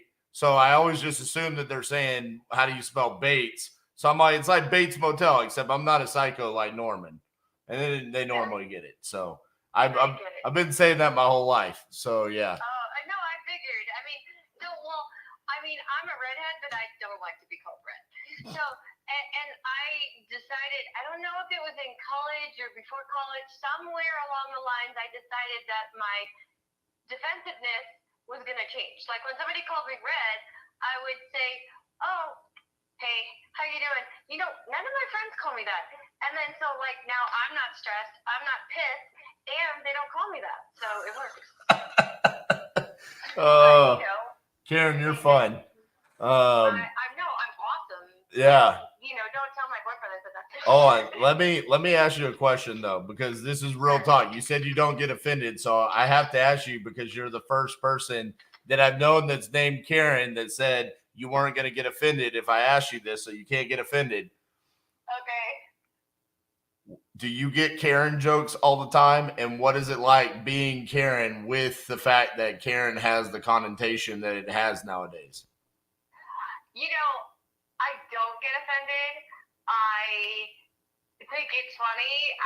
Because, I have my own little blunders, but I'm certainly not the Karen.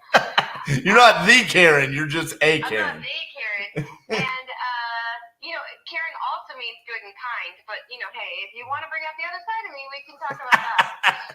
No, that comes out after I make my offer, right? That's exactly. that's when that's.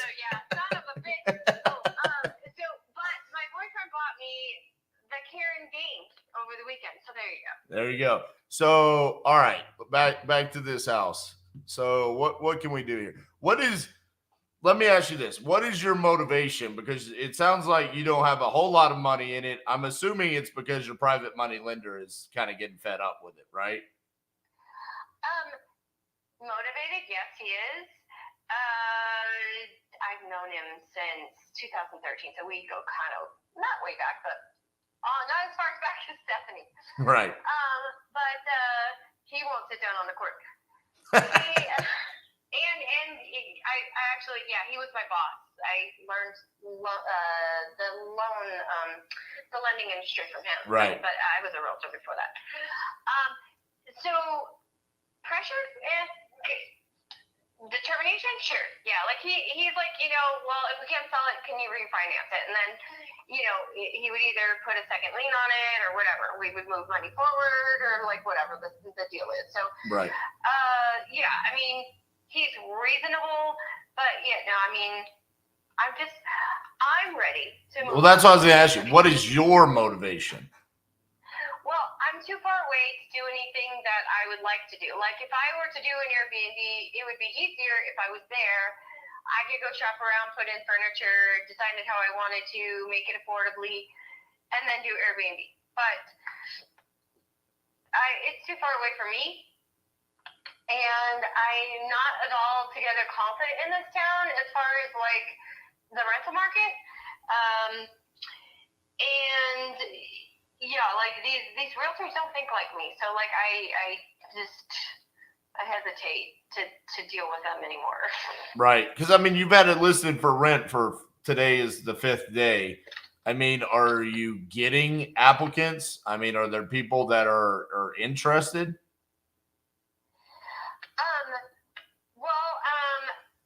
Our property manager has. They're the ones dealing with that.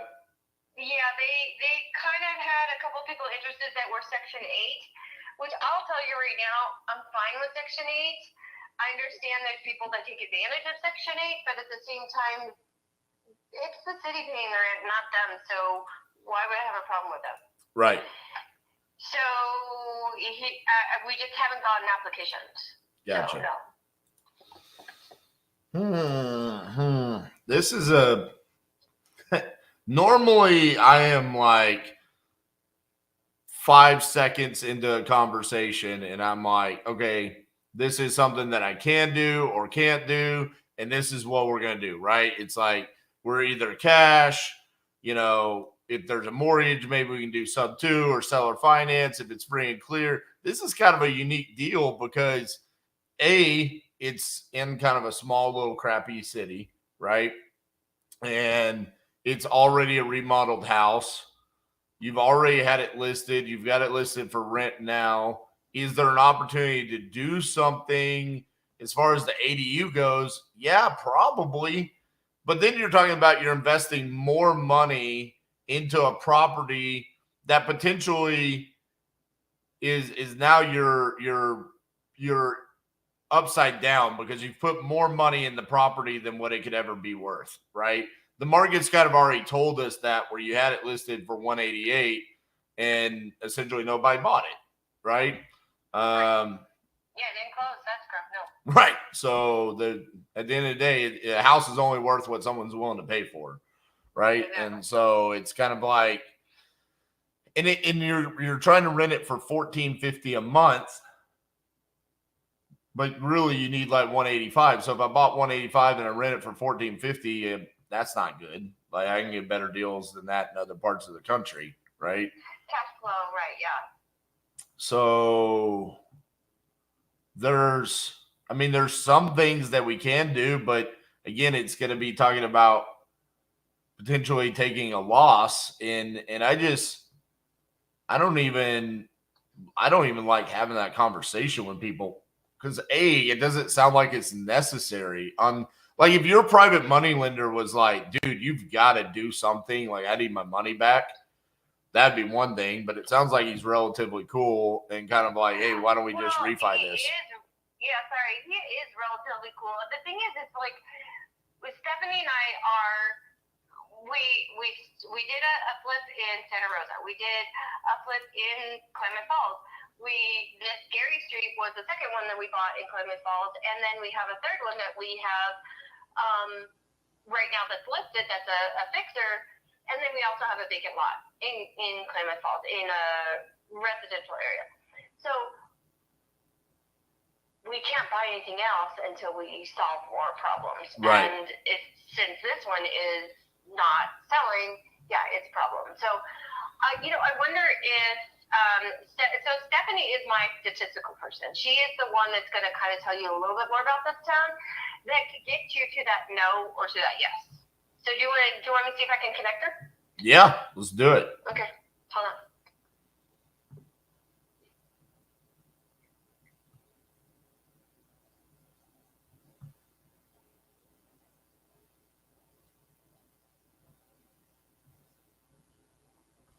You guys are so quiet. I like the comments. Comments like this. Engaging. Makes me feel like you guys are listening. There's a lot of you. That's cool. Make sure to like the video.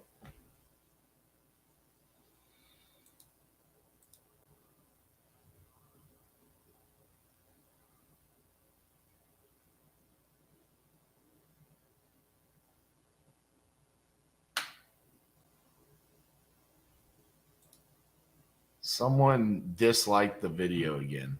It's just.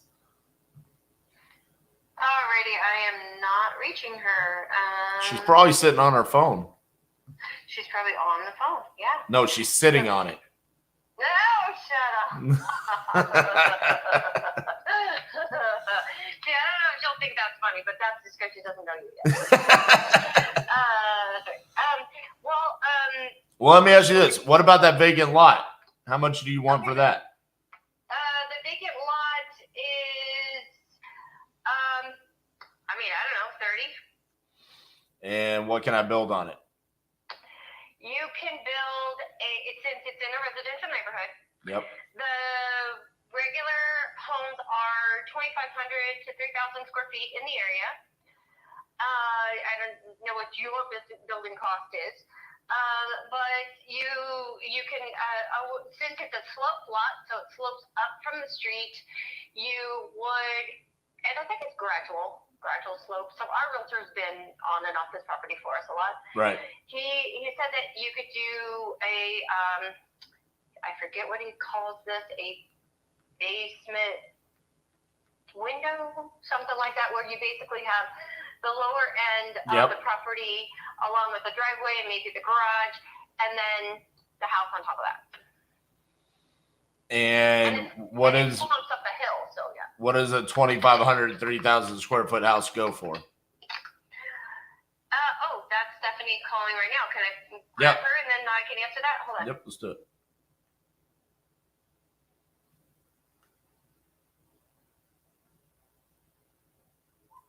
Stephanie? Yeah. I have a gentleman on the phone. His name is RJ, and he is talking about buying Gary Street. But for the moment, he was asking me about Ridgecrest. Do you have a second? Yeah, let's talk to him. Okay, so say hi. Hello. Hi, Stephanie. How are you? Yes, what part of the world are you in, dear? I am in Fort Worth, Texas. Great. Got it. We played volleyball games over there at one point in our life. Did you? Actually, it was Amarillo. It was Karen, the tallest 14-year-old I've ever met that was jump serving off the court, jump serving our team. Really just, breed them well over there. Okay. I love it. You're doing a lot of business in Texas lately. I love it. Stephanie, this is the gentleman that I told you that was looking at possibly writing a cash offer for us on Gary Street, or an offer. It doesn't have to be cash. But regarding Ridgecrest, to answer your question, RJ, Stephanie, actually, can you answer this? How much do you feel a home in Klamath Falls on Ridgecrest would go for approximately 2,500 plus square feet? Yeah, so the answer to that was like maybe 490 a few while ago, but now it's like there's costs at 370 to 450, and prior to that, like 2 years ago, were 520. So I just feel like the upper end in that area, 500 is upper end, and that's kind of getting affected. But you just, putting in the numbers for the build at what, Karen, 350, and then some 390, the low, you got to find your profit. Are you building the bigger home, or are you building for less cost? So that's what I think is the numbers in there. Gotcha. Wait, punching in some numbers here real quick. So Stephanie, would we consider selling that lot for around 30? Well, there's one listed right now for 29. I haven't talked to you guys about it, but I think we're giving it away. But we could right now if you want. We could talk about it, yeah. Sorry, hold on. There's that. About when I was there 5 months ago, there was 4 new ones on that street in the market. And at that time, they were like 27 and up. So now there's just one for 20. Oh, and RJ, the address is 98 Ridgecrest. Okay. Let me pull that up real quick. Yeah, 97603 as well.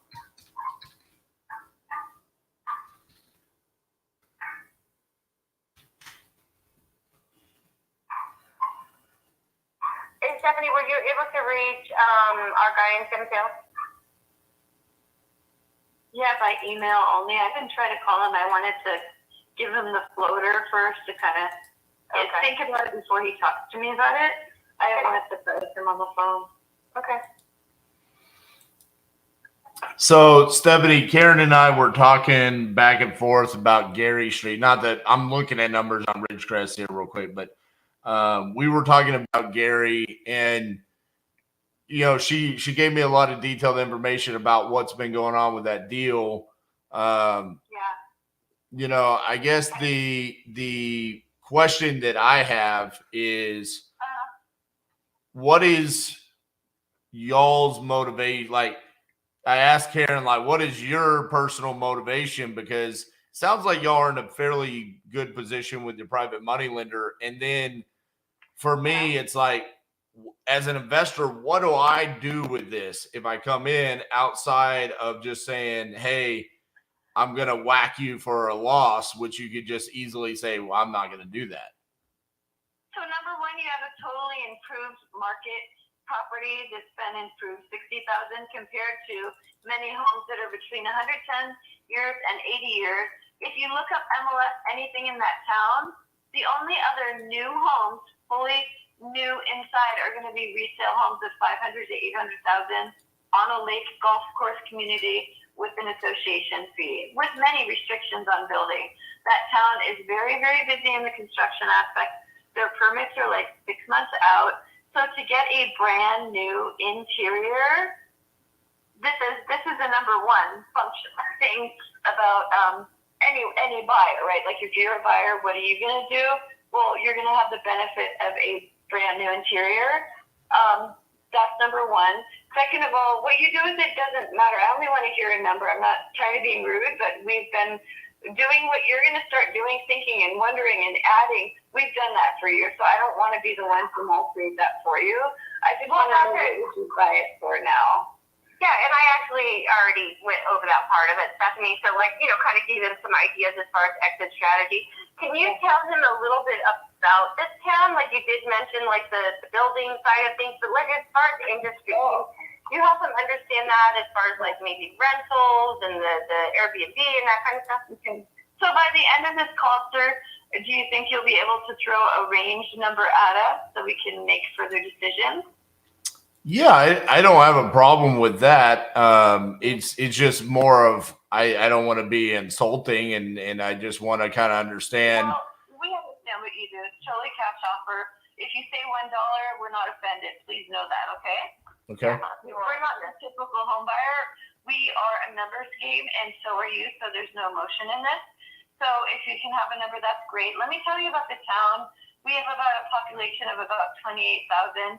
This is going to be border town of California, Oregon. There's been a mass exodus in coronavirus. Moving to that town, I think it was like 20 to 35% of buyers were actually from California, all cash. We're still feeling that in that market. I joined the Coldwell Banker office up there, so I'm very much in tune with appreciation.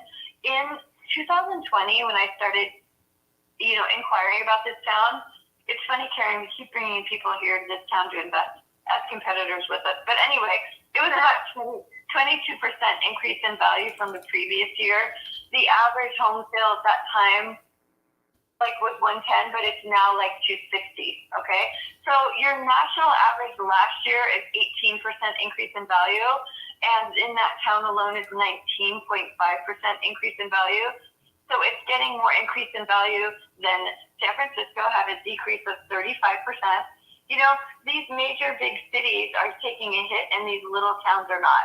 So as far as that area, San Francisco, the airport, the town that the airport exists in, which is like next door to San Francisco, that town has 29,000 people. So this town has the same number of people in a, adjacent property, great adjacent town to San Francisco.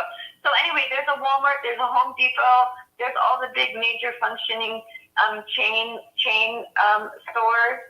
Costco might go in there in a year, but if you do try to hit a bigger town, it's about an hour and 20 minutes over a little mountain, and then you hit the Highway 5. So as you can tell, Highway 5 goes from San Diego, Sacramento, north of border, Redding, all the way up to Portland to Seattle. So it's a main thoroughfare. It is off the thoroughfare about an hour off the major Highway 5. But that town, it's a very big, Christian town, but you're just getting a lot of, the last time I was at Starbucks, I kid you not, there was Indian people, there was Asian people, there were African American people, and there were white people. So I just love that it's getting diverse, It's like people are moving there, the culture's growing, the food restaurant is Korean, there's all sorts of food there. So yeah, it has to grow. There's no Macy's in that town or a big mall yet, which is my personal problem. Shopping, you can't run to Macy's. But yeah, there's TJ Maxx and Ross and Petco. You have Kinko's, you have Denny's. Sorry, I'll let you speak now. It's okay. No, I appreciate all that. So, all right. So I told you she was my statistics person. Yeah. She's the one. So I appreciate that. The one last question, and then I think I'm already where I think I need to be. But last question is Karen wasn't sure. Do you know how many applicants or applications you've received so far for the rental at the 1450? Oh, there is 4 people, but we haven't actually gotten any applications. There were 4 people that it was shown to. One was concerned because when we had the rental, we were going to, kind of keep access to the shed, and they were worried that we were going to rent it out eventually, but it's not habitable until you put in the plumbing and that, as I mentioned. It's not an ADU. Can't live in it yet, even though the walls are finished and the floor is finished and the electricity's done. It's just not. So that was one. And then the other two I know for sure, they were Section 8, and this particular person was kind of blocking that because I have appreciation for them, but apparently he doesn't. Yeah, we are here to improve communities. So we're actually not happy with the current. Well, Karen might love it, but we engaged in him. We loved it, but he has not procured a rental application at $1,450. But I will tell you, he turned away three applicants without even consulting to us, and 2 are Section 8 at $1,250. So does that help answer your question? Yes, it does. Okay, so here's what I'm thinking on Gary Street. This is, like you said, no emotions. This is more just numbers for me. And for you guys. So take this with a grain of salt. I'm just going to explain where I'm getting it. It's mainly based around the rent rate and what the cash flow would be. And then also just some of the things on the exterior that I was, Karen was kind of talking about, maybe some roof repairs that might have to be done in the future because I've already kind of done those. And then also some, and then some stuff on the siding. Sounds like maybe a little bit of repair. So I would want to be around 140,000 cash. Oh, okay. So that's where I would need to be because that's going to be based off of the rent rate of what you're going to be getting for. Say I put 5,000 in with some of the closing costs, I could be at a 1% rental. That's really the reason why I'm coming in there. I don't think that you guys were overpriced at the 188. I think you were probably at the right amount there. It's just as an investor, I can't come in there. The other thing is I could do a little bit more research on the Ridgecrest to see what I could do there on that vacant lot. But on Gary, I would need to be at 140. Okay, and then I might as well throw the other address out, even though it's on the market. Obviously we would just pay for our own commission. It's listed at $98,000 right now, and we do have an active counter out right now. Okay. But the address is 3085 Lodi in Klamath Falls, and it is across 6th Street from Gary. So it's not the same neighborhood, but near, right? Stephanie, about a mile? We're like 0.08, so about a mile. It's a more timed neighborhood, and yes, it's a cute little home. We improved it. I want to let you know we bought it as a 2-1. We improved it by 350 square feet, and it's on the market as a 3-1, and we did that like in less than 60 days. No. Oh yeah, that's correct. Yeah. Because the upstairs is now a 3rd bedroom. Yes. Gotcha. But it's not. It's definitely a fixer. Like we have not put the kitchen back. We have not done the flooring. Yeah. Fully demoed. No kitchen, no bath at the moment. Sorry, but it is a clean slate. Yeah, I'm looking at the pictures right now. I mean, I kind of see what we're dealing with there. Sure. I mean, anyway, just since you're an investor, I thought I'd throw it to you. Yeah. Yeah. Oh, how much do you hate my 140 offer? Well, I don't know that we hate it. We understand it. I think that, I could refinance it for 140 and give that to my investor, and then he would just put a second lien on the property. So I don't think he would accept the 140. But hey, we might as well talk to him. And that's pretty much what I figured. I mean, because realistically, that's also what my strategy would be. That's why I was asking Stephanie, like, I wasn't trying to have you guys tell me what my exit strategy is. It's like, am I missing something? Like, is because you guys have already invested. It's like, is there something there? Because if I can't obviously flip it, right? So then it's what's next? Rental. Okay, I could potentially sell or finance it. But even if I were to do that, I'd still want an equity split there, right?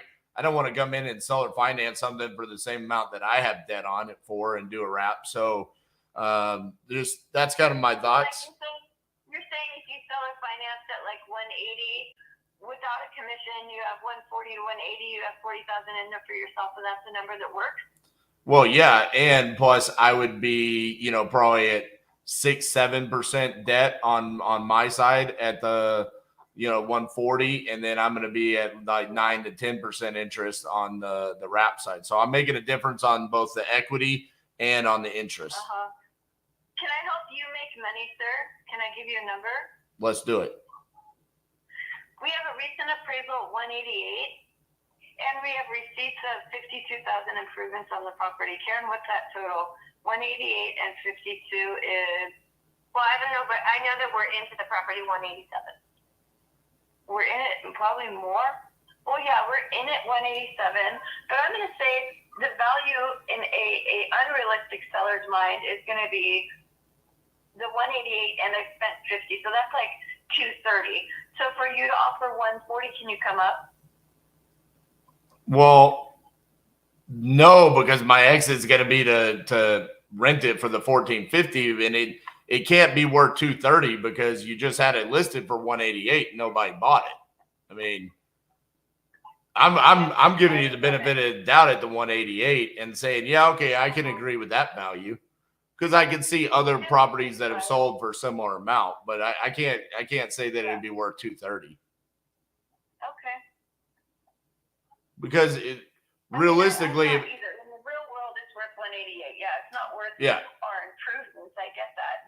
We're agents, but yeah, 188 is the recent appraisal. So you're not coming in too low.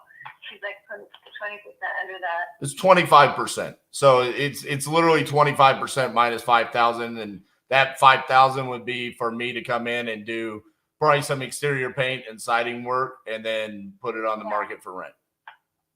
Okay. Oh, sorry. Why don't you guys do this? Why don't we reconvene later this week? Because I want to do some more research on Lodi Street. I want to do some more research on Ridgecrest.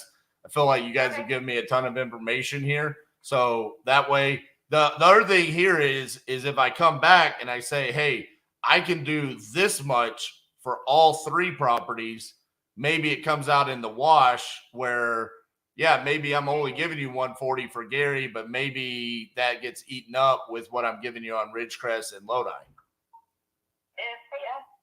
That's true. Hey, I have a question for you, RJ.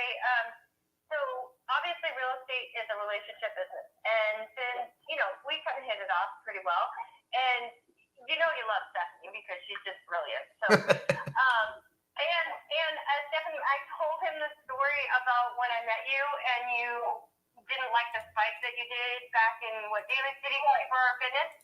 Okay. And you sat down on the ground. Okay. What's that? I don't know how volleyball's well in it, but okay.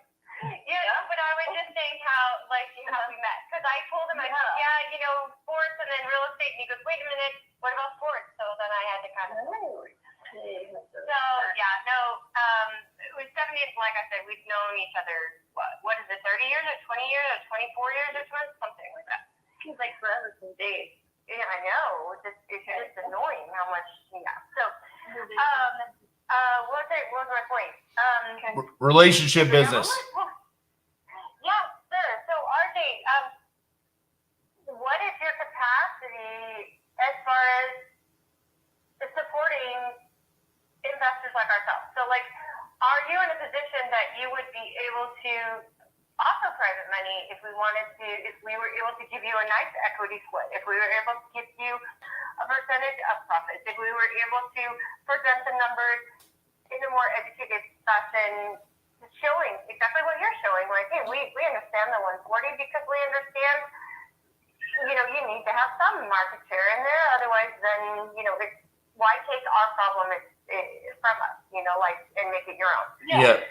So I'm you guys, right? So I use private money the same way that you guys are using it. So I'm not in the lending business, but I am in I'm going to buy the properties. I'm going to fix them up. I'm going to keep them as rentals. And then I'm going to do the refi or create wraps, or we've done Airbnbs in the past. I'll be honest with you. I'm not interested in doing any more Airbnbs because I've been burned too many times with cities deciding that it's not allowed anymore, just randomly.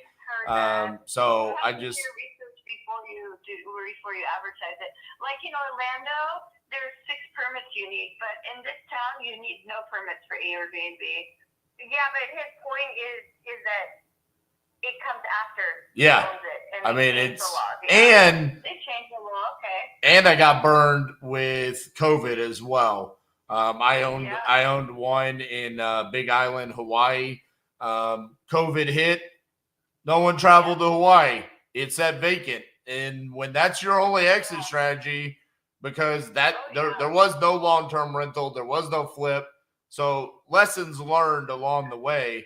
So I'm just not doing Airbnb for right now. But I mean, to answer your questions, the way that we can build a relationship together. One, you can bring me deals. Two, I can bring you deals.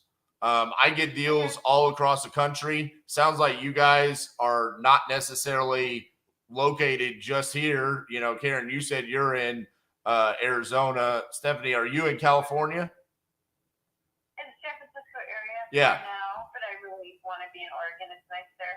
So, I mean, listen, we're always getting deals where either I can wholesale it to you or something along those lines. I mean, look, I'm open to anything along those lines. But as far as private money goes, I mean, I'm more active in it. I'm not ready to sit back and just loan my money out at this point. Oh, gotcha. Okay. No, hey, this is great. So, well, RJ, today's Wednesday, so we can touch base, later this week if you want to, Friday or something. Yep. And then actually regarding Lodi, we may or may not be ratified by them. Like I said, there is a counter out right now, so we're just waiting to find out what's going to happen with that. And then, unless you have some great cash offer that's over the $98,000, then we're probably just going to entertain what we got. Yeah, well, I hope that one goes through for you. Honestly, I mean, listen, there's no shortage of deals out there, and so from my opinion, it's always like, hey, can we make this a win-win? If you've already got a win-win, then that's awesome, So Okay. I'll look at all these deals, and then like you said, let's just touch base and see if we can make something happen. Okay. We need to get Elizabeth Eagleton at 9 a.m. at her Hire Invest, and it's 11:50, and now we have a counter thing. So, okay. All right. Well, RJ, we will talk soon. All right. See you guys. Okay, Thanks. thank you. Bye-bye. Thank you. Bye-bye. Holy mother of God. As much as I liked Karen, I dislike Stephanie. Oh, man. I'm like, how are y'all partners? I guess opposites do attract. Oh, that was another just freakishly exhausting call. How do I even leave notes on these types of calls? This is what Cassie says. I need to notate while I'm on the phone. How can you notate? It's just so much going on. Stop it. I'm just going to put the addresses.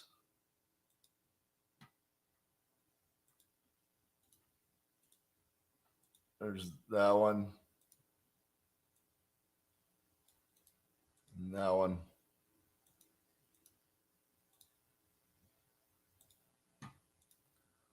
I'm going to be so exhausted after today, and it's what'd you do today? I talked to 3 people. And I'm just exhausted. I'm not setting a bad example. I am taking notes right now. Stop it.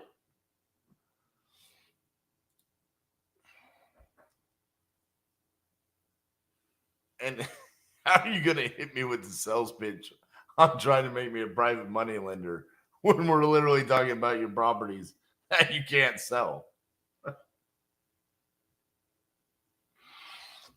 Oh, man. That's amazing.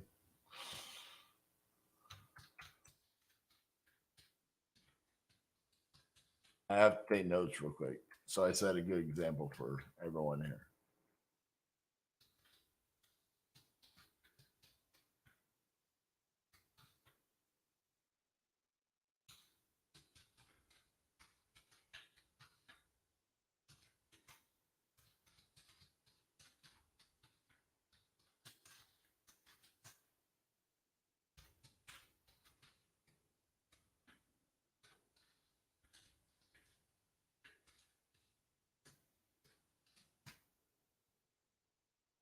Oh man.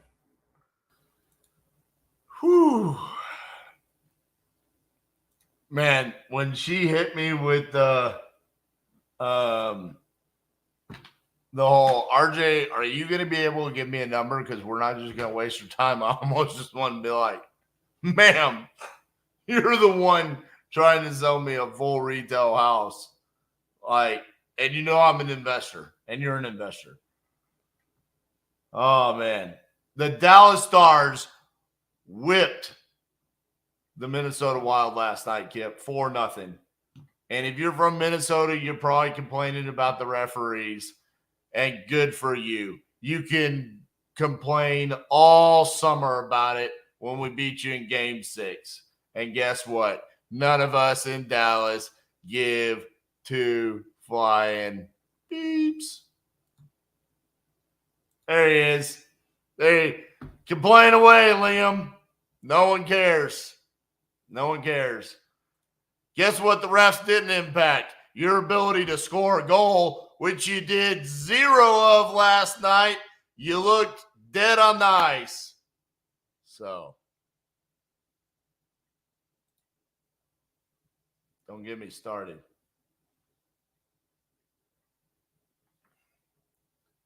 Let's talk to Felix.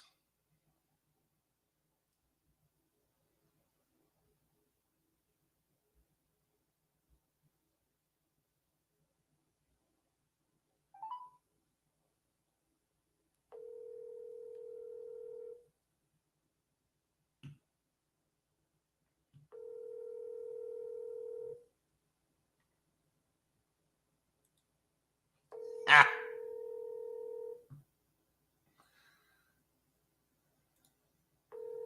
You know it's bad when you got more tears than goals.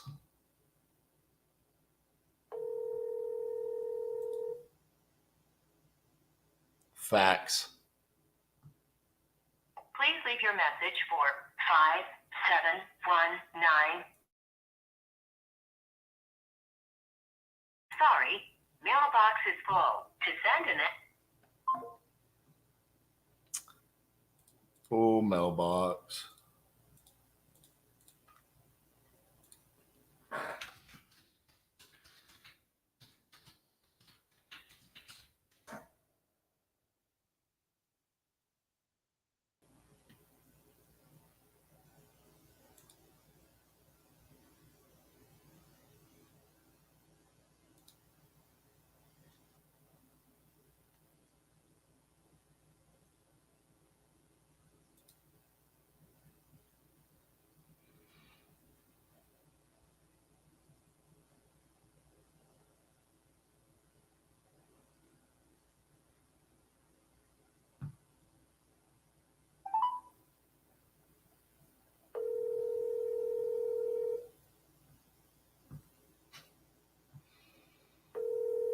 Pretty sure the seller put an actor's name in. Hello? Hey, is Danny there? This is it. Hey, Danny, this is RJ calling about your property there on Sanford Drive. You had entered it on my website saying that you're interested in selling that property? I am. Awesome. How much are you looking to get for it? $345. $345. What's going on with the property? Nothing. I'm going through a divorce. All right. I'm sorry. The house is in great condition. It has 5 bedroom, 3 full bath. House is in great condition. There's nothing wrong with the house. We're just not gonna make it, and I'm gonna put it on the market and sell it. Gotcha. And it's 2,700 square feet. It's actually 33. The website is showing 27. I had the extra room upstairs done. It's a total. That's what made the 5th bedroom. Has a closet. It has 2 closets in it, and that room right there was 2,500 square feet, and that added to it. Gotcha. And real quick, I didn't write it down. How much did you say you wanted for it again? $345. All right, $345. How'd you come up with that number? It has been appraised. By an appraisal or from from the city and county? No, but it was appraised by the city and the county. Okay.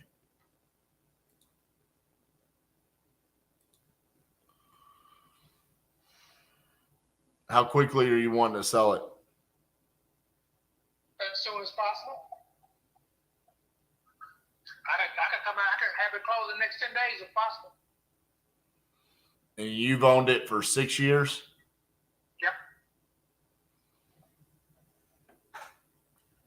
Does it, obviously if you've lived there for 6 years, does it need like paint and any flooring or anything like that? Nope. So no beds were against the walls or couches or anything like that? No. I don't put furniture against the wall. Okay.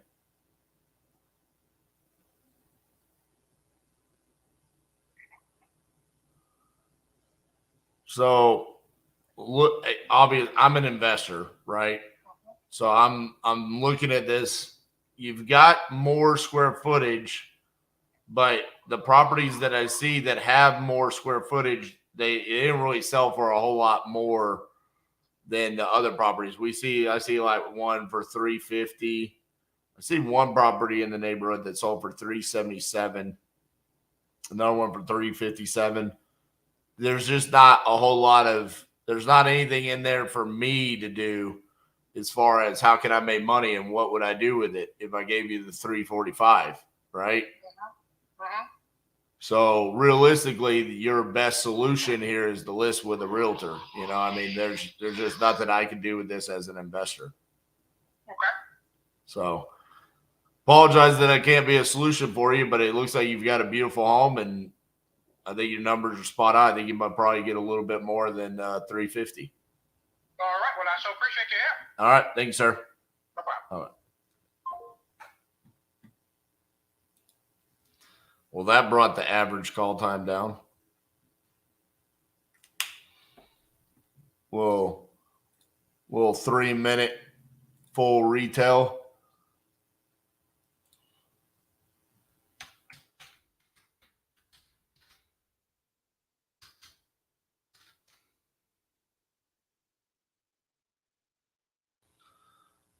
So another reason why that one was not really entertaining is because it's in a small town in Mississippi. Although I will say there were days on market wasn't too bad.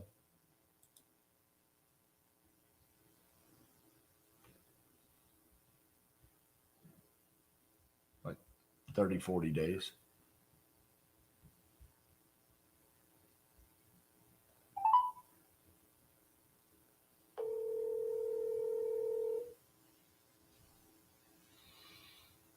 Isaiah, I don't see what he didn't really have any motivation besides just getting the divorce. Got beautiful property. Built in the Your call has been forwarded to an I think it was built in like 2010 or something like that. So it's like a 13-year-old property, nothing wrong with it.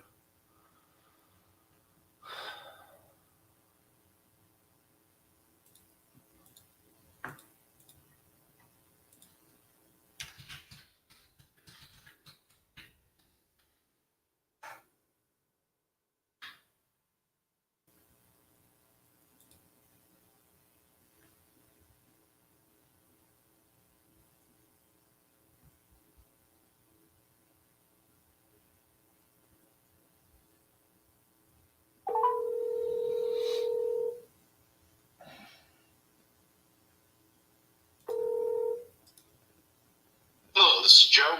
Hey, Joe, this is RJ Bates calling about your property over on Horseshoe. Hey, how's it going, Mr. Bates? Doing pretty good. Hey, you had entered this on my website saying that you were looking to sell. You still looking to sell that property? At some point, yeah, absolutely. How much are you looking to get for it? Right now, we're hoping somewhere around 425. All right. Tell me a little bit about the property. What you got going on over there? So I know on like Zillow and whatnot, it's listed as, I think it's listed as like 1.5 baths and 3 bedrooms. It's 4 bedrooms, 3.5 bath.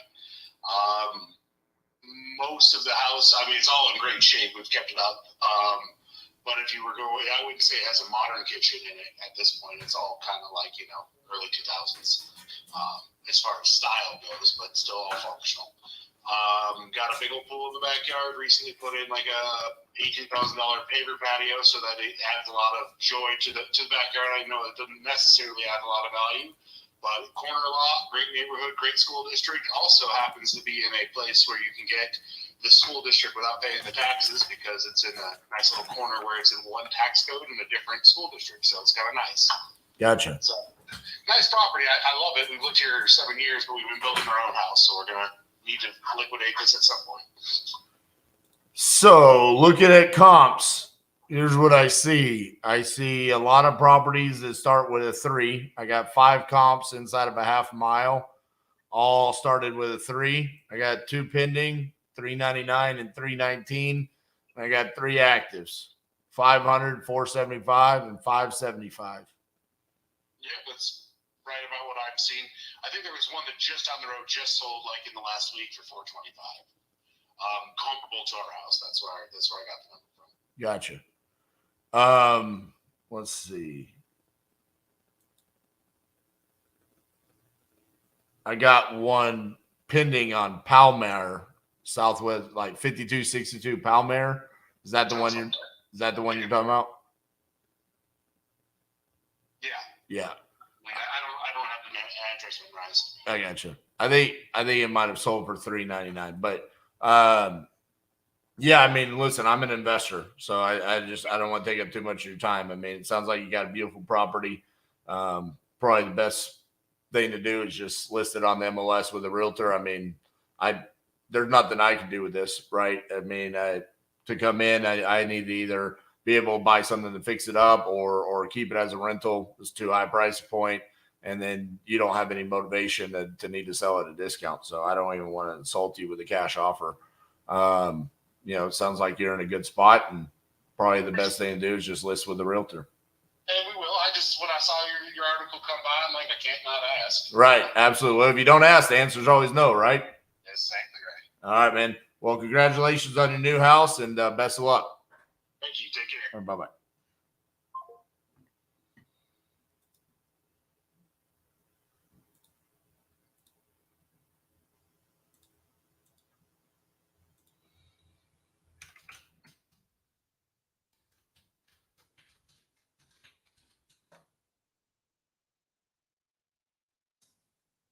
Think he's going to be heartbroken when he actually talks to a realtor.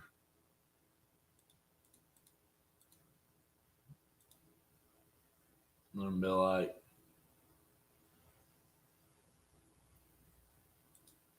we want 425. Realtor's going to be like, you get 3, and they're going to be like, oh, what happened?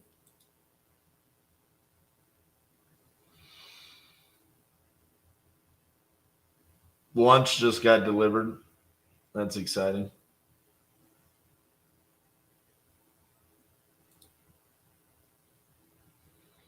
Let Miss Cassandra eat her lunch first.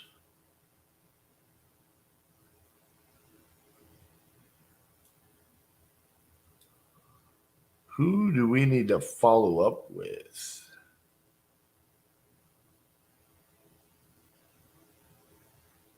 Let's look here.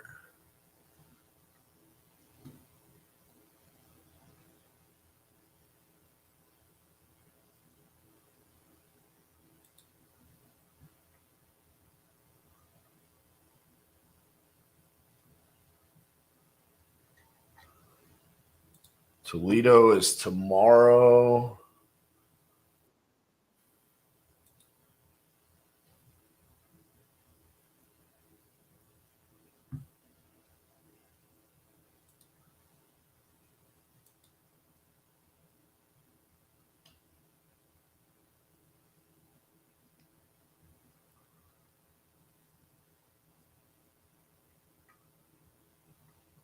The one in Tulsa. That's the one we need to follow up with. What was this guy's name?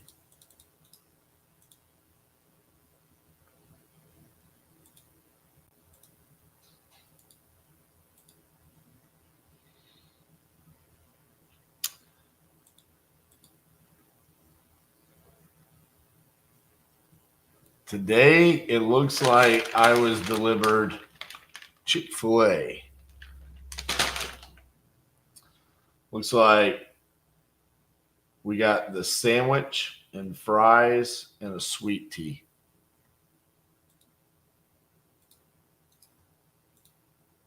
Pretty generic Chick-fil-A order. Ethan.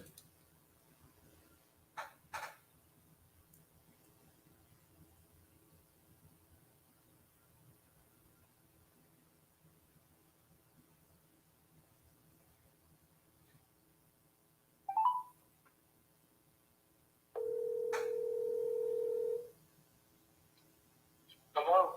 Hey, is Ethan there? Yeah, this is Ethan. How can I help you? Ethan, this is RJ Bates, the guy that you were talking to yesterday about your property there in Frankfurt. Yes, sir. How can I help? I was just calling to see if you got that contract that I sent over to you. Let me see.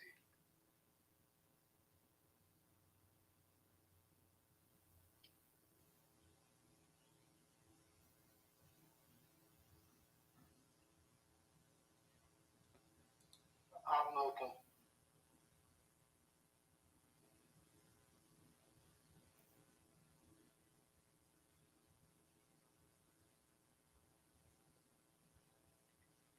No, I didn't. I did. I'm sorry. No, I didn't. You're playing with my emotions over here. No way. I wouldn't do that. No, but I have not gotten it yet. All right, it's E. EREDRIC.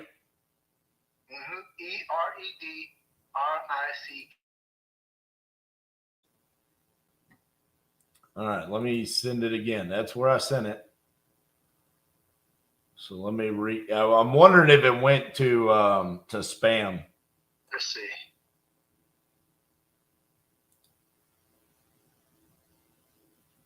I just resent it.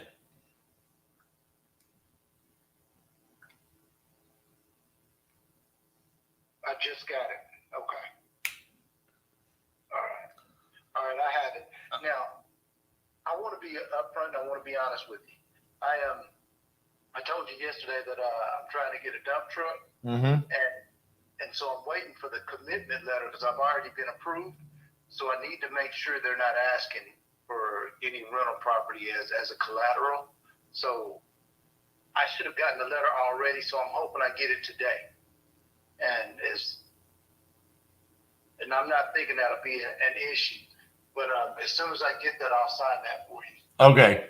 And that's fine. I mean, I don't want to mess up your business or anything like that. So that's not an issue. You know, I don't think you're shopping the offer or anything like that. So that's no worries. No, I just need to make sure they're not trying to hold it for collateral because I can't have anything stop that from going. You know? Absolutely. All right, Ethan. Well, I appreciate your time. Just keep in touch with me. Hopefully you get it today. If not, you know, we can get it taken care of when you do. Okay. Yes, sir. And I'll definitely keep in touch with you. Thank you, sir. Thank you. Bye-bye.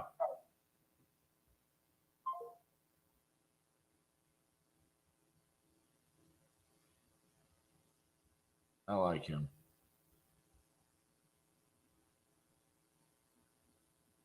My kind of seller.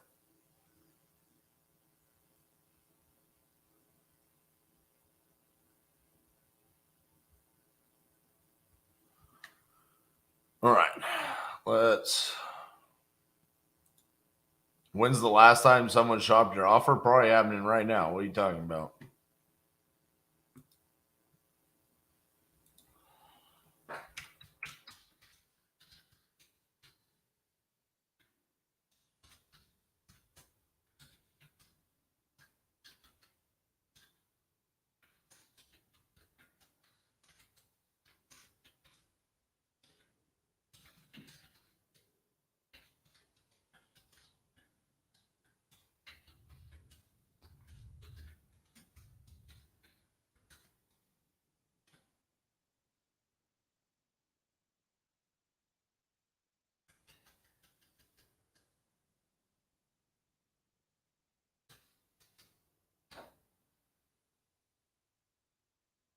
All right.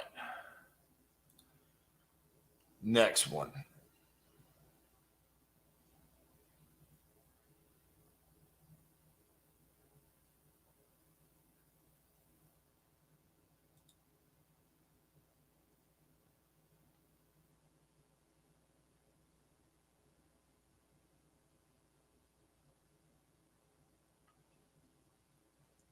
Jackson, Mississippi.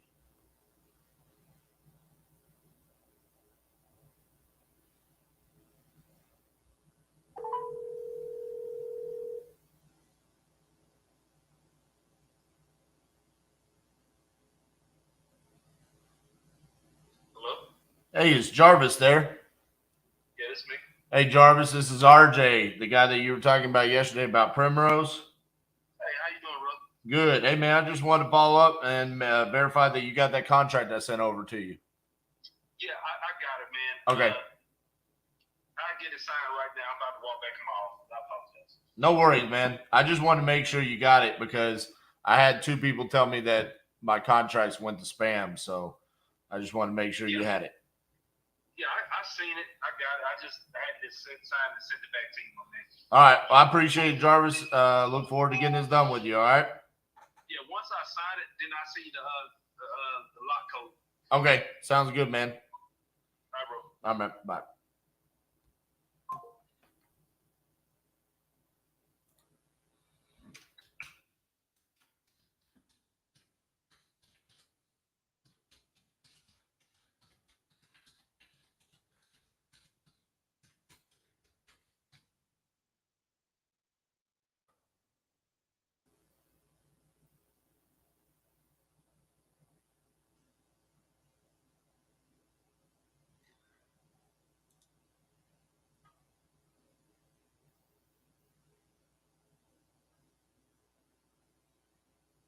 Should we follow up with Ebony?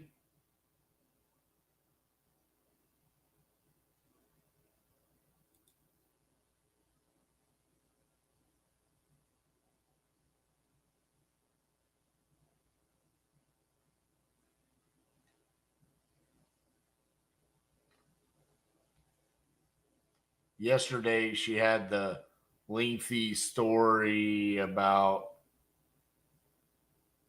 the uncle and all that. I don't know. Maybe give Ebony some time to figure out her stuff.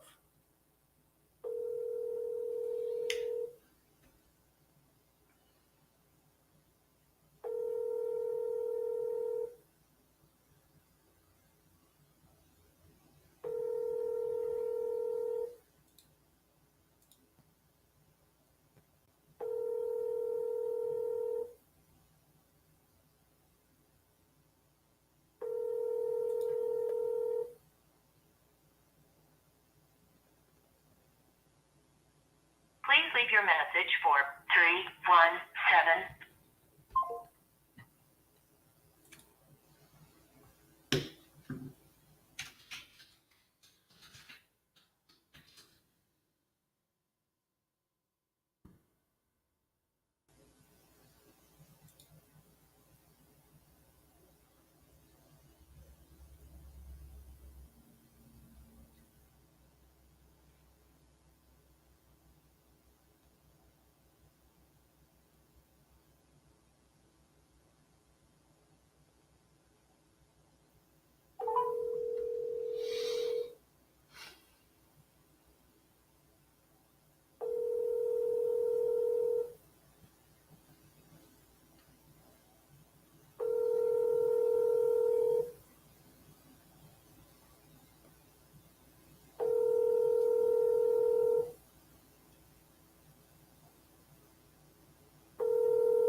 Hello?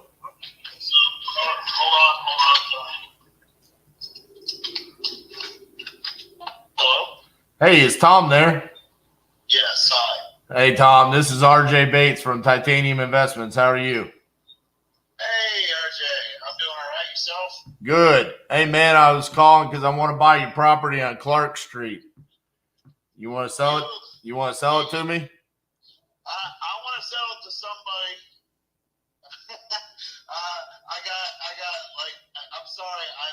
familiar with Josh's company. Yeah. I remember the name Titanium. I've got a bunch of people hitting me up, but I do remember Josh. I'm interested. You know how we make them all go away? What's that? You sell me the property today. You see that? I'm a modern day poet. You know how we make them go away? You sell me the property today. I just made that up on the spot. I'm just saying. Hey, it's all about the today business. I'm in car sales. I hear you. There you go. $100,000. That's a lot of money. That's 6 figures. That is. I got somebody that says they can beat 105. But are they me? I mean, let's be honest. Their 105 could be, a myth, and my 100,000 is a reality. That's the difference. I mean, they're coming on Wednesday to look at the property to give me their offer. I don't know that you guys have. I think I sent Josh pictures at one point of the interior, but I don't know that I don't think we ever did an in-person inspection. No, we haven't. But you sent us pictures.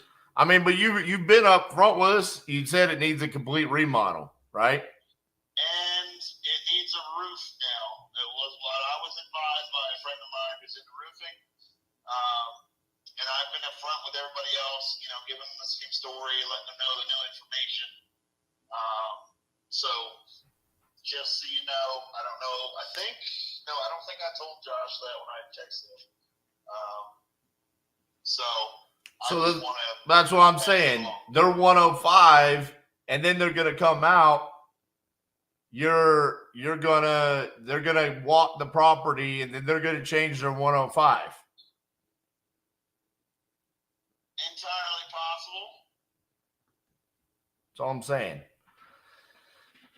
You like Josh. You like me more because I'm better than Josh. So all I'm saying is, like, the property's vacant, right?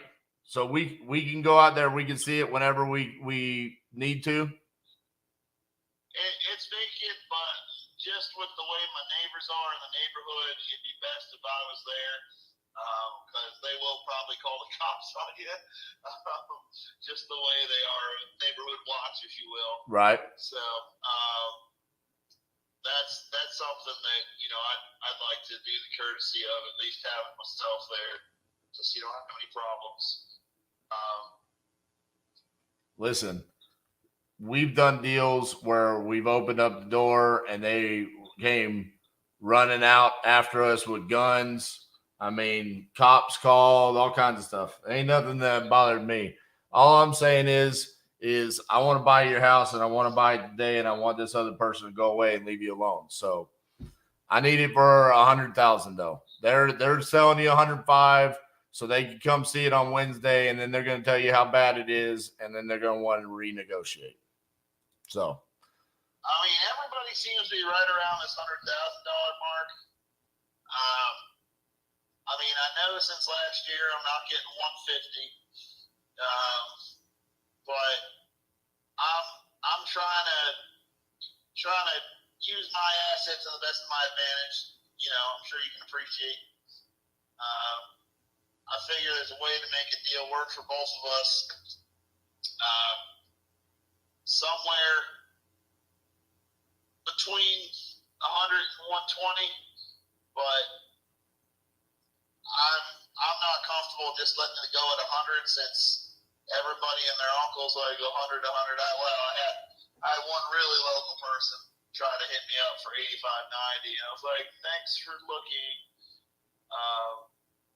So that's where I'm at. Just trying to get out of the property, but also not leave everything on the table. Because, I mean, if I wanted to spend another month on it, I could clean it out and list it and take the risk on myself. Because I know the way flipper contracts work. You have the right to list it yourself as soon as you clean it out, right? right. So, if you're looking to turn it quick to the next flipper and just get your money out of it, I can understand there's a margin there, even if you don't sink a ton of money into it except to clean it out. I'm looking to get out of it in May, but if I have to put some more time into it in order to get a little bit more out of it, I'm not opposed to it, but I would prefer to just get it done and be ready to move on to the next thing in my life. If everybody keeps telling you 100, it's kind of the market is telling you what it's worth. I mean, that's just the reality of it. If you want to get out in May, then you got to make a decision now because title has to be open. We had to clear title and all of that. So, I mean, that's just the reality of these types of transactions. I mean, it's going to take a couple of weeks just to get it ready to be closed. So, I mean, I don't know how many people you want to go out there and tell you the same thing, but if everybody's coming in around the same numbers, that's kind of telling you what market value is. Yeah, it seems to be getting that way. I know inventory's low, supply costs for construction have been creeping down, not half, but from last year, but they're creeping down. But the problem is interest rates are going up, and trust me, I see that every day in the carpet. And that's more of a concern than anything else that's gone on in this market in the past 15 years. I mean, you're talking about what was a $300,000 retail buyer, a year ago is now a $200,000 retail buyer. So, as you're talking about supply and demand, we're talking about on our side, supply and demand of buyers at certain price points. Right. So that's where the property's not going to be getting in any better shape. Right. We've been talking to you for a while now, and it's like, I mean, we've been shooting you straight this whole time, and we're trying to be as transparent as possible, where it's like, dude, I mean, you sound like you're interested in the 105. Is the 5,000 potential really worth that much to you?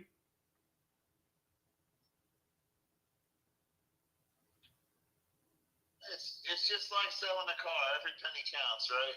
So, but I get what you're saying. But the difference there is that when you're selling a car, there's a price tag on it, and you're telling somebody like, this is how much the car costs.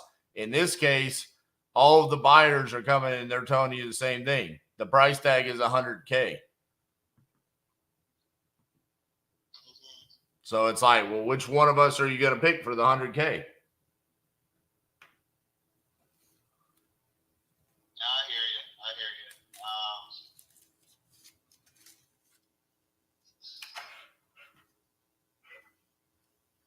So it's really breaking the bank at 105, huh?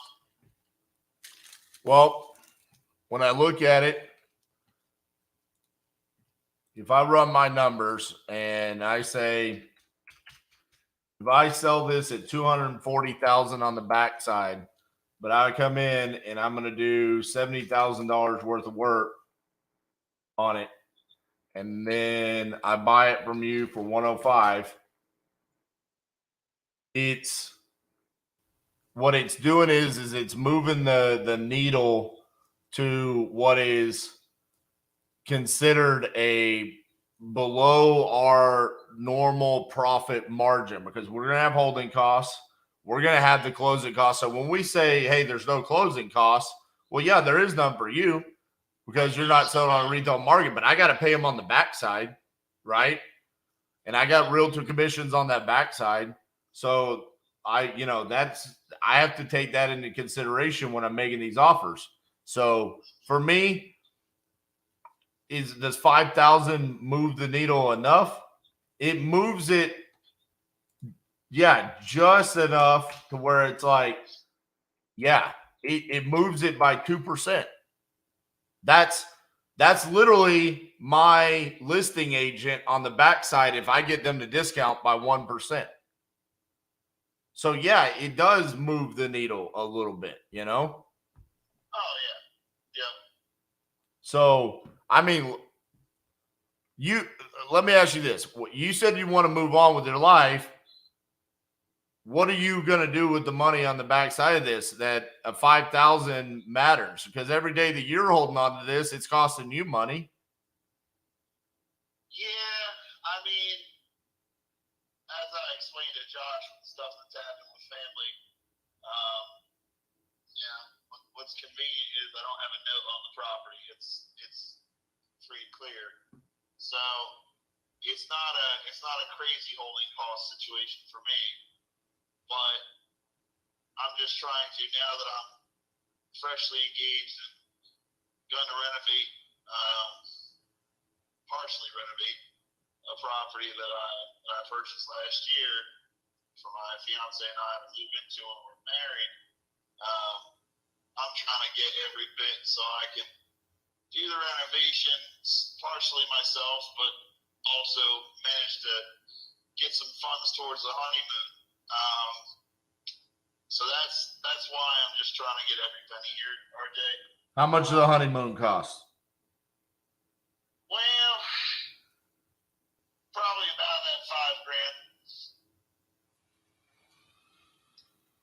$5,000.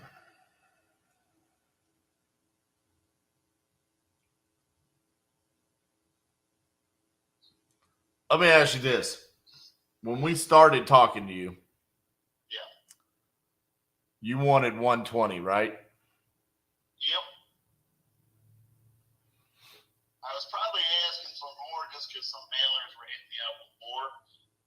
Just last year that they were throwing insane numbers at you, like 130, 150, but I never verified any of that. Josh was good with this follow-up. So here's the thing, man. When you say there's not a note on this, and so your holding costs, there's opportunity cost that's been missed here. Oh, yeah.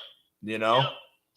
Because the reality is you probably could have gotten that, or look, you could have gotten more than 100,000 6 months ago. Yeah. Unfortunately, I made the idiotic promise to a family because I've been helping them that probably notes on my file that I was helping my mom with their house, and that's finally ending this month. In May, I'll be free and clear of it. So that's why I never moved forward when the market was a lot hotter. Right. But now it's like, all right, against her advice, and I don't know if you're not an only child who's the only son of a widow boy, powerful influence. It's dangerous. It's bad sometimes. I love her, but anyway, she'll be spitting and hooting and hollering that I signed this property up and didn't list it myself. But try not to become a hoarder of decaying assets. Because if you don't improve a property, that's what it becomes. I get it. Yeah. I mean, if you're at 105 and I'm at 100, can we find a meeting ground here? I mean, or are you dead set on, 105 because somebody said they will give you 105, but then they got to come walk the property?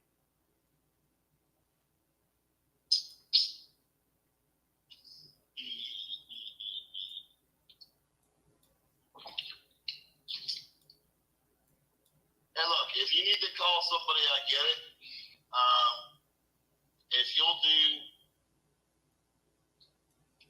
If you'll do 105, I'll cancel everybody for Wednesday, and it's yours.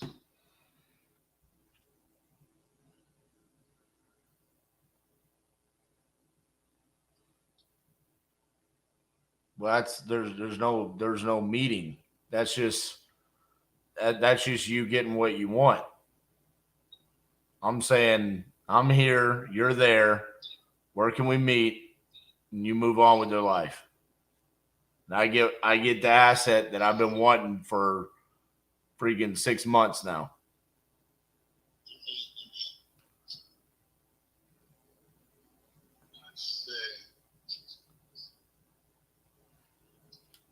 You sell cars? I do. You should sell houses. I'm working on it. Make more money doing this. Yeah.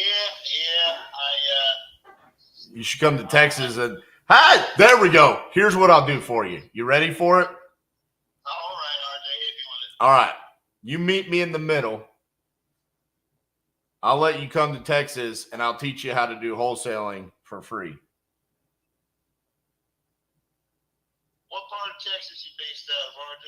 Fort Worth. Fort Worth, not a bad area. Well, we've got a 2-day boot camp that we show the marketing that we do that got us in touch with you. We show you how we run our numbers, everything that we do. We teach you how to do wholesaling. We teach you how to do flips. We teach you how to buy houses creatively, sub-2, seller finance, stuff like that. But we normally charge anywhere between $3,000 to $5,000 for that. I'll give that to you for free.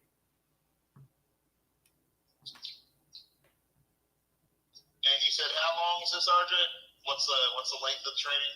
It's 2 days in my office. You're going to be here with like 30, 40 people. Gotcha.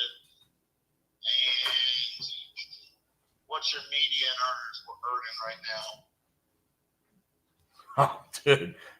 We had one guy that came, and his first month after leaving here, he made $200,000.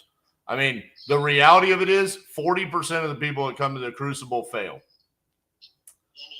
Those 40% are just, it's because they didn't take action. They weren't meant to do this business in the first place, or their lack of funds. Something along those lines is the reason why they didn't succeed. The 60% that do succeed, they could easily make 6 figures a year, or some of them have 7-figure a year businesses that they're building out. So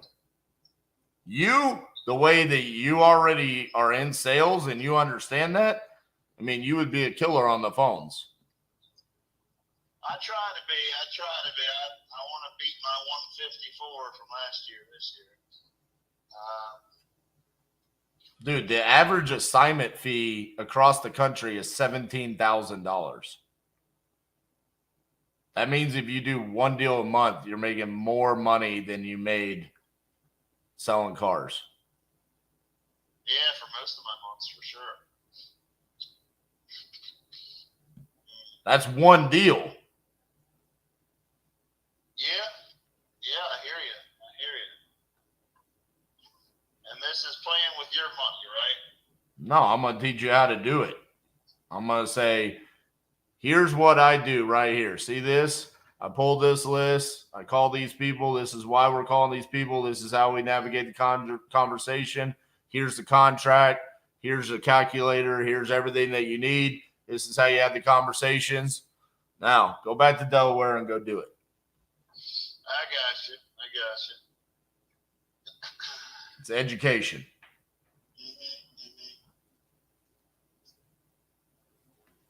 Mm-hmm. 102.5 and the Crucible. 102.5 and the Crucible course. You got to fly your ass out of here, and you got to listen. I got to get a hotel. I hear you. And you got to actually take action. You got to want to do it. Yep.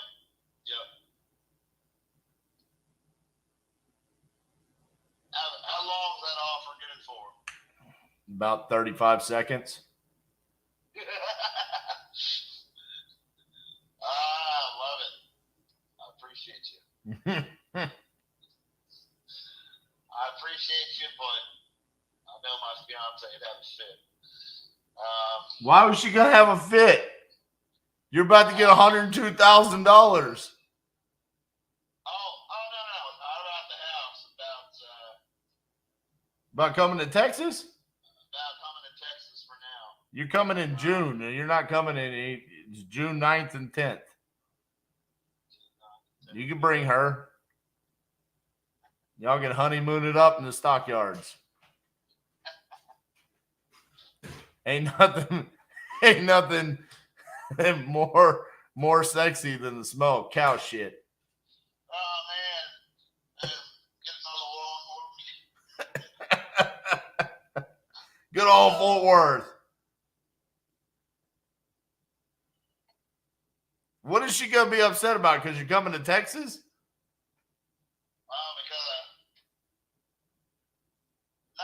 not coming to Texas. Just giving up money for something that's not in the hand. Which, I get that there's future growth potential in your business, RJ, about slight.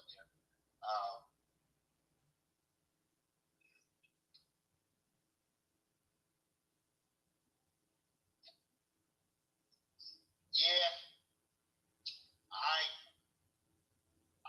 appreciate the offer. I think it's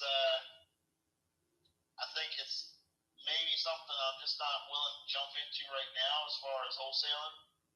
And I know that sounds crazy considering the growth potential. All right, well then let me change my offer. $102,500 and you can't come to the Crucible. Stick with cars. Still giving you $102,000.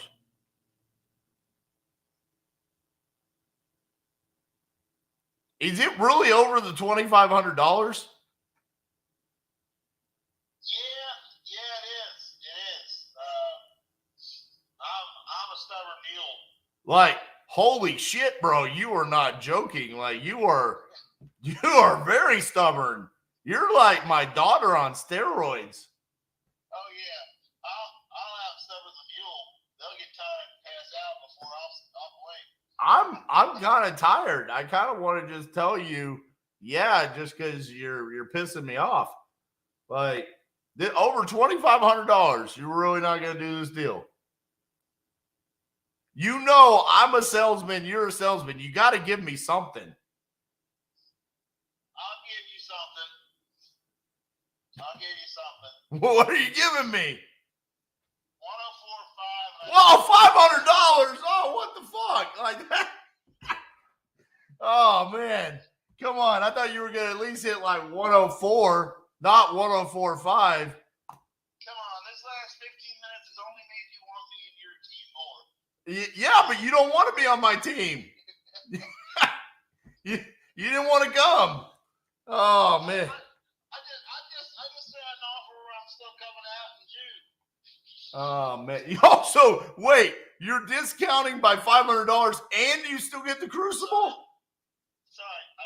You broke up there for a few seconds. So your offer was 104.5 and you want the Crucible? I mean, I'm assuming you make something off of me if I'm part of your team, right? You're not part of my team. Investment for you. No, you're not a part of my team. You're literally going to siphon all of the information you can get from me for 2 days. I'm going to buy you breakfast. I'm going to buy you lunch. I'm going to take you axe throwing. I'm going to buy you lunch. I'm going to buy you breakfast. I'm going to buy you a book. I'm going to buy you a freaking pen. I'm going to buy you a little rubber band thing on your hand. I'm going to buy you a literal piece of titanium, and I'm going to give it to you. And then I'm going to fucking change your world. And then you're going to go out and you're going to say, fuck cars, and you're going to go do real estate. And I'm going to go in debt to do that because you're not paying me anything. And I'm going to buy your house. And you only want to give me $500 for that. You are so fucking good at this. You should really take me up on my 102.5 offer. I'm just telling you. You should do that, and you should come do this because you'll make you'll make $1 million a year because you're good. Unless you're too stubborn, every now and then you got to give in to stubborn sellers. Like when they want 105 and you want it for 100, and then they just won't budge. Every now and then you got to say okay to 105. Perfect. You got a deal at 105. All right. 105. Shit. All right. 105. What's your email? Teambackstars@gmail.com. All right. I didn't get that. Can you text it to me?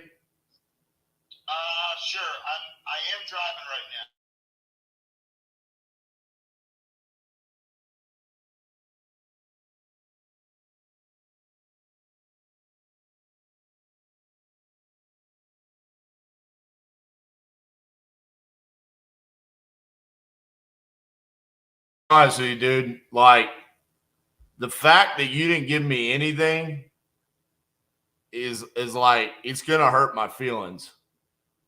Like, I literally have fake wrestling belts behind me where they call me the king closer. And the fact that you couldn't give me anything, it makes me feel like I'm a disgrace to my entire company. I'm the owner of the company, by the way. Well, hey, look, you impressed me as well. I haven't had much confidence being thrown at me in the last 30, 45 days from these other flippers because they contract out their contacts, unlike you. So, Man. All right. 105, huh? 105? Yes, sir. Can I do 104,999? Just $1. Just $1. So I didn't necessarily give you exactly what you're asking for. So at least I can hold my head up high when I have to walk by my team to go use the restroom. I mean, can I mail it to you? Oh man. Fuck. All right, fine. 105. You're literally the most difficult seller I've ever dealt with. This is impressive. So we're just gonna say it's a Delaware thing. All right, I'm gonna send you over the contract. Good conversation, Tom. You're a hell of a salesman. Thank you. Back at you. I appreciate you, RJ. And I did you train Josh? Yeah, I did. Along with my partner, Cassie. Nice. Yeah, Josh, let me tell you something. I know it's tough for Josh to follow up. It must have been because I wasn't getting any traction for him. Right. Well, he impressed me. And, it's like I see the strength from my sales team currently, but I recognize it yours as well. And I appreciate that. I just want to, even if I'm not giving you $1, I can at least say that as one professional to another. Well, I appreciate that, man. It means a lot, and Josh has always been a good one. So I'll definitely tell him that I finished the job by giving you what you want, even though he couldn't do that. But I appreciate that feedback for sure. Yeah. All righty. Now, this isn't any one-page contract, right? This has some actual. This isn't just like some kind of hocus-pocus contract, right? It's a whopping 2 pages. Woo! Man, I'll tell you what, that is thicker than a lot of contracts out there in this business. I'm gonna be honest with you. I don't know what else I can put on there minus some just legal jargon on there. I can make it 3 pages if you want me to. But no, I'll get it sent over to you here probably in the next hour or so. I'm gonna eat my Chick-fil-A that's now cold. But hey, I almost got $1 out of you. I almost got 1/5 of this Chick-fil-A out of you. So I'm gonna go hold my head down low with my team and tell them that I gave you exactly what you wanted. All right, I appreciate you. All right, bro. Bye. I see. Bye.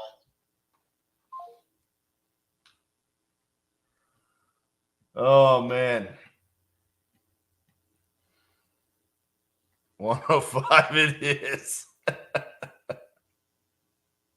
It's not a bad deal at 105. It's what happened here?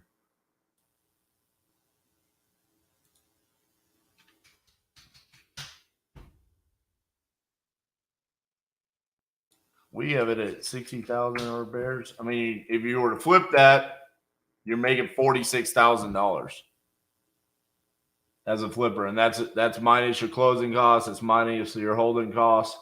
So ARV 240, 60,000 repairs. You buy it at 105, you're making 46,000. It's 19.25% profit. It's pretty good. Miss Cassandra, are you ready? I see you. You're ready. What'd you think about me giving in on the 105? Were you listening? Well, I wasn't listening enough to have any thoughts on it. I love how Liam's in here talking shit like he would have had him at 95. So, First of all, why is Liam's picture when he was 13? no, I think that was from last week. I mean, I have actually met Liam in person, and he is actually an adult. Okay. So I don't know why he still has a picture from 8th grade, but I appreciate that. And then also, Liam, just because you've got to sit there and listen to me close people over and over and over again doesn't mean that you have the actual ability to close. Okay. No one has actually. Only reason he hasn't taken his out is because of the big number 2 tatted on his forehead. Oh my Liam, God. you gonna make me have to drive a hard bargain on our call here in a little bit, buddy. All I'm saying is it's adorable that Liam is trying to take up trash talking. No, I love it. I love it. I mean, he knows the room. He can read the room. He's like, oh, I'm gonna talk to RJ. Yeah, I'm a trash talk. Listen, although you know your call this morning, putting you behind your 11 a.m. break, made me live while I was supposed to be meeting with Liam and Jean. So I'm sorry, guys. Go easy on him. Rescheduled? We're trying.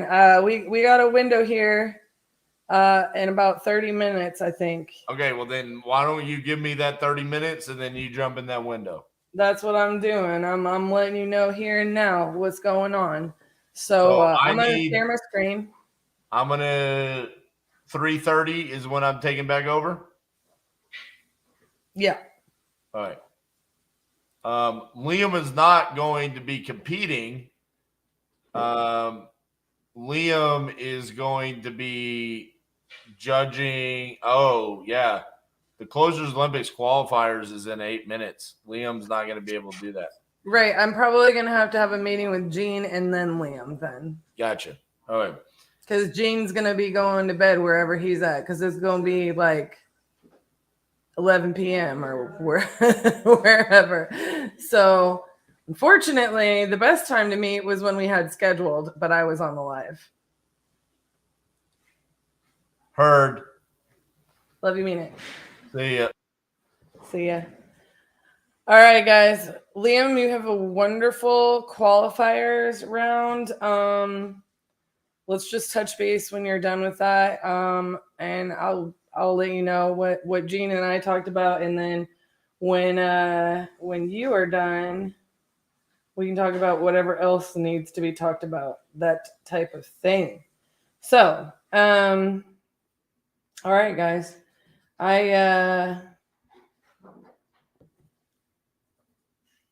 Earlier, I analyzed and wrote a couple of deals, right? So what I've been working on over here is we've just been working on some closing coordination, transaction coordination type of stuff, and getting some stuff across the finish line, systems, all that jazzy stuff.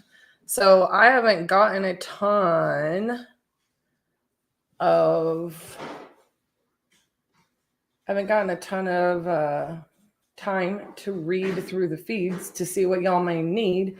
I know that there was a deal earlier that somebody said that they were going to send me. I don't think I got it. But just to analyze that specific deal, or they were having a hard time getting an ARV.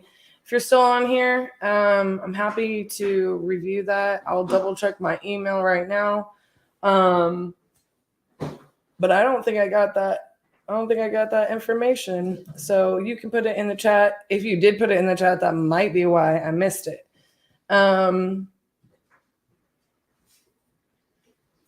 Unless it's these two lots. Was it Eli? If you're still here. If you're not still here, I'll just hit up another one, right? How do we get our offer price? Well, Chris, there's different ways to look at that. You can definitely go back to like some day ones. If you see this up on the screen or you see me up on the screen, what I've covered so far in days 1, 2, and so far today in day 3 is I've covered, how we do some of the recon process.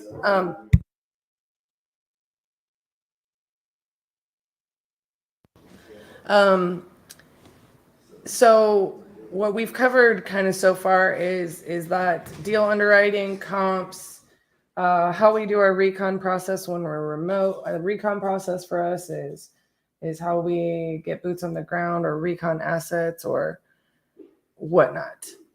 How we get photos, access, walkthroughs, how we do all of that. And then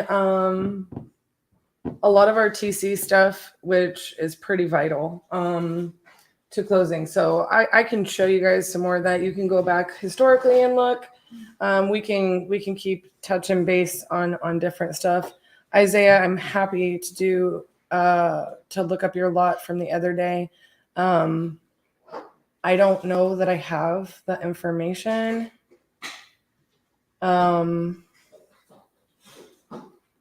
I don't know that I have the information. Will you have my phone number still, I assume. You can text me. Or you can shoot it in here, shoot it to that email, and I'll pull it up as soon as you say I have the information. However you want to send it to me. But yes, I'm happy to pull. Oh, there you go. Alvarado Drive. Oh, I remember this address. My thoughts on the comps. Where is it in Alvarado, Texas? Not, I don't think.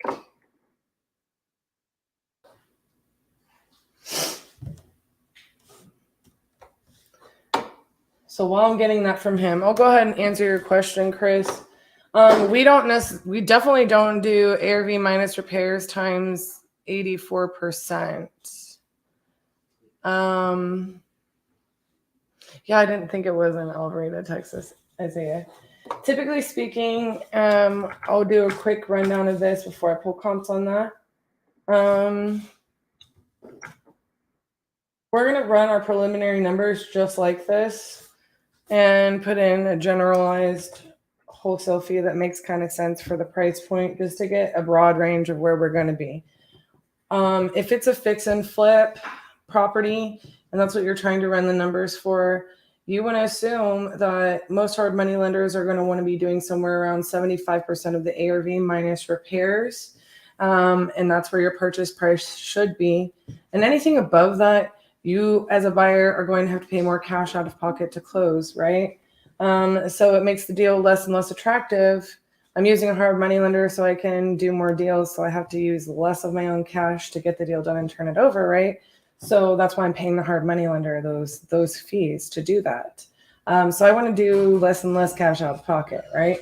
So I kind of don't like to run numbers necessarily on this calculator. What I do like to do, and what I teach people to do, and this isn't in detail for a reason. We use this while we're on the phone with sellers. We're getting quick numbers, and if it's a range, right? Just like I say all the time, I have one contractor quote me a rehab, and it'll be $60,000, and another one that's going to quote me $65,000.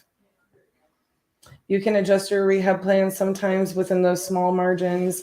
Get deal on material. Maybe you have a hookup on a realtor. It's different for every buyer, right? It's different for me. Like if you're selling to me, I can go ahead and discount, the closing costs because I'm an agent. I don't necessarily have to discount those. I don't necessarily have to charge 3% to list it, but a lot of people aren't going to be in that position. You're going to have 2 sets of closing costs. You're going to have holding costs, right?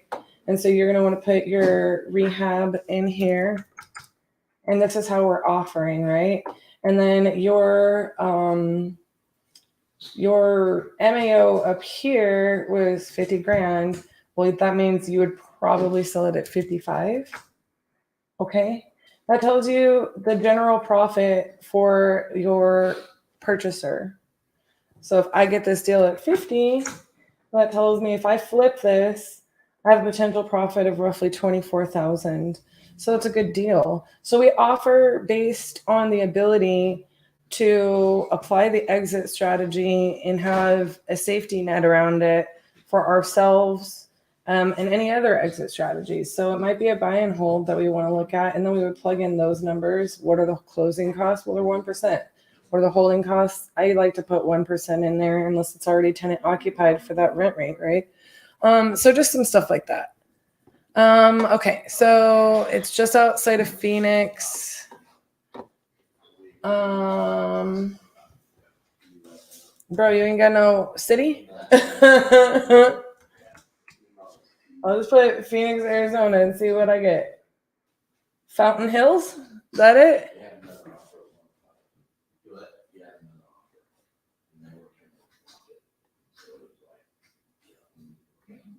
I'm guessing that's it. I am guessing that's it.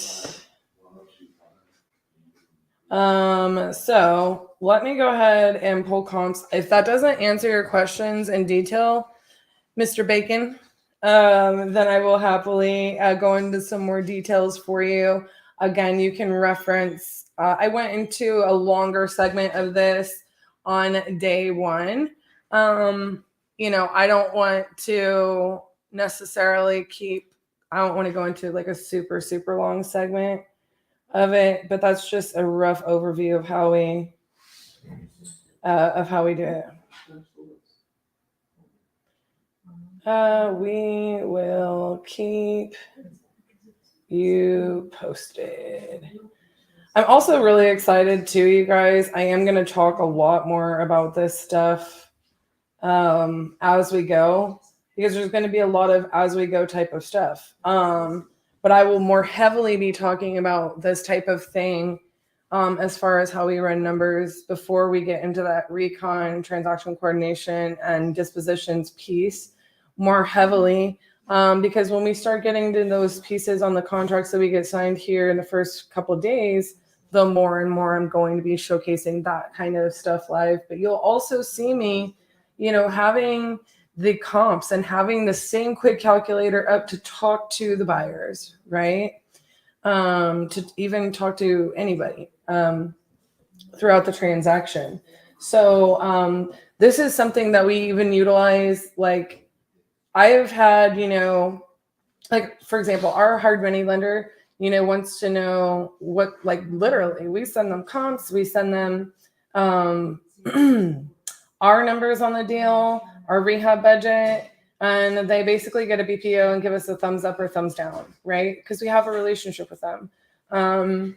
You know, but a lot of our money lenders are going to get an appraisal, and so they're not going to necessarily want to know, well, what if those numbers come back different even when you're trying to get the deal closed, right?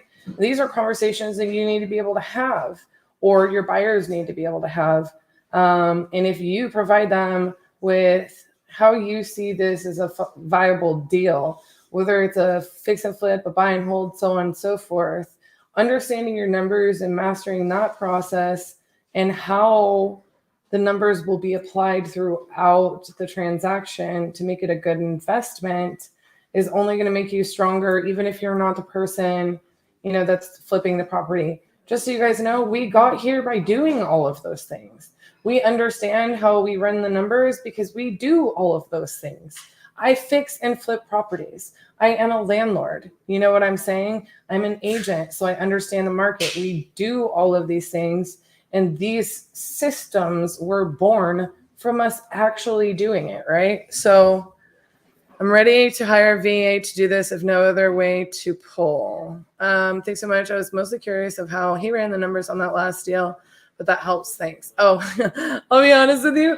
I wasn't listening to the last deal, the whole conversation, just because, and I could pull comps on it right here, right now. But I don't even know which address it was. But I'm happy to do that. I actually was thinking, and I was talking to RJ about this last night, where it's like maybe whenever I pop on the call, I should run the numbers live on a deal like that you had just then and there. You know, I've been building my own list from a county public records specificity in list pendants. Thank you. Is there a place to get that list? My wait is tedious. We get our lists in batch. That's not necessarily the list that we recommend. And RJ will go into how we pull our data, what our preferred avatar is for a seller. But with our other lead generation sources, they have all different types of motivations as well. So we deal with them start to finish. I don't necessarily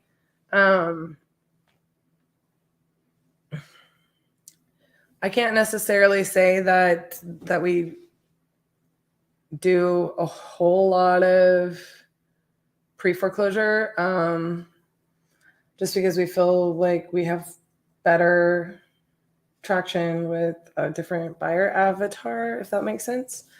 I'm ready to hire a VA to this if there's no other way to pull. I'll double check in batch. If it's public records, you should be able to pull it. So we just don't. So I don't know if it's like you're saying that, yeah. If it's different than batch, I don't know. That's just what I would do. But maybe they update their data like a lot. So I can't imagine it wouldn't be. Cal, you are addicted. Yes, we are doing KPIs that will be cost per lead for each market.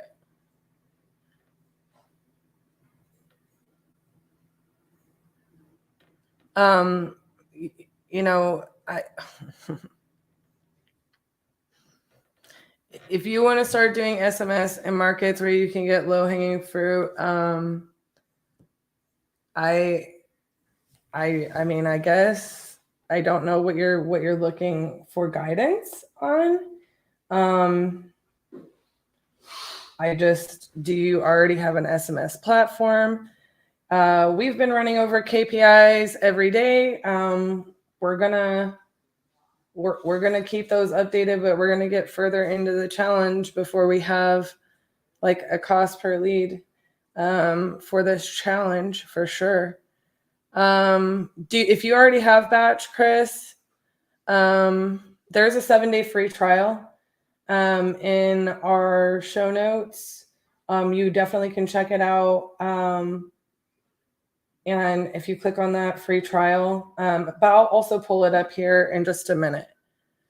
If you're just getting started, Cal, I do not recommend that is your path. So I don't want to say that I want to guide you to that. I'm just being really honest with you. There's a lot of compliance issues going on with SMS. And I just don't recommend that if you haven't done anything, that's where you start. You want to pay my team to expedite your process. I'm not 100% sure. Yeah, I definitely recommend cold calling. I definitely recommend cold calling. That's what I recommend. So everything that we're doing is what we recommend, and that's why we're showing you how we generate leads. So most states on the East Coast is where you should start. I actually recommend the Midwest, but that's just where we have the most luck. And I think that if you're not grandfathered into SMS with the compliance issues, it's gonna take a long time to get traction on that. So, yeah, Cal, you're absolutely welcome. I definitely think that you definitely should email in over about the Crucible. That's what we show.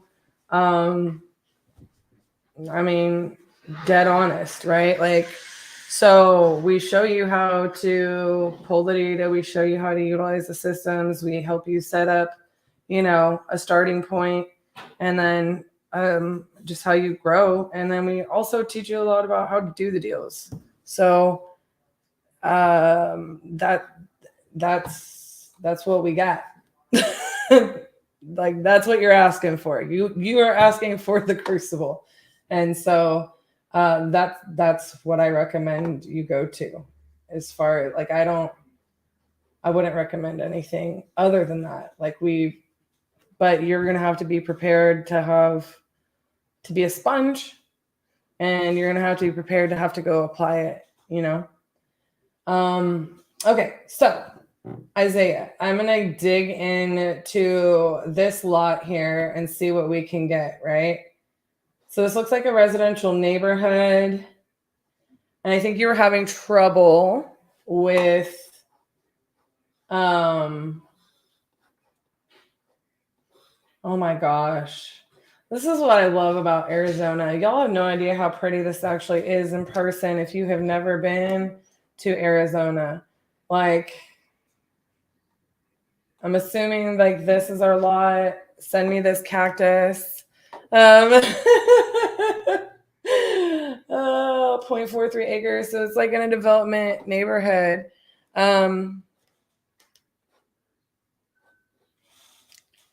Mondo, what we get permits for is what we're required to get permits for. So like, it's usually anything structural, just being honest. But like we recently sold a property in Grand Prairie, Texas, where the buyer's agent swore that the city of Grand Prairie, Texas required a permit for foundation work. That was a first.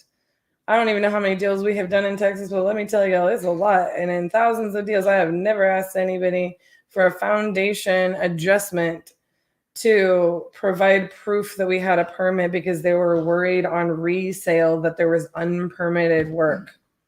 There's literally everything. Engineer's report, static test, all that stuff. Transferable warranty, but they wanted us to pull a permit. I think the realtor didn't really know what she was doing. And she was just trying to cover her butt and cover her client's butt, I don't know. It's crazy to me, but they literally wanted us to pull a permit retroactively, even though the foundation passed inspection, engineer's report, hydrostatic tests.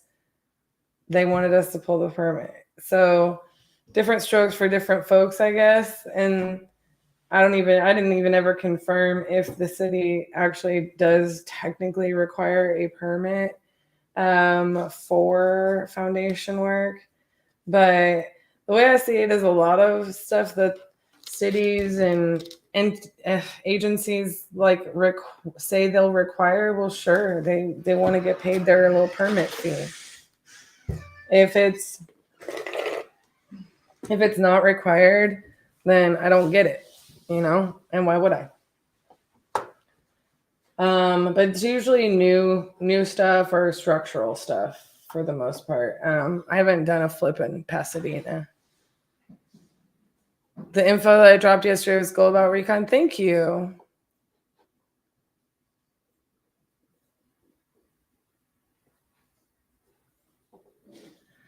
Robin, that's sound advice. We definitely do very, very, very little SMS these days, just being honest. So that being said, let me try to get a little bit of info for your lot here, Isaiah. Let's pull these bad boys up. So with this lot, one of the first things that I would do is see if there's any new construction. I mean, obviously you have the $90,000 tax assessed value. And we'll just kind of take some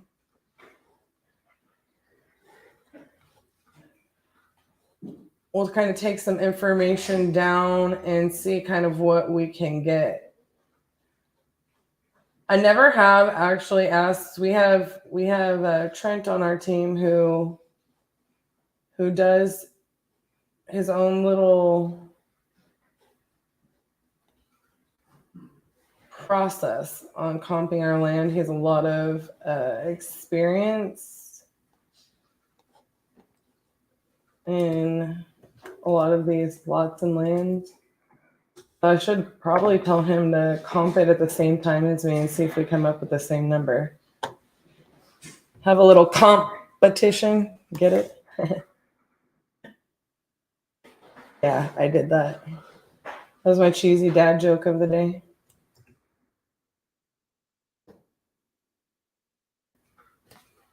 Okay, so let me see what kind of information I get here.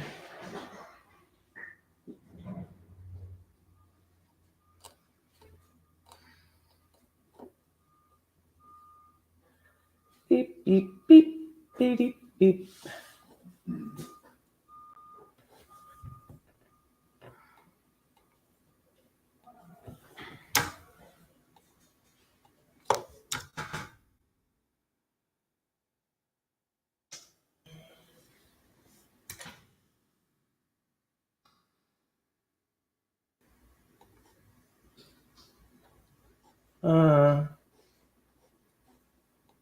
Okay, so a lot of times on comps, guys, you got to go out further.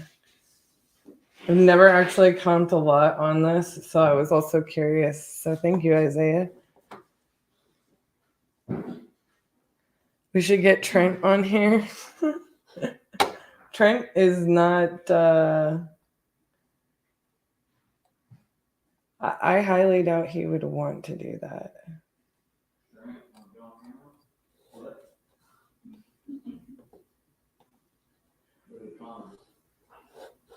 Nada. He said no. The people want to see you. The people want to see you on camera. We got nothing. The team's still here. The team's cheering him on. Okay, this is one of the things I love. I can't pull this up for some reason on that address and batch. So a lot of times what I'll do is I'll just remove that street number just so y'all know how I would deal with this. I don't know. And then I try to look at it. It's just not doing it. It is not doing it. Huh? Y'all hear him? He already pulled the comps. For a lot that's less than half an acre? That's bananas and pajamas. All right, we're going to see if I get that. We're going to see. Nah, bro, that's for a new house. I'm just playing, by the way. A lot of these have a lot bigger acre. A lot bigger lots is what I was trying to say. Okay, so what I'm going to do is I'm going to go down here. We're not going to do that. We're going to do residential vacant land is what we're looking for. Bye, honey. Have a wonderful evening. Thank you. You too. And we'll do vacant land in general. Okay. And we're going to see what they have to say about this. Oh, dang, Trent. What? It says it's vacant land, but it looks like it has a house. It says it's vacant land, but it looks like it has a house. Probably had a house that's been torn down. You're going to be on camera. Start cheering. Say hi. He wasn't going to do it, but here he is. Let's go, Trent. Do you think that these are like the lots next door? Let's read these descriptions. These are the comps I had. Trent says 190 for market value. So let's go ahead and look at this one that says 215. Sold on the MLS, so that's super helpful. All right, so what do they say in the listing description? 52 days on market, not bad. Doesn't say nothing. Probably in an HOA. Yeah, I mean, that would be like the market value. Oh, So if you go to like Zillow, it says 90,000 is the 2022 tax assess. go to the solds in the area. Did he just get a round of applause? People want the land. So in here, hold on, bro. We gotta do this again. it's right here. You seen it right there? Nope, just zoom in right here because it's right off the street over here. So go to your solds and just land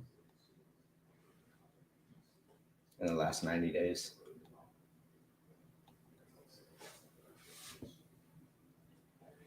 I don't comp things on Zillow. So this is slow. Slow in the last 90. Where does it say just land? Under home type. Oh, I have to go to a different tab. You select all. Last land. So zoom out. So Not shabby. So you've got. This is where we're at? Yep. So you got 125 in this neighborhood. Same neighborhood that sold for 125. 0.29 acres. So we're at. I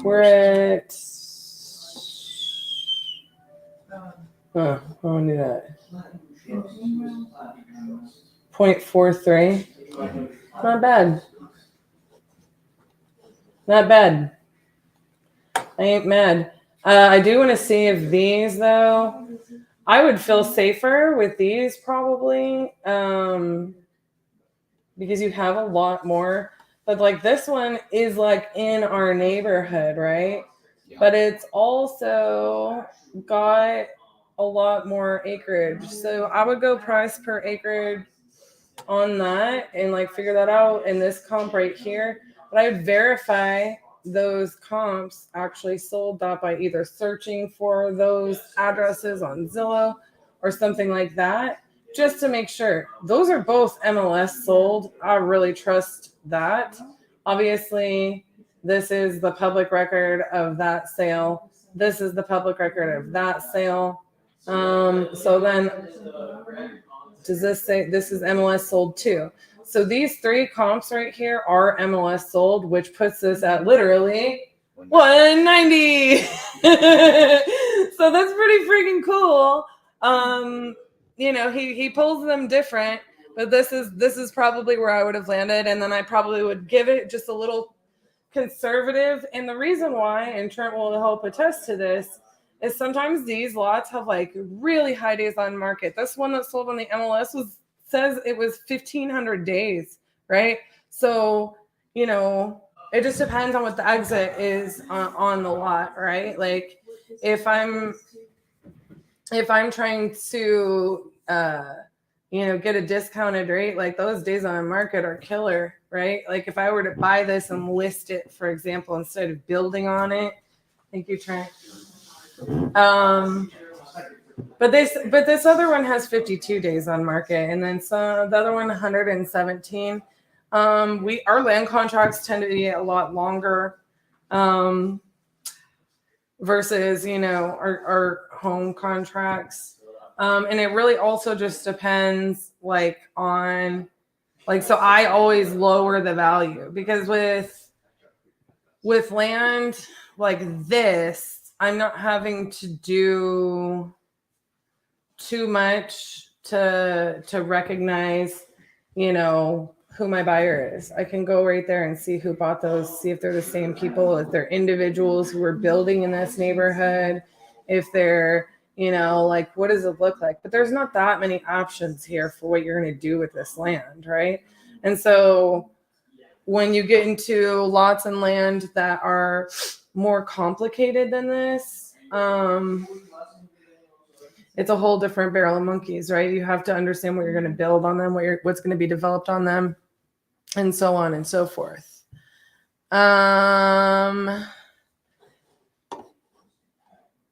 He did get a round of applause from the team and from our audience. Thank you, Trent. But that just goes to show you, like, you know, Trent doesn't, you know, I've definitely worked with him on how we run our numbers and how we pull comps. When he first started here, he was just like, I don't really know. I know how to do more on buildings and commercial and theory, but I don't have a lot of experience in that. But he can comp land like lickety split, right? And he uses all kinds of different ways to do it, and he does it nationwide, and it's all a little bit different. I mean, you just saw there was some pretty decent information on Zillow. I couldn't pull it up on Batch for some reason. I couldn't pull that up on Privy for some reason. But it might have to do with, like, I probably tweaked with the address a little bit more. I probably would have been able to pull that in, or at least come close to all those different platforms. So I do always like to, like, say you just have one platform, say that platform is Batch. I am definitely going to be really verifying it somewhere, right?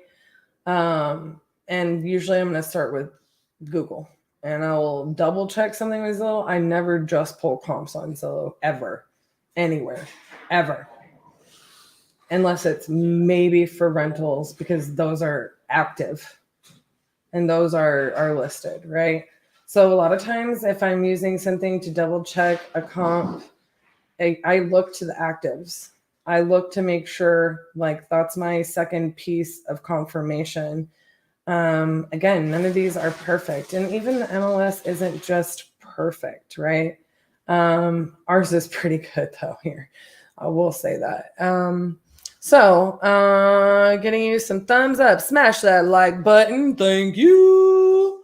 It's going to be very discounted from 190, as well it should be.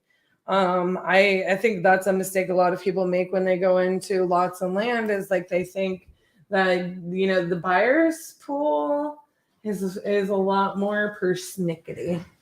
And that's something that, you know, Trent and I have talked about a lot. And you know, he'll be like, well, this would sell on the market for this much. I'm like, cool. Are we buying it and listing it on the market and letting it sit there for 1,500 days? You know, and we razz each other around here, if you can't tell. But, you know, I want to get it as discounted as possible. And it's going to make it move faster, you know. And, you know, this is a property we may have a buyer for, you know, immediately. If it is discounted, then, you know, there are a lot of people who will buy a parcel of land like that just to let it season as a tax shelter, you know. But if you're in a position where you have a very narrow amount of things that you can do with that lot, I mean, you know, there's it becomes a little bit different on finding your buyers. So that's also something we can get on down the line when we get into disposing some land. So, which would be very exciting. Okay, so I think there was another question up here that I didn't quite get to answering before we pulled Trent on. Last question, will we pay $125 for a county list? I reached out to the county about a water shut-off, and they said it'll cost $125 to process. To be honest with you, I wouldn't. I know that this is, everybody may not agree, but no, I wouldn't. I don't know what county it is. I don't know why you're pulling data from the county. I know that, like, a lot of people recommend that. Like, to get started, like, this is like a thing that people say to do to start building up your data so that you can get in and start getting to work, and getting to work cheaply. In my opinion, I would rather spend $125 on, you know, a different set of data, or pulling a smaller set of data that I know has motivation. I don't know. It's been a really long time since we called. We've only called probably a couple of water shutoff lists. when it became like the thing to do. And like everybody and their brother was recommending it for people to get their foot in the door and get some of their reps in. Like that's kind of our experience on where the water shutoff list came from.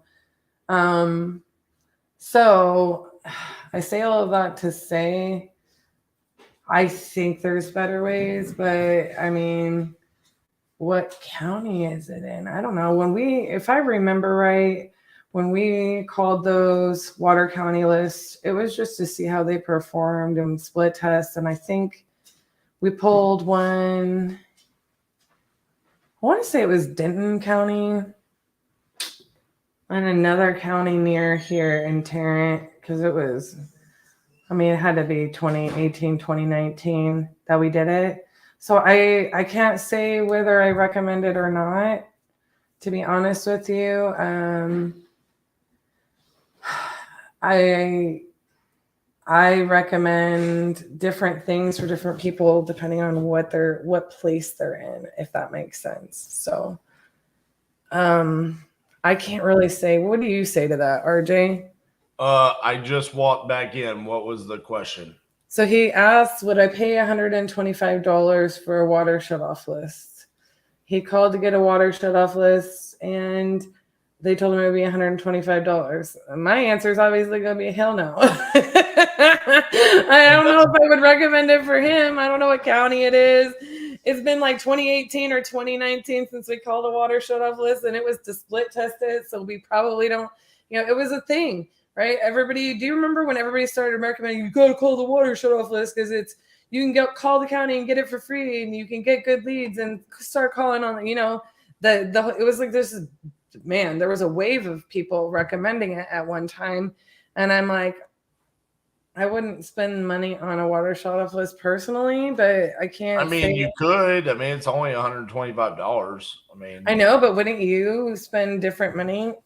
Yeah, but I mean, it's $125. So get your free 7-day trial at Batch and use that to pull different. You get 1,000 records. You get 1,000 records. I use that money to skip trace. Okay. I'm just saying. It's true. So, that's what I would do. Yeah, he asked what I would recommend. And that is what I would recommend to most people. But most people. All right. You need to go do your meeting. Oh, hold please. Let me make sure Gene is ready. Okay. I haven't heard from him yet, so he's still in his meeting. So we good. Well, I need to call some leads. Hey, well, I'm going to answer these last couple questions. You get your leads ready, okay? Average days on market for vacant land there is like a year. Crazy cheap. I'll buy it. Okay. Okay. Crazy cheap, he'll buy it. Cal, the Crucible is not in February. Yeah, the Crucible is June 9th and 10th. The website hasn't been updated. That's what we're. That's why I told you not to give out the dang old website, because we are getting a website. We told Cal. Cal didn't listen. Cal, you got to listen if you come to the Crucible. June 9th and 10th. I need some form of mentorship in the next couple weeks. It's not the 9th and 10th, bro. Yes. Oh, you are so wrong. I'm going to get you. Friday and Saturday. Friday and Saturday. When did you change that? When we started doing 50 deals at 50 states Monday through Thursday. Jesus, I've been telling people the 8th and 9th the whole time. I even have it in an email. No, I'm going to kill you. You made it up. 50, 50, 50. It throws everything off. See what we do for y'all? Hillsborough, but I plan on targeting multiple in Florida. Oh, that's the market. That's the county you're in. Look, if someone has their water shut off, it could be a tenant not paying their bills. That's kind of the way I see it. Way better to spend $125. I mean, if a tenant's not paying their bills, though, they could also not be paying their rent. I mean, I'm not saying the list won't perform. But I also, I just think there's a way to get multiple motivating factors and a better avatar for that amount of money. Or you could pull the county next door. that's free, and do both. My 2 cents. The real dates June 9th and 10th. You're not screwed. Okay? June 9th and 10th. June 9th and 10th. All June right. 9th and 10th. All right, go make us some money. See you later. Before I make us some money, since we're talking about the Crucible, enjoy a video about the Crucible. This is why we've structured this way. This is why we're going to harp on you, and this is why we're going to hold you accountable. We'll hold your feet to the fire. We're going to say, hey, you need to work on this, because that's what you need to work on to go out there and be the difference. I applied the systems and the processes, and I generated a lot of revenue in my business. I'm actually back here for the second time at the Titanium Crucible. These people pour so much into you. Nothing like it whatsoever. The amount that they pour into you is priceless. Iron truly sharpens iron. Can't underestimate that stuff. This literally right here, what we're doing here at the Crucible, was literally just a manifestation of words. We said we're going to do it. Operate in the destiny that God gave you. The wealth will come. Lean not to your own understanding, but in all your ways acknowledge Him, and He'll direct your path. This thing is so powerful, it will change your life. It's such a blessing, and I recommend it to anyone and everyone looking to change their life and get on track. Get off your ass and come do it, man. Take a chance, put your faith in Titanium, and get out here, man. Much love.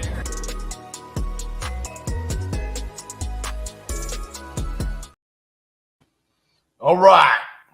Who's ready for me to call some sellers? What do we got going on so far today? Well, you know what? We called that Delaware deal. We're sending the contract. What was our lead source on this?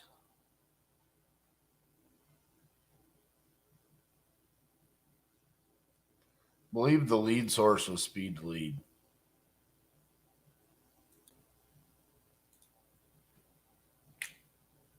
Contract.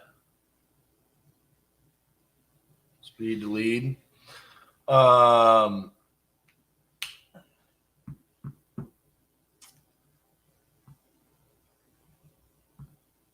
forgot to ask Cassie. She's still here. Oh, she just took a bite of food. Did we get Pittsburgh?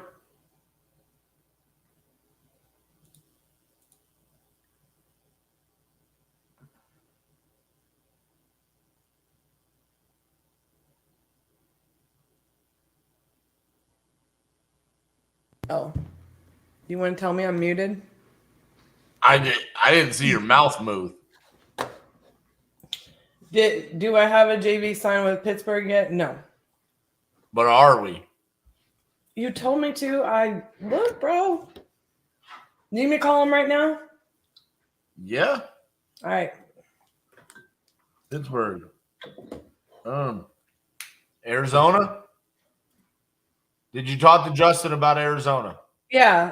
Our buyer was reviewing it last I checked. Okay. Very good. We're waiting her back. Tell Justin to close something. See you. Close some. All right. What's this at 15? Let's go.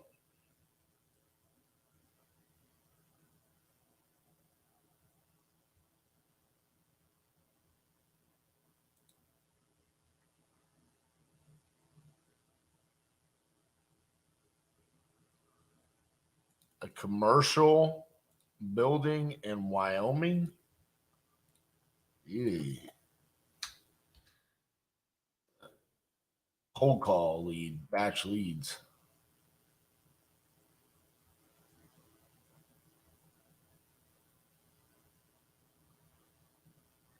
One comp, 119,000. They want 279. No.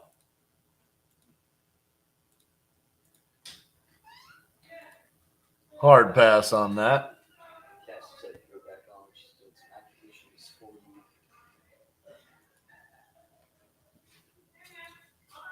Okay, so you're back on. So what are you doing? You want the camera. You got to unmute yourself. Oh, I got Diego on right here. And I said, hey, this is Cassie. Do you know, oh man, where'd you go, RJ? I wanted you to be on too. Diego says, yeah, you're calling from RJ? The 50-50-50, guys. I don't have many Texas calls. That's why. You got it. Well, you get to say hi to everybody in the 50-50-50 because I ran numbers on your deal earlier, and we like it.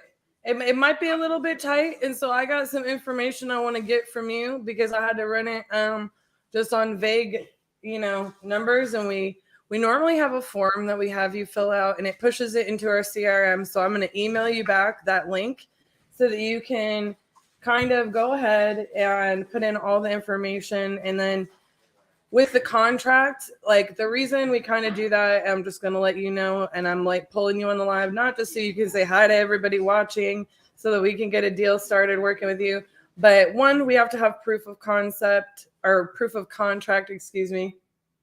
Two, it gives us a lot of information like title company, is title open, closing date. Title is not open because my title people that I use, I usually bring them with the end buyer. Okay, and that's totally fine. So what I'm going to do is I'm going to send you that link, right? Because then, our whole team can be on the exact same page as you. It can be in our CRM. We can get a JV agreement signed so that we have the right to market it. And we can go to work with you and we can stay in touch. Keaton will end up reaching out. He's our transaction coordinator. And he just makes sure that he holds all the documents, talks to the title company so you can see our transaction coordination email. So we like a really smooth JV process that's very repeatable. And so that it's just a really good situation for everybody that we JV with. We do like the deal. We do think we have buyers that will be interested in it. And we may just need a little bit more information from you that we'll get off of that form, and it'll push it in and start triggering the process. All right. Sounds good, man. I'm excited. All right, Diego, we really appreciate you. Thank you for your support. We're excited to do a deal with you. Say hi to everybody on the 50-50-50. 50-50, what's up? All right, buddy. Well, we'll be in touch and we'll talk soon. Okay, bud? All right. Bye. Thank you.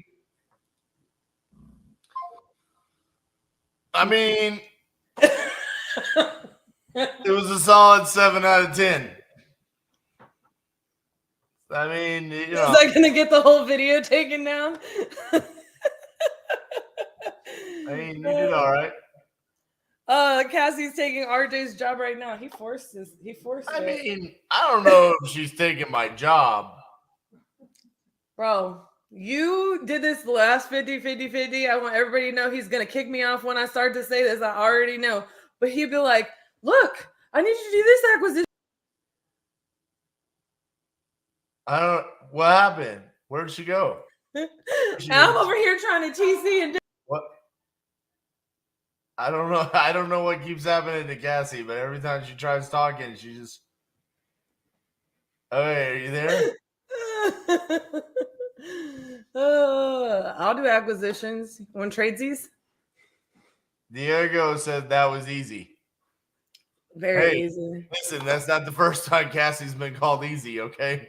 No, you didn't. Yes, it is. Don't you say that. You're going to have people sending me pics I don't want to see. Get out of here. Go lock up some deals, Bates. See ya. Oh, man. Yeah. You knew that was coming. That was just low-hanging fruit. I mean, it had to be taken. Oh, man. All right. It's time to call some sellers. All right. This is a cold call lead.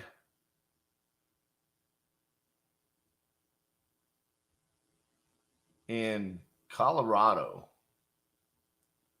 Really wanted this the other day. They did not answer the phone.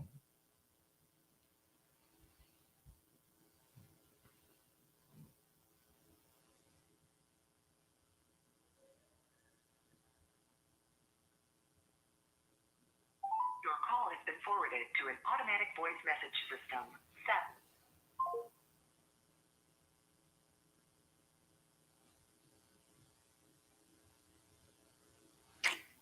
Damn it. All right. We got another one in Dallas. They want 150,000. Let's look at comps first.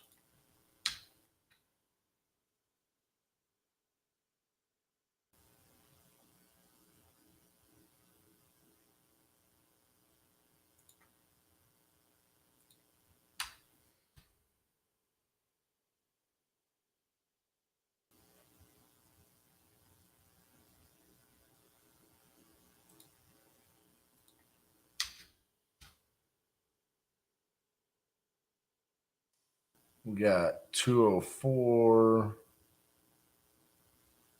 178, and 215. New roof, selling it as is. All right, let's give them a call.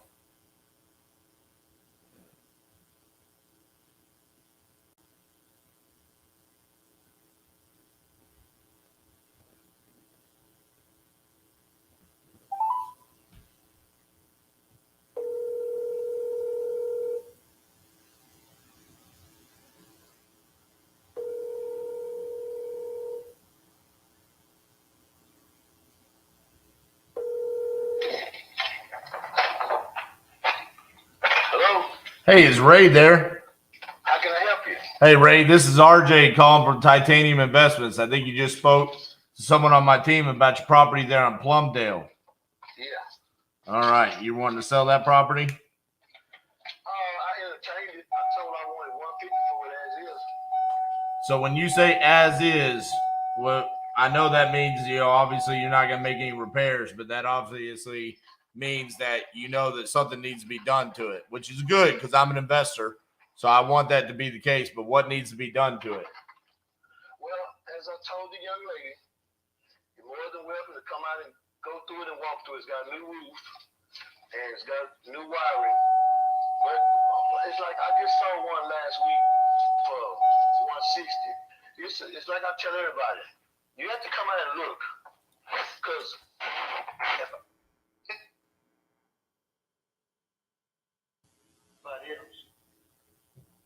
and so you come and look, and you look and see, you say, well, okay, I can see this right here. Comps over there real good. The comps between 250 and 350. You say, well, what if I got to put $30,000, $35,000 into it? Then you say, well, okay,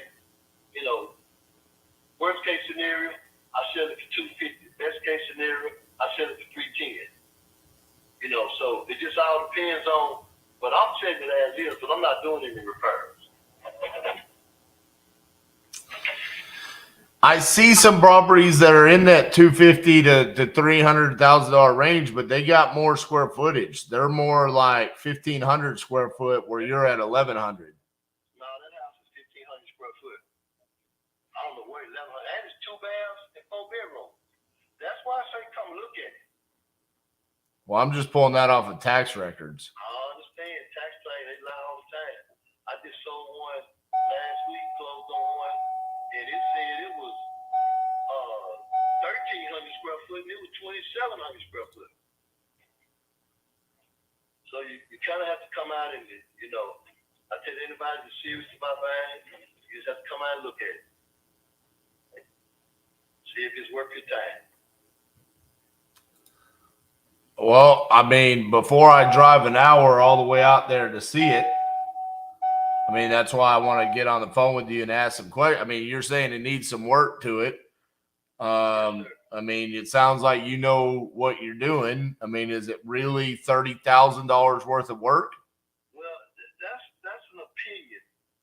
That depends. See, I'm saying 30 because I'm a builder, and so I get stuff done cheap like you. So, but somebody else that's not really in this game, they might say it needs $60,000 worth of work. And so project right now. I really have to go. So if you decide you want to see it, just let me know and I'll make arrangements for it. All right, Ray. Thank you so much. Appreciate your time. Yeah.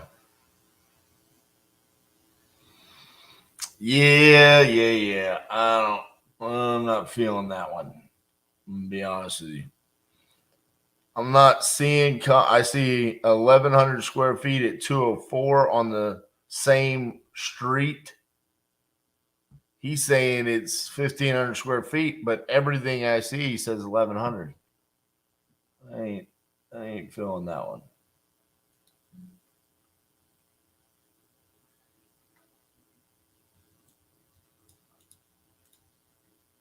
Not gonna lie, I'm not feeling that one.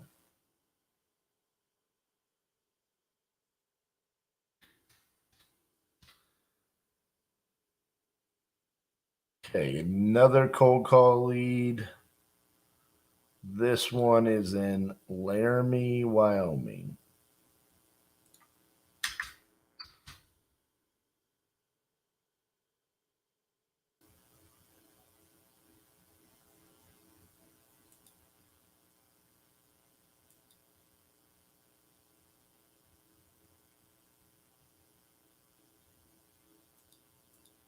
All right.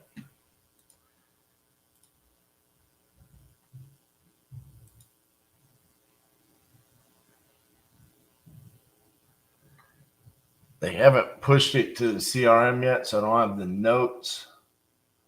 So this is from our nationwide acquisitions, 5 or more tags.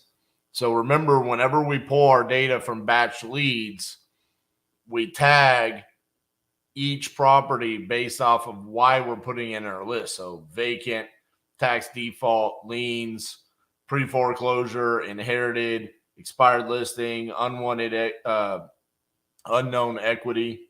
So we're tagging it that this property has 5 or more tags. And so what I can do is I can go into my batch leads, take this address, I can look it up, and I can see what are the 5 reasons why it wants to be sold.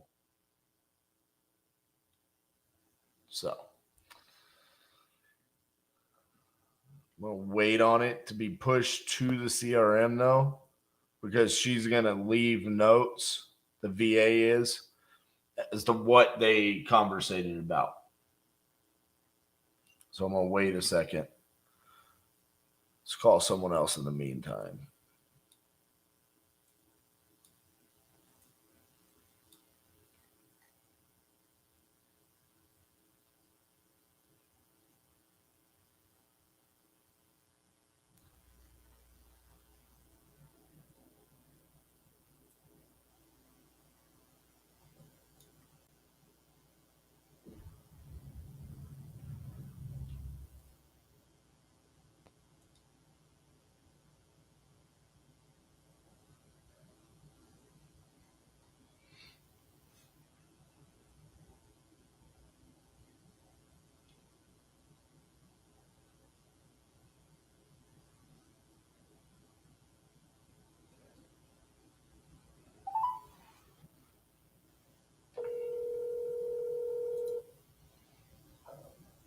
Sir Patrick Hilton in the house. Hello. Hey, is Jerry there? You talking to him? Hey, Jerry, this is RJ Bates calling you about your property on DuPont. It's gone. You sold it? Yep. You got anything else you want to sell? Nothing right now. All right. Appreciate you. Yeah, bye-bye.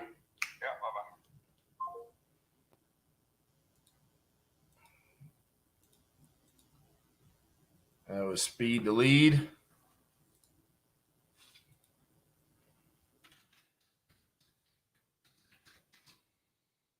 We were not fast enough. I see her note. We called him a lot, so it won't be too hard on the team there.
Man, it's taking forever for her to get that in.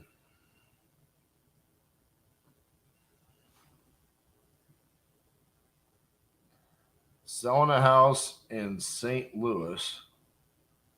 Has a Fort Worth area code. Don't see that very often.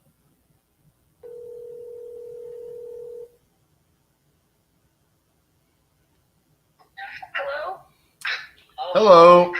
This is RJ Bates calling about the property on Linnell Drive in St. Louis. You have the wrong phone number. Okay. It looks like we spoke to somebody about this property like just a couple of days ago. I do not live in St. Louis. I live in Texas. That's so weird. Okay. They like gave us detailed information about it and everything. Okay. Sorry about that. All right, thank you. Bye. I said it was weird.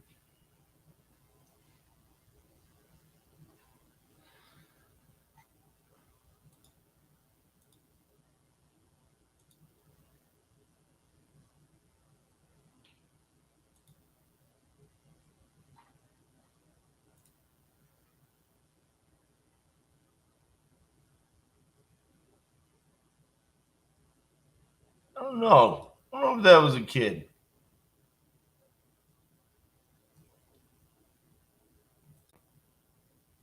Kind of sounded like a woman.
Is not available. The mailbox is full and cannot accept any messages.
This is David Keith Parker. Sorry, missed your call. Please leave your number. We'll call you back today. Thank you. Sorry, mailbox is full. To send an SMS notification. I don't think he's calling back his voicemails today.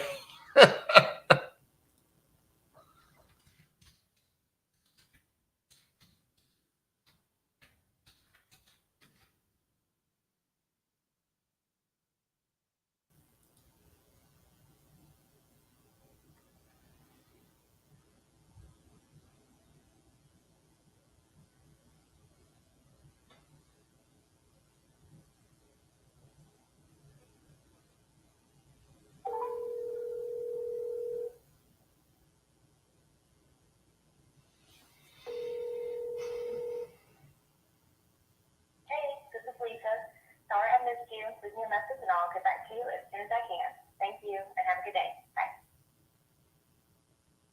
tone, please record your message. When you've finished recording, you may hang up or press 1 for more options. Hey, Lisa, this is RJ Bates calling about your property on Bonnie Lane. You had entered it on my website a while back and just wanted to touch base with you, see if you're still looking to sell that property. If you could, give me a call back at 817-915-6860. Thank you. Mondo. So once a lead is inside of our batch leads, the tags will never delete a tag, but we will add new tags. So for example, you cannot pull a bankruptcy list or an auction list inside of batch leads.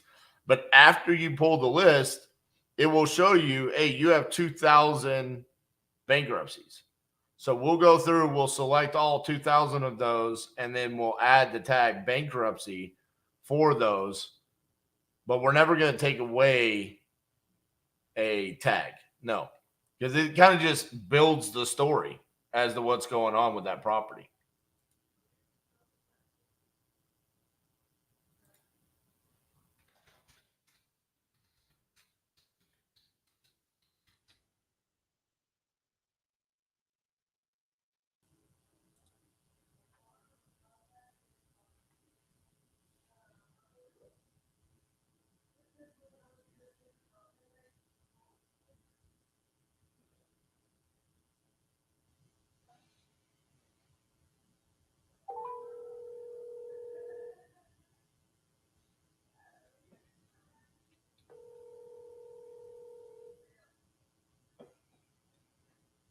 Hello. At the tone, please leave your name, number, and a brief message, and I will return your call as soon as possible. Thank you, and have a blessed day. At the tone, please record your message. When you've finished recording, you may hang up or press 1 for more options. To leave a callback number, press 5. Hey, Jillian, this is RJ Bates calling about your property there on Blue Sky Holly. You had entered it on my website saying that you might be interested in selling it. And I just wanted to talk to you to see if we could be a good solution for you. So if you could, give me a call back. My phone number is 817-915-6860. Thank you.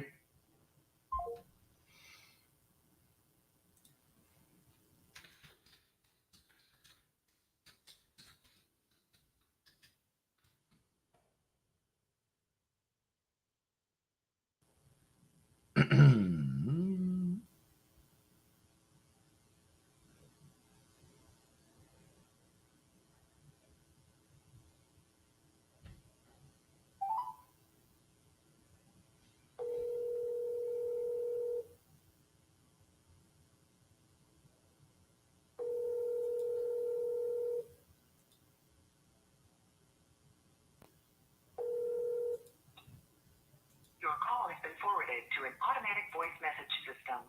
832347690 is not available. At the tone, please record your message.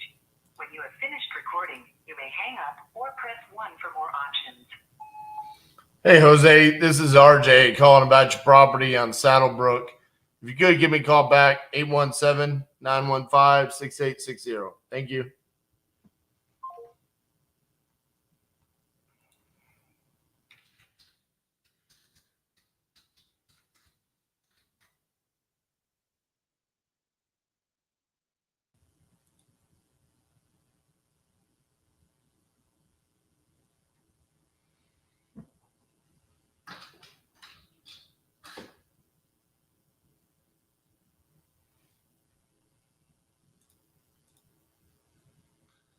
Yeah, I know.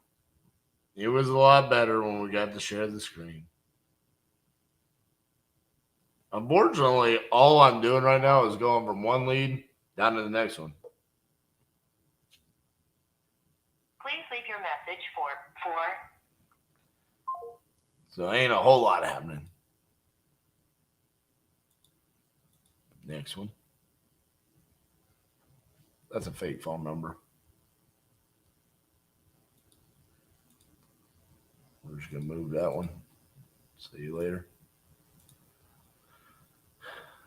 But never fear, because Sandra is about to answer the phone.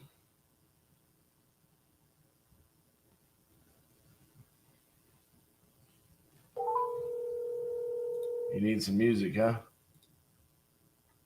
I got you some music.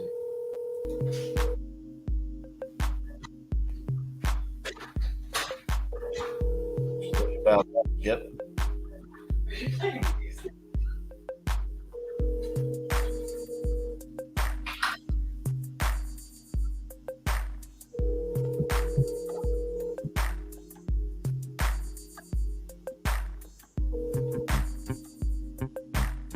You have reached 254-251-1051. We're unable to answer the phone. Please leave your name, phone number, and a brief message. Thank you. At the tone, please record your message. When you've finished recording, you may hang up or press 1 for more options. To leave a callback number, press 5. Hey, Sandra, this is RJ Bates calling about your property there on South Hill. You had entered it on my website saying that you want to sell. If you could, give me a call back, 817-915-6860. Thank you.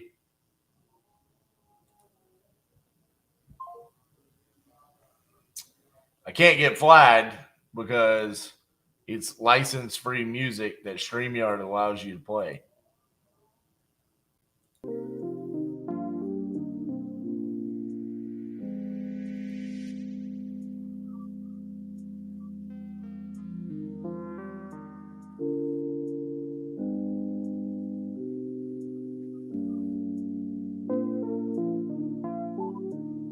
Has some creepy vibes to it. Please leave your message for 6786.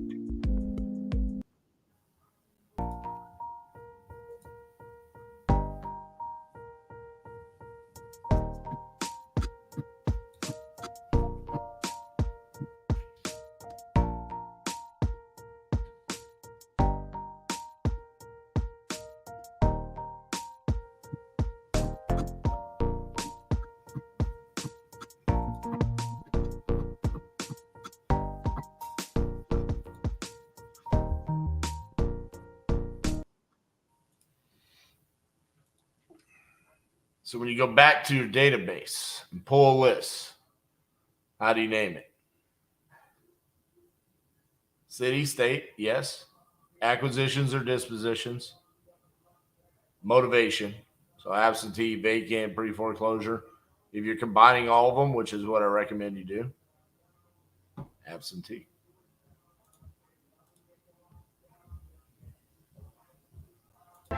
Dance pop.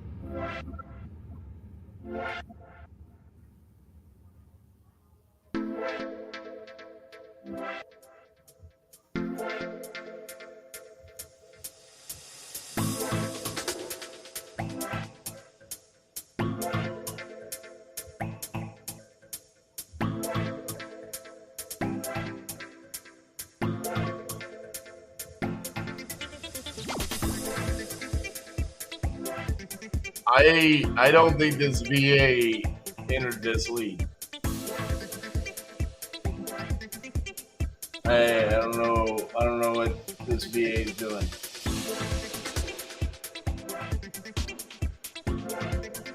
Laramie. I'm wondering if she accidentally disvoted as a lead. I still don't have it.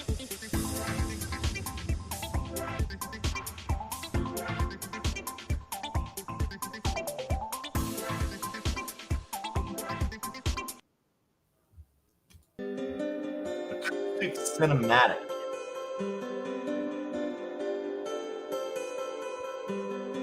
Just so y'all know, the only reason why there's terrible music playing is because of kids.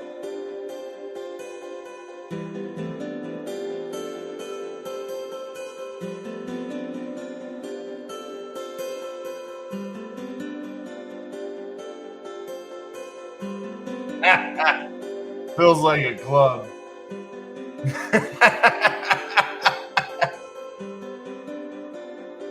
sounds like you stumbled into the wrong massage parlor. What is going on here? Rock.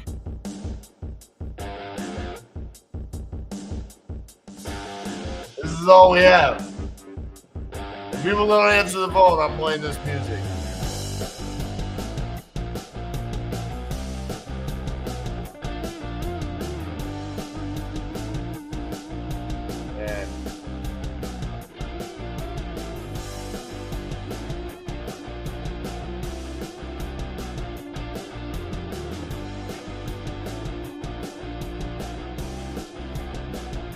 And it's just not very good.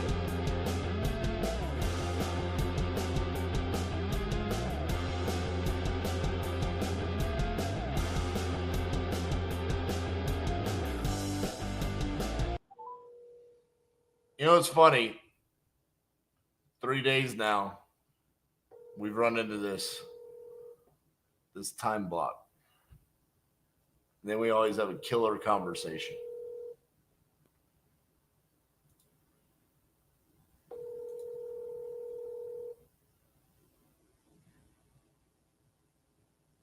This is called daydreaming.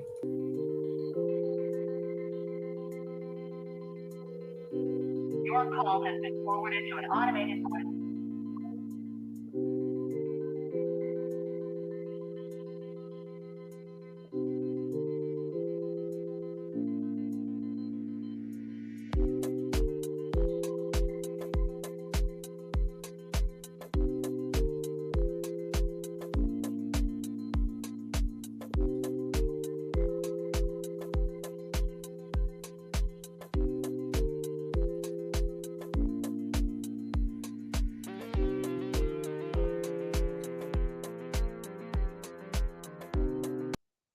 I have a feeling that there's people that are coming on that are like, what in the world is happening? Why is this playing? No one knows. Kip wanted it. He tipped me $50 this morning, so I better do it.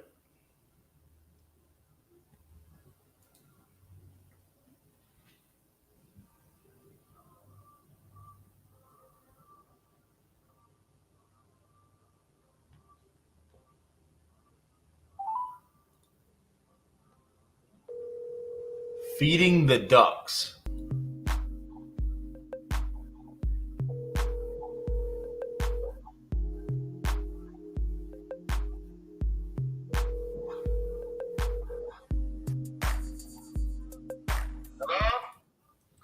Hi, is Andre there? Who's calling? This is RJ Bates calling about your property on Glenway. I think you had spoken to Mar a couple weeks ago about potentially selling that property. You still interested in selling? Yeah, well, this is not quite a good time. We just had a member of the family pass away, so my head ain't thinking business right now. Sorry about that. Oh, no worries. I'm sorry to hear about the loss there. I'll let you go, and I'll follow up with you in a couple weeks, okay? Yeah, that'd be great, man. I appreciate that. All right, Andre. Bye-bye.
has been forwarded to an automated voice messaging system. 918-752-8261 is not available. At the tone, please record your message. When you've finished recording, you may hang up or press 1 for more options. To leave a callback number, press 5. Hey Trina, this is RJ Bates calling about your property there on Stockton. I think you had entered it on my website saying that you were interested in selling that property. If you could, give me a call back at 817-915-6860. Thank you.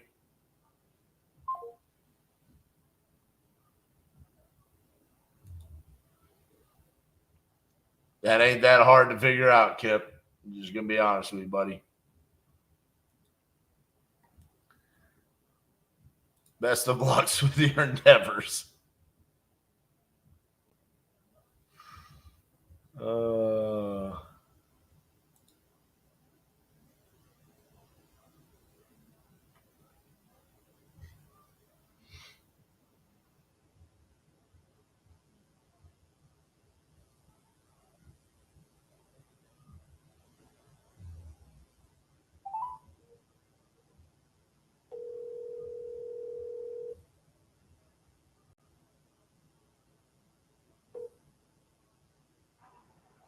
You've reached David Wilhost, please.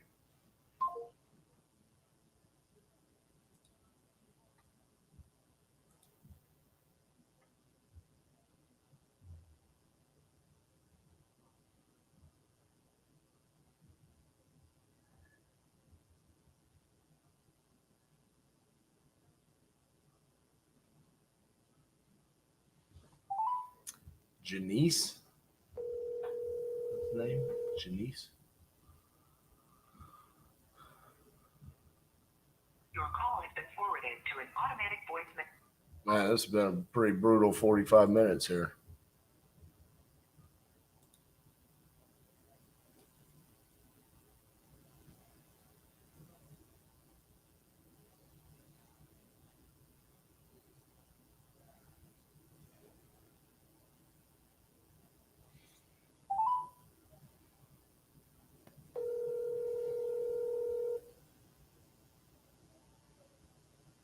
Please leave your message for 904.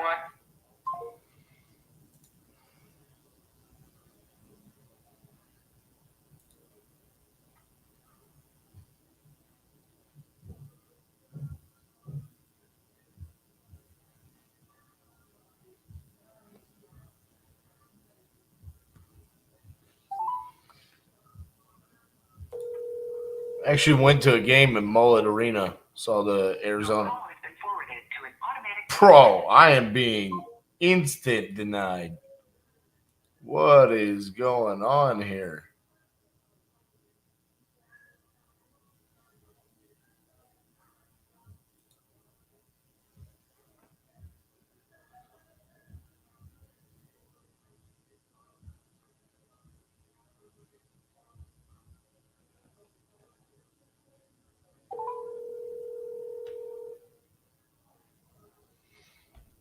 It was pretty cool at Mullet Arena. Saw Coyotes and the Blue Jackets. Hi, is Ricardo there? Yeah, speaking. Hey, Ricardo, this is RJ Bates calling about your property there on Island Creek. You had entered it on my website saying that you were interested in selling that property. Are you still looking to sell it? Yes, I was going to sell, but I'm still looking for a smaller house. Okay. You know, and I have somebody that wants to trade me for my house, and I would consider that too, you know. Because I got also a rental on the property and a shop. And I was going to trade it. So if I find something, it's going to go for sale. Okay. Well, how much are you looking to get for it? Buy another house. Because right now, I was going to trade for this little 2-bedroom, but my house is perfect. It's all new, you know, and this little house needed to be totally redone. I was going to trade them even, and but the house totally had to be renovated. Mine's all brand new. Right. When did you redo it? About 4 years, 4 to 5 years ago. The roof is new. Everything's new, and then even on the apartment, everything's new. The water, everything. Gotcha. So like flooring, kitchens, and all that. Yeah, I got granite countertops, the whole bit. Gotcha. And it's still, it's like a parlor home. It's on a slab, and it's block and stucco. Gotcha. And it's a real nice place. Actually, the neighbor is the mayor, and he wants the property, but I had nothing but trouble with him, so I wasn't going to sell it to him, but I had a lot of trouble with them. It's got all new windows, got insulated windows too. One of their tiles busted them, but I had it fixed again. So I'm going to sell the place. It's got a full body shop, it's a two big body shop that I was doing work in.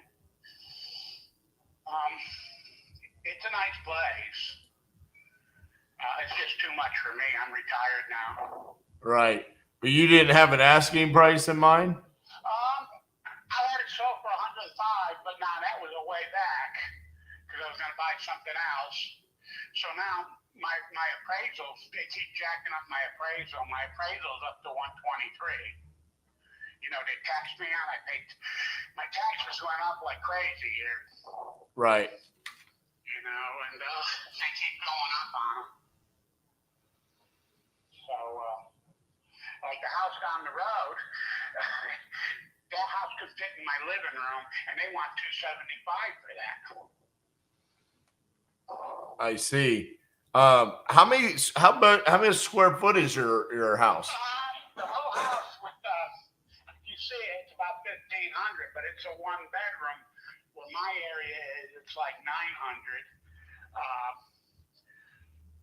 But it's all like open, it's just got one bedroom on my area, and the apartment, it's a studio apartment, and in the shop, then it's got another whole lot with septic and water, another whole acre.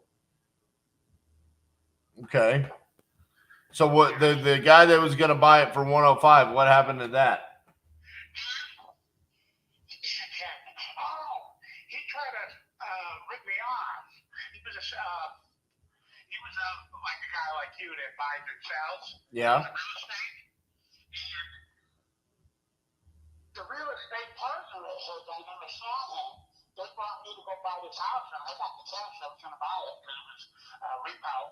And when I got there, there was a guy that ripped me off already on a car that owned it. So I gave him $800, and I said, I don't want to deal with you if you're bringing me to con artists. So I was afraid to deal with him, so I got rid of my real estate agent. Oh, jeez. Yeah, because it was his buddy that I was going to buy the house from, but he already ripped me off on a car. He sold me a car, and the title was no good. And so I had to junk the car. They got me for like $6,000. Oh, man. Yeah, so I didn't really want to deal with him anymore. I can't blame you for that. So that's what I canceled it. I even gave him $600 just to get out. So where were you going to move to once that closed? I was going to move to the other side of Morganton here. They had a house there, and I was going to buy it cash. This guy had it, and I was going to buy it cash from him. When I seen who it was, I said, I can't deal with this guy. Because he wanted me to buy it right then and there. I said, knowing this guy here, I want a title search on it because they already got me for a car. They'll probably rip me off for a house. You see where I'm going? Yeah. So, I mean, he really got me for $6,000. So I didn't want to deal with him at all anymore. Well, I can't blame you for that. So the problem for me is that, it looks like a nice property. The price doesn't sound too bad.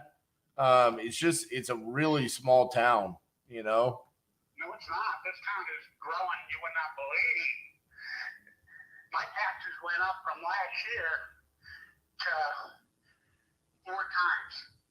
Population is I just 1,600. paid my taxes for this property. Well, yeah, but I'm talking about like just the size of the town itself, like population wise, you know, because of it. Well, this is part of, it's all Burke County. It's part of Valdez, and it's actually pretty big over here because they got all different names, but they're all attached. So Valdez County. No, it's Burke County. All of it's Burke County, and Conley Springs covers, my God, quite a bit. This is a big area. That's why I'm leaving. I can't afford the taxes. How much are the taxes a year? So far this year, they went up from, I was paying 5, now I end up paying 12, and I'm told it's going to go up double next year, 2,400. Oh man, you would hate Texas. That's where I live. No, I'm going to go, I think either Tennessee, because I really was going to stay in Burke County, but then we had trouble with the mayor next door. He wants the property in a worse way. They offer me cash money, but that's another crook, This property in Texas, you'd be paying $4,000 a year in taxes. Well, I'm from Connecticut originally. I've been here 35 years. My sister's house will fit in my living room. She pays $4,000. Yeah. Yep. It's outrageous. And they're trying to, tax me off separate here. And I'm fighting them more. I said, I'm not renting in that other house. I just loan it to people that need a place for a while, I don't want to deal with tenants, Yeah. So, at one time, there was a bunch of trailers here. And I got rid of it. It's a beautiful piece of property. Everybody wants it. I mean, I'm just trying to find a smaller house to go to, but there's nothing to buy here anymore. Right.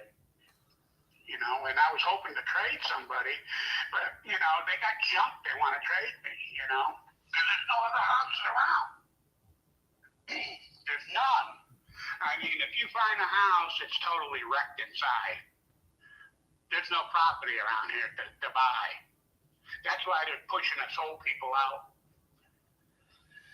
Because we're the only one with the acreage. You can put a big, on that other lot over there, you can put a big home. But there's actually all big homes on this road. Yeah. Well, I'll just be honest with you, man. I just don't think that this is a good fit for me as an investor because it's just, I just don't see what I could potentially do with it. I think you're asking a fair price, but it's too far away for me to be able to do what I need to do. Okay, sounds good. All right, man. Thank you. This house will be sold within, as soon as I say sell, it'll be sold like in minutes. Absolutely. All right. Thank you, sir. Bye-bye. So the city, the town, it's not even a city, it's the town, 1,600. The county is 87,000. It's a very large county. Burke County. The first question that people ask on Google is, why is Burke County called Bloody Burke? It was a joke in the surrounding counties that they would rather be tried for murder in Burke County than for stealing because they would get less time. So apparently if you steal in Burke County, you're going to be facing some serious time. Well, we have 6 buyers on Investor Lift, so I'll show you why I made the decision that I made there. Cassie's going to go into this later on, but here's our Investor Lift. I'm able to come in, pop in the city, run it. Gives me 6 buyers. So we have 6 known cash buyers in the area. Fairly decent buyer scores for these top 2. But what I fear is these 2 don't actually buy in Connolly Springs. They actually just buy. Well, first of all, they're the same company.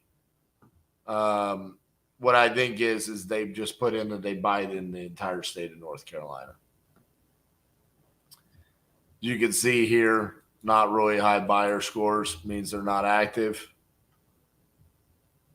This is a realtor, nothing. So just not. This is one of the benefits of Investor Lift. So it kind of gives me an idea of, hey, I don't know anything about Connolly Springs, North Carolina. Let me see if we have an opportunity to be able to dispo this. Looks small. He was actually given it a really good number. I had the ARV on that property at, could have easily been in the twos. So even though the numbers are good, there's no reason for us to try to take action on it because it's just not a movable deal.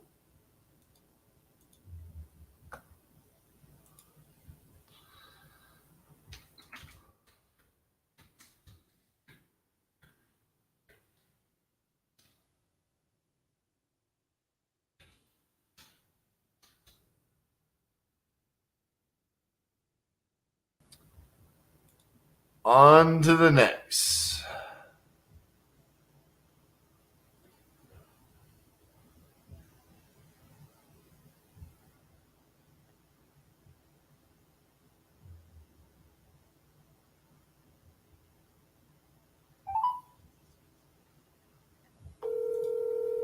Yes. It's the most expensive system I use. We pay $3,000 a month. But we're the highest level that you can be cartel.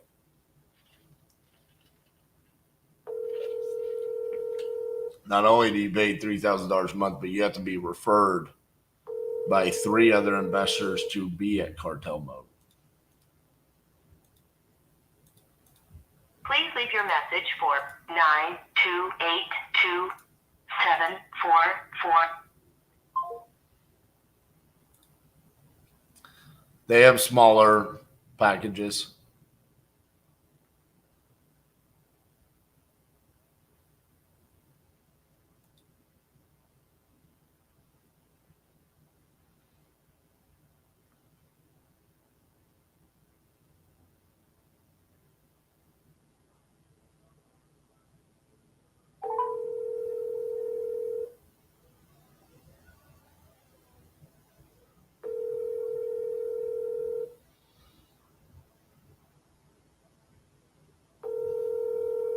Hello, Hi, is Stella there?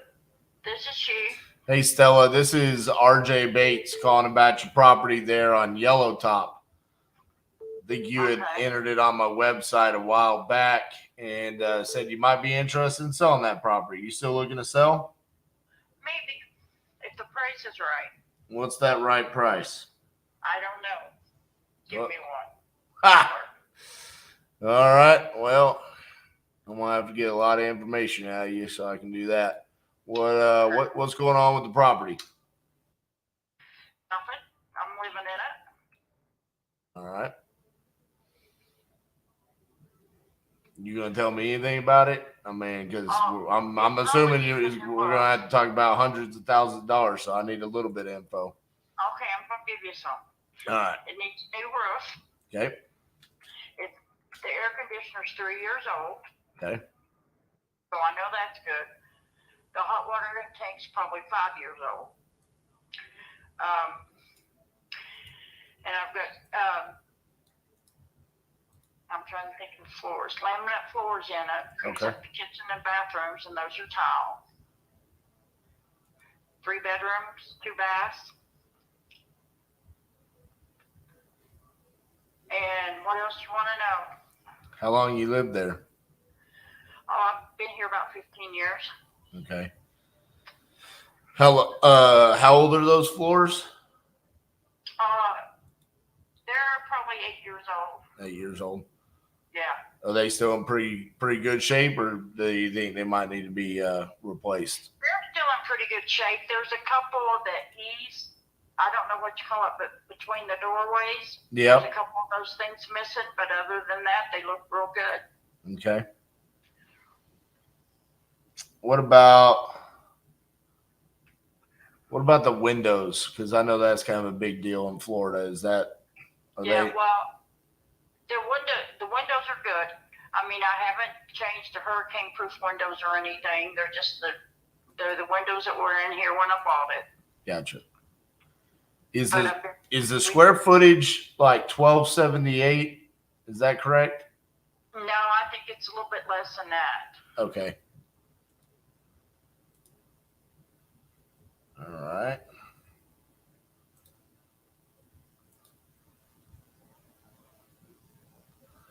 So if appliances are pretty new. are they stainless steel or are they black or white or what are they? They're stainless steel, and the stove's stainless steel and black, and Okay. it's gas. It's natural gas.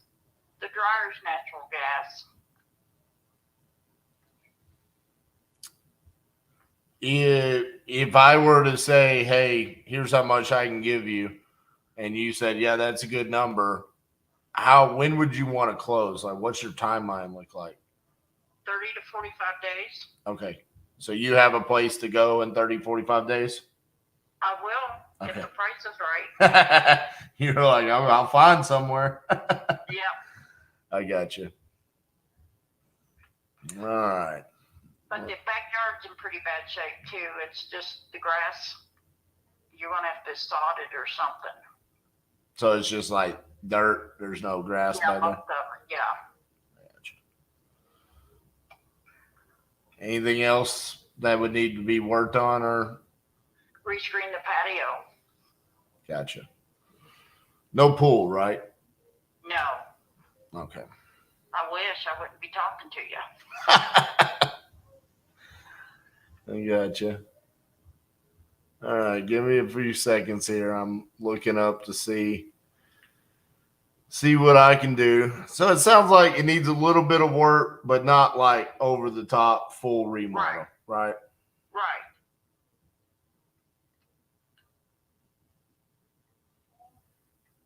I'm trying to see like exactly what you're saying. It's smaller than that 1200, but everything I'm seeing says that 1200 square feet.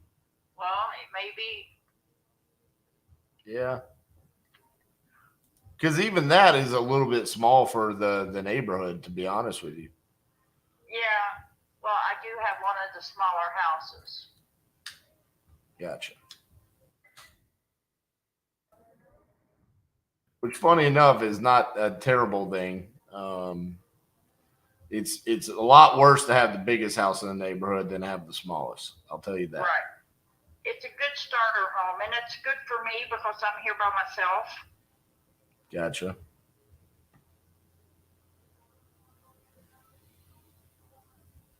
And we did put brick pavers down on the patio. Okay.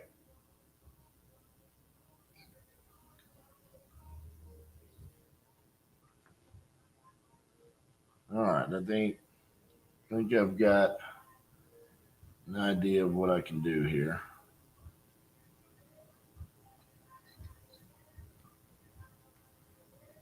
I'm probably going to be in the low 200s. No, I'm not interested. All right. What did you have in mind? Huh? What did I you? had like the high 200s because I was offered $389. By who?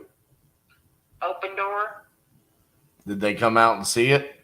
Nope. So how long ago was that? Because A couple months ago. So then they've got to come out. First they're going to take out their fees, right? Right. And then they got to come out and they've got to do an inspection, and then they're going to deduct. Well, if they decide to buy it, and then they've got to deduct all of the repairs that they're going to say needs to be done to the property. Right. So could you get the high twos from them? Yeah. And to be honest with you, it's a pretty smooth process because I've sold probably 10 to 15 homes to Open Door. Uh-huh. I sold a lot before COVID to them. Oh, wow. They've kind of changed it up a little bit. I actually have a video on YouTube about how investors should use Open Door.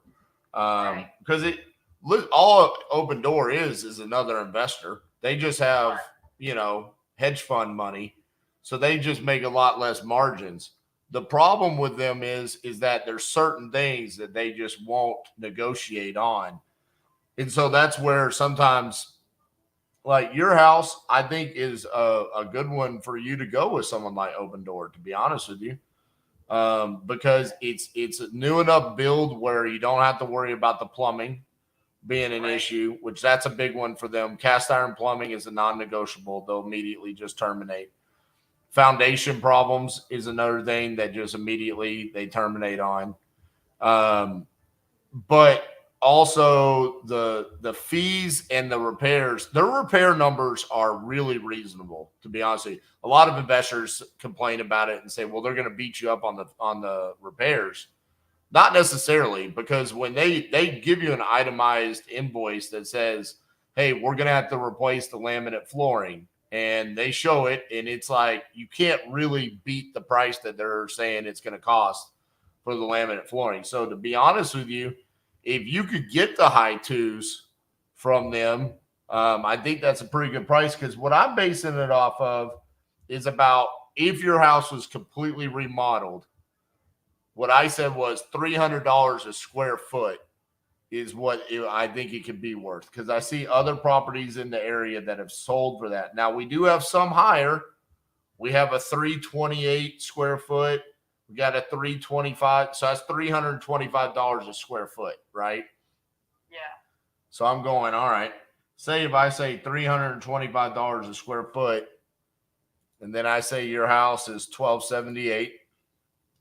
That means your house could be worth $415,000 if it was completely remodeled. Okay. Yeah. Honestly, they offered $379. They did tell me they'd have to come in and deduct any repairs and all that good stuff. Oh yeah. So I'm just trying to get away from doing that. So I don't. So that's where you're probably gonna. But see, you don't have to do the repairs. They're just gonna come in. It's like a 30-minute inspection. Yeah. So see, if I say your house is worth $415, I've got to then say I've got to deduct the repairs just like they are, and then I've got to build margin. That's where Open Door can beat me. They're willing to come out and do this for a bag of potato chips. I can't take the risk of something going wrong and I lose. And so for you, I would recommend they're going to give you more money. It's just going to be a little bit more of a hassle as far as dealing with them than it would be with me. Right. So it comes down to, do you want convenience or do you want money? I'd rather have convenience. I'm bad. I know I am. Then that's me. Yeah. But you take less money. Right. But then you don't deduct fees or anything. I'm just doing it up front. You know what I'm saying? Like, so whatever number I tell you, that's the number you're going to get minus a mortgage or prorated taxes or anything that you owe on the property, right? Right. So if you don't owe anything, then that's what you get. Right. Well, I do owe some, but. So you that would get paid off at closing, and then you would get the difference. Right. Right. I knew that. So, I mean, maybe you 1278, 13. I mean, I could probably come in at 225, 230. Okay. Maybe you end up. I mean, what did they say they would give you? 379. 379. They're probably going to beat you up. Did they tell you the fees up front? No. They told me, I think their closing costs were going to be like $30,000. Yep. So you're down to 349. Right. And then they're going to hit you for the repairs. So so if I'm at, 225, 230, maybe you can walk away with 275, 270 from them. Maybe they come out and they say we're not interested. Right. So again, if you want convenience, that's where somebody like us is better to work with. They're going to have a little bit more red tape because, to be honest with you, they're just employees. Right. You know, and the people that come out and inspect your house don't even work for Open Door. They work for a third-party company, so they just come out and they'll just mark you for everything, and then they ship that off to a guy at a desk, and he looks at it and he goes, "Oh, we need to replace 5 doors." Well, in their little system, a door costs $150. So 5 times 150. They're just going to say they're going to mark down whatever the inspector tells them to. That's just how it works. And for me, sometimes I've been in a position, like I said, I've sold multiple houses to them where I've said, I want to get as much money. So I'm willing to go through the headache, meeting them out there, negotiating, hearing their, the repair addendum and all of that. And then I closed with them. You have to close at their title company and you have to fill out all these forms online and stuff. It is a headache. And listen, I work all day, every day on computers, and it is a little bit of a headache, but it was what I was willing to put up with to get the money. So, So I don't know. I mean, I'm just being as transparent as I possibly can be with you. I mean, letting you know, hey, this is probably where they're going to be. And I'm knowledgeable in this because I've sold to them and I've done deals with them and I know exactly how it works. Right. Now let me ask you something else. If I make money off this house, which I will, they're going to hit me with capital gains taxes, right? Well, how long have you owned it? Oh, 20 years. Long time. So I'm not a tax expert, so I don't want to tell you anything that, but I don't believe you're going to get hit with capital gains taxes because of how long you've owned it. Now I think you need to talk to a tax expert about that. Another thing is you can reinvest that money as well. Yes, I could put the money in another house, which Correct. What I would do. Right. There's a lot of different things that you could do there. And there's people a lot more not. Listen, what I do is I buy and sell real estate. And so for me on the tax side of things, I'm a real estate professional. So I just get taxed a flat amount because of the amount of transactions I do.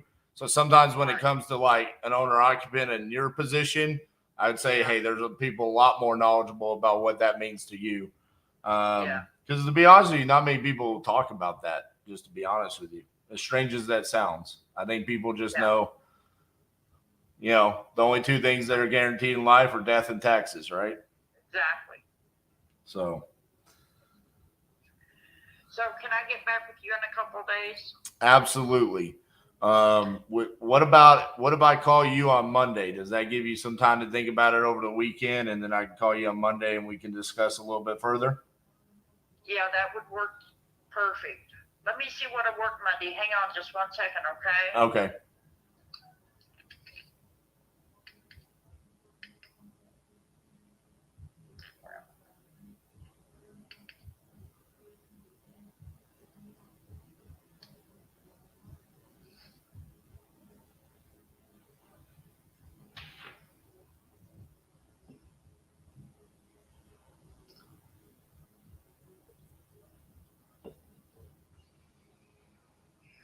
Okay, Monday I work 10 to 6. 10 to 6 and you're Eastern, so yeah.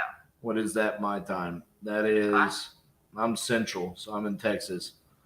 10 o'clock is 9 o'clock here. So 9 to 5. So I can call you after 5 o'clock here. So how about I call you at 5? I'll call you at 6:30 on Monday.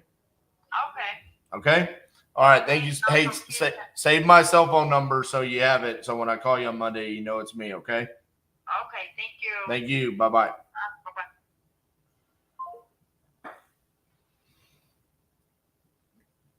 I'm just going to let y'all know what you just saw right there was fucking magical.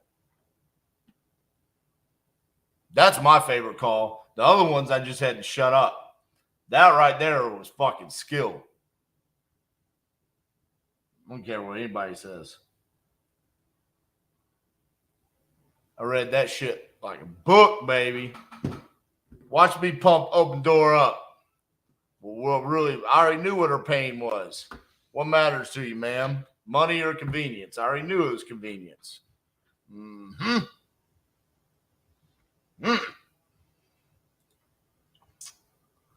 Notes. Read this one.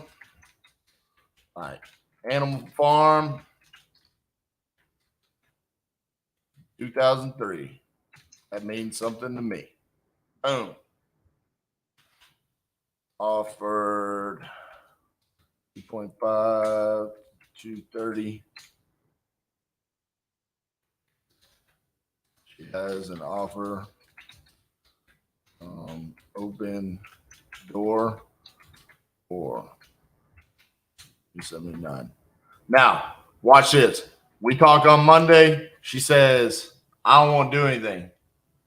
I'm going to do the open door. I'm going to say, but your convenience. Here's what we can do. What if I say, I just want to make $20,000. Let me deal with open door. And we do an ovation. I bet you she'll give it.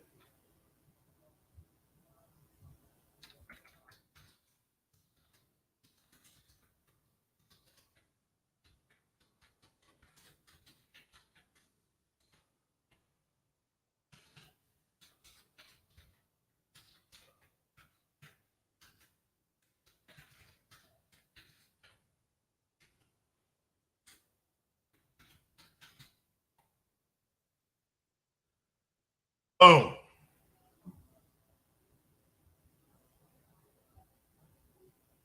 That one got me all kinds of jacked up.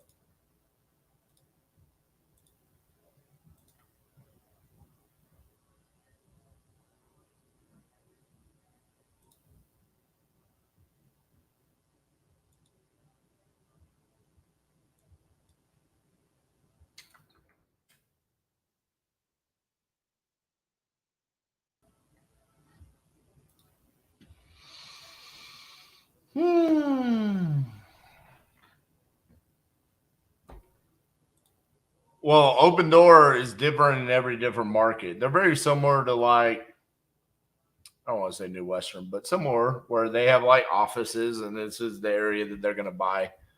So I'm sure they have slowed down in certain areas. Diego says, what does cartel mode get you going back to investor lift? Cartel mode is going to give us access to over 4 million cash buyers across the country. It's going to let us know their contact information, their flip history, what they bought for, how many houses they bought, where they bought, what their phone number is, what their email. We can go in there. We can create a landing page, email it off. We can text message those people. Essentially, I can take certain deals and then immediately know how many buyers I have, who is the buyers in those areas, and what they bought for in the past. And so you can almost reverse wholesale just through Investor Lift by knowing, okay, I know I have a buyer that's bought 5 houses in this neighborhood and they've always bought at this number.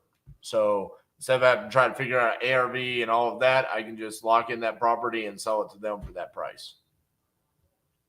As well as just the ability to be able to dispo all across the country.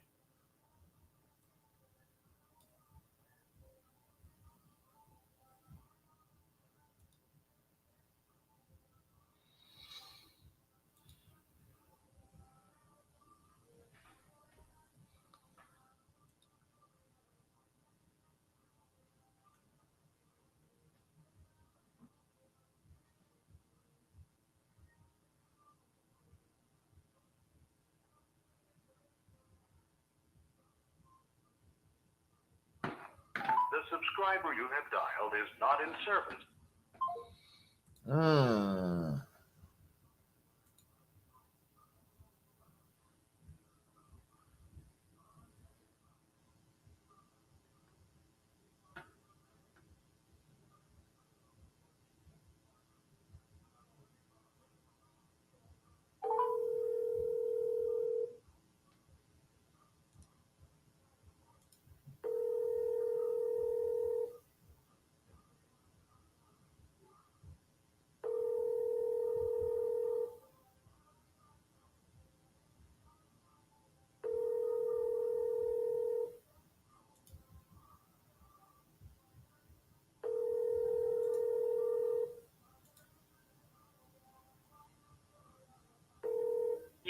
has been forwarded to.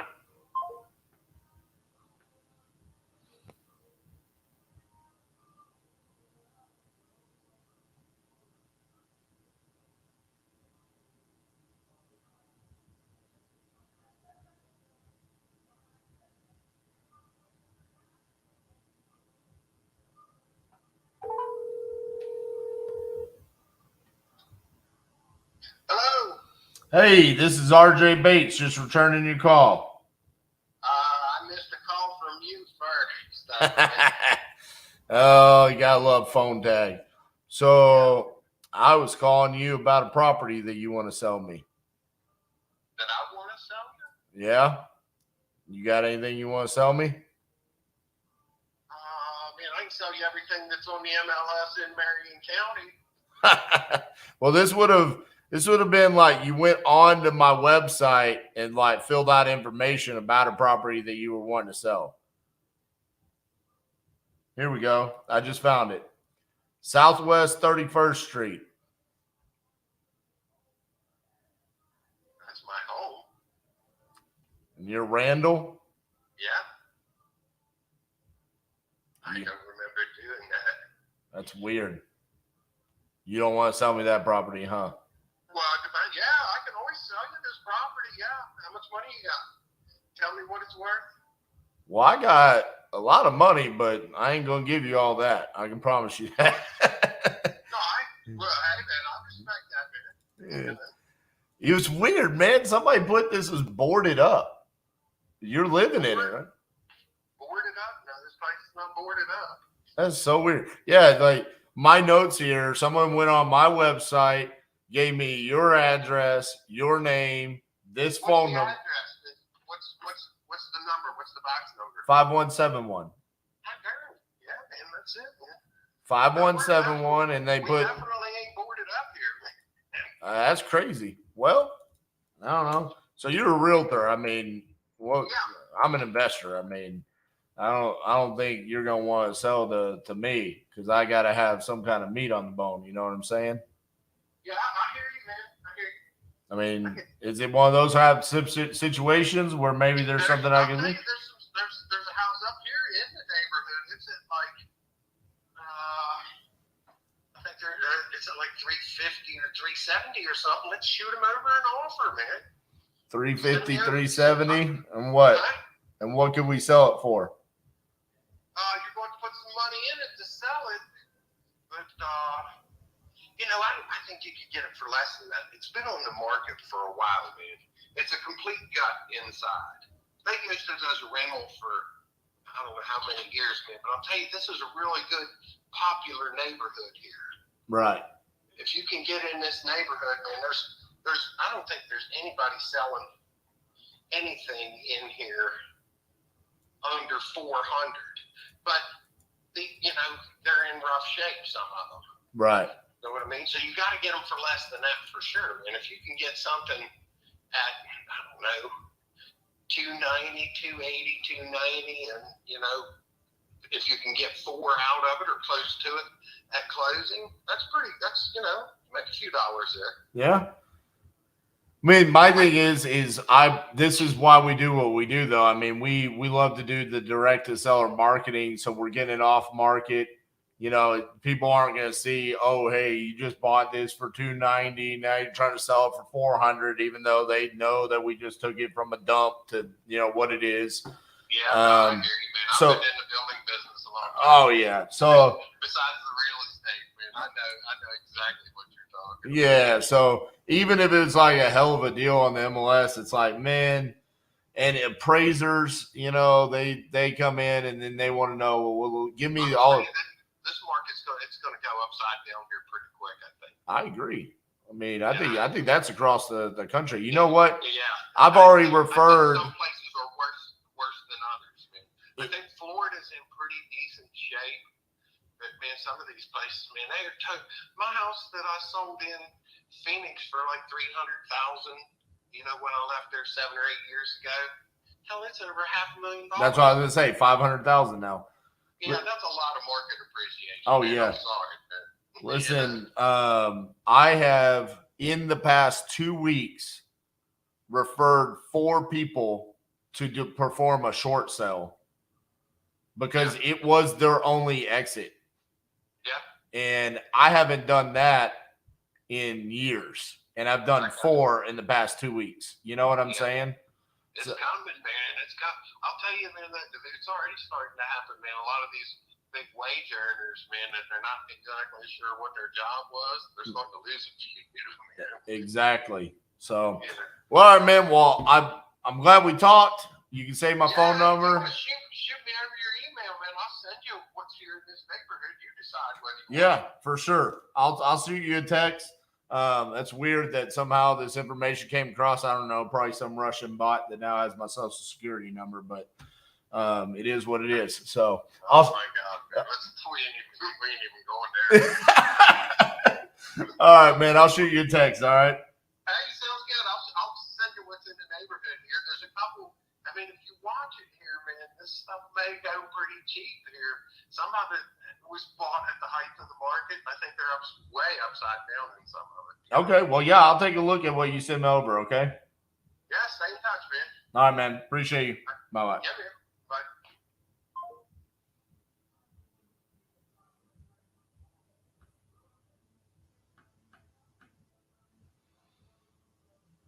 Okay.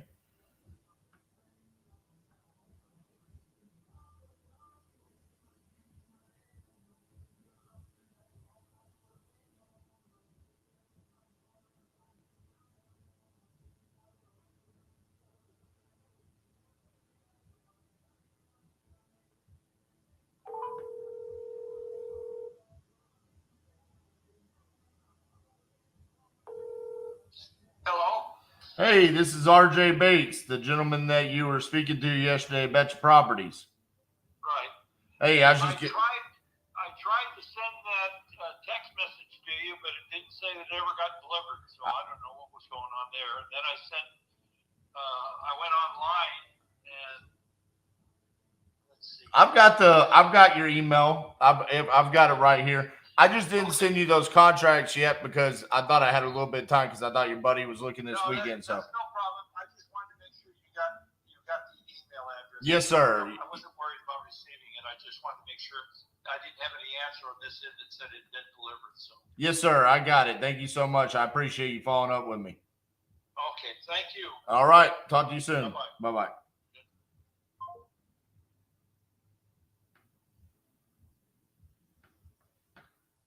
You gotta like it when a seller's following up with you. Yeah, buddy. All right.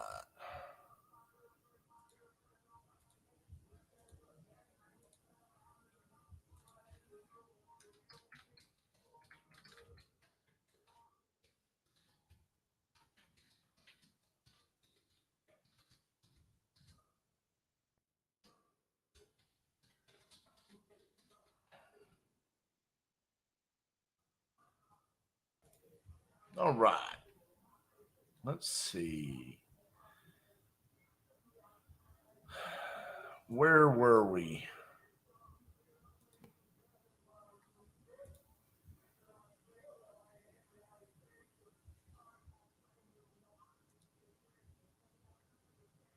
Where were we?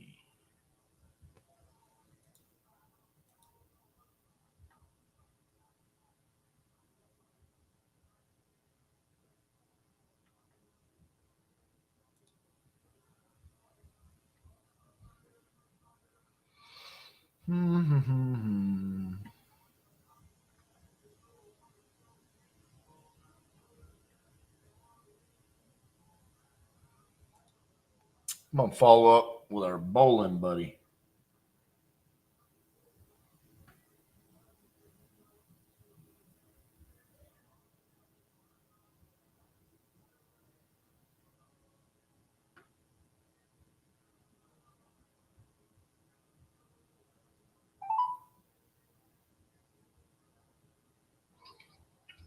Roger speaking. Hey man, this is RJ Bates, the guy that you were talking to the other day about your dad's property over there on Ray Road. Hey, how you doing, sir? Good. Hey, so you never told me, what'd you end up bowling the other day?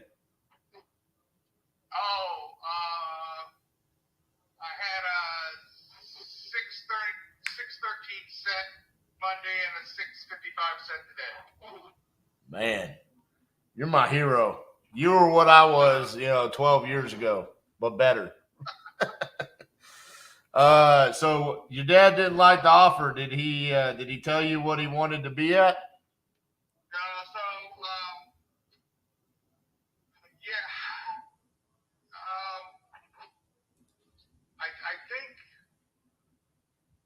I think they're going to try to just sell it to somebody, and I think they're going to try to get around 130 for the place, and or rent it. So, as far as an investment offer from you, I understand that you have to get it and then fix it and then flip it and then sell it. I understand all that. So, but I think that the route we're going to go now is try to get around 130 for it, and if that's possible, or rent it. I see. I thought you said you didn't want him to keep it as a rental anymore. I'm not. I don't. No, because frankly, if he keeps it, that's just headache for me, and it's headache for my wife. Right. So, it's a headache for my wife, which becomes a headache for me. Right.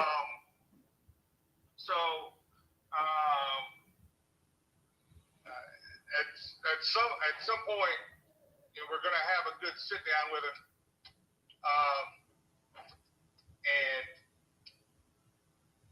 sometime here soon, Right. go over the pros and cons, and I'm going to heavily be leaning on steering him to sell it. He has some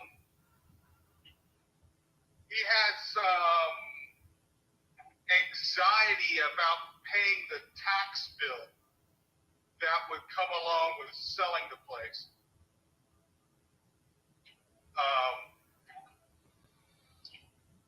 Okay. Capital gains on a non-primary residence. So, He's gonna have to pay that if he sells it for 130. well, that's true, but it would be a lot more in his pocket than 130. Somebody's got to be able to give you 130 for it, though. That's my thing is I just don't know who's gonna give you the 130. No, I get you. These are just the discussions that are going on.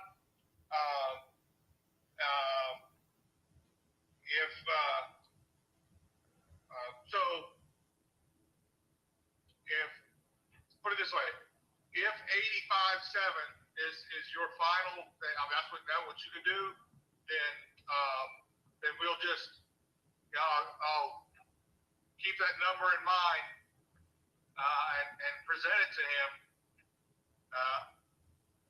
and when the time comes, because we're just trying to get information for options. Right. Like I said, because here's the deal. I think his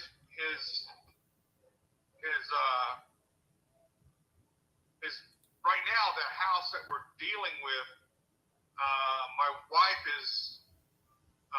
he has told Ann that she is going to inherit it. Well, we don't want it, so we would flip it anyways. Right.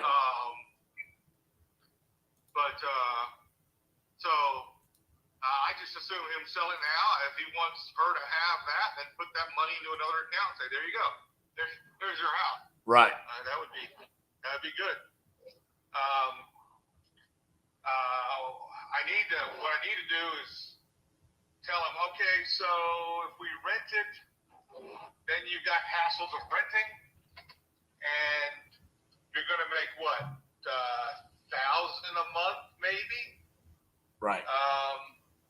And you're 82. How long do you expect to live? He's not the best of health. So So $1,000 a month for what? 5 years, right? So that's still we can sell it and give you all that money now. Right.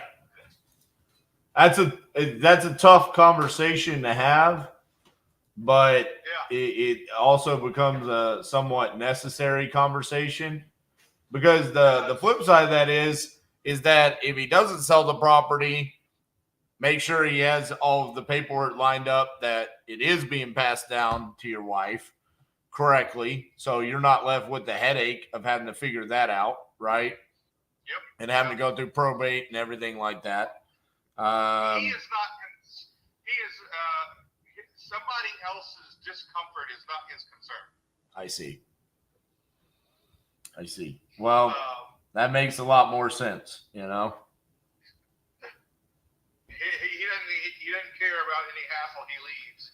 It was so funny when I saw you decline the contract, because when we got off the phone, you sounded so relieved. Yeah. Like you were like, I was like, good, let's get it done. yeah. I could hear you. You were like, dude, if you could just make it 85 where he walks away with 85. I might be able to sell that. Right. My wife, and honestly, my wife saw the offer, and it wasn't presented to him. She just declined it. I see. So there you go. It's also her grandmother's house, so there's a little bit of nostalgia built up into that as well. So there's a lot of things going on in play. Whereas I'm as dispassionate as you can get. just sell it.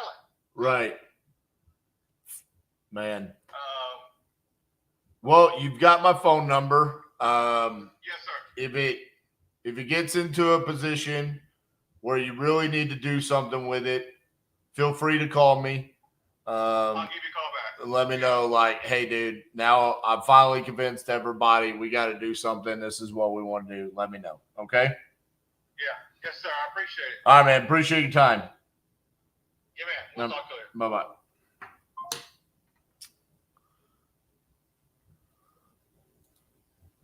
I mean, there's no way in the world that 130 is going to work. No way. So.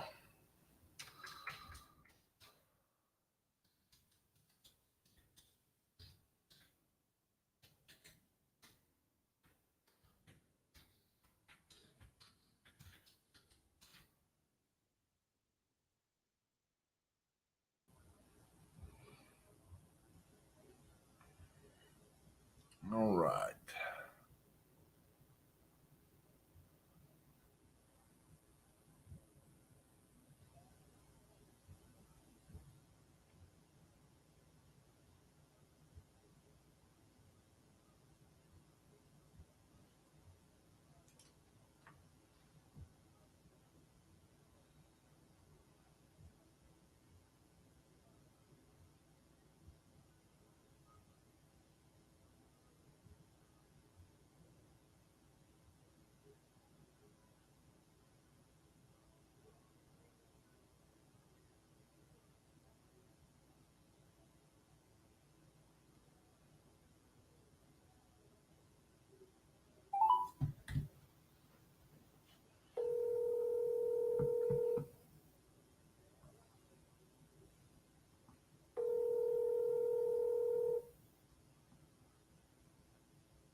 What's up, boss? Doing the dang thing. Hey, are you busy? Can you give me like a 10-minute break? Okay. I'll have Cassie come sit in with you guys for a couple minutes. My left leg is killing me. I want to walk. These long days of just sitting there all day.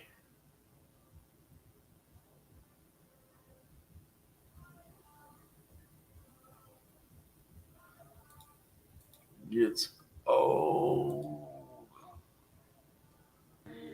Hello. What's up, boss? I am just editing a note really fast. Is Kip still on here?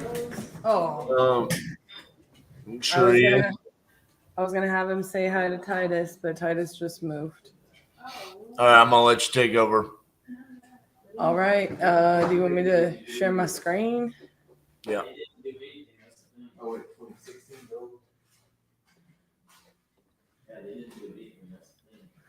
Hello, everybody. I am currently editing a note for closing process in our CRM. So bear with me just a moment. All right. How's everybody doing? Titus, Robin's trying to say hi to you. Where'd you go?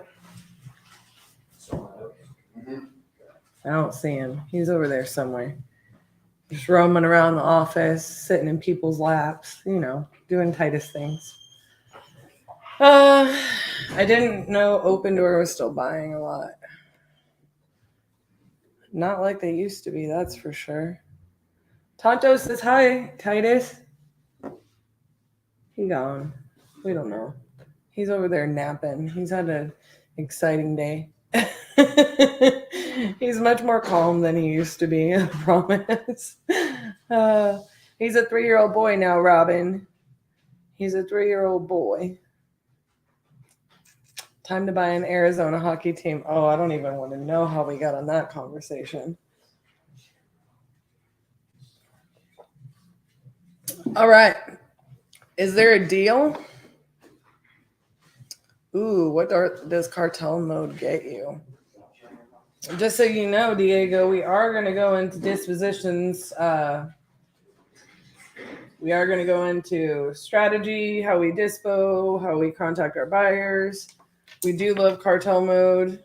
Man, we got like 4.7 million buyers or something like that in there. We have a hefty nationwide buyers list of our own going into it, and it made a huge difference. So we love Investor Lift. But, we're going to be going into disposition strategy on for people that can't necessarily be at that level or it doesn't really apply to their business to utilize Investor Lift yet. So we're going to do, dispo for every level through this challenge, which is a big change from what we did on the original 50-50-50. That's why we keep saying, I don't know if 50 days is going to be enough. We might just still keep going.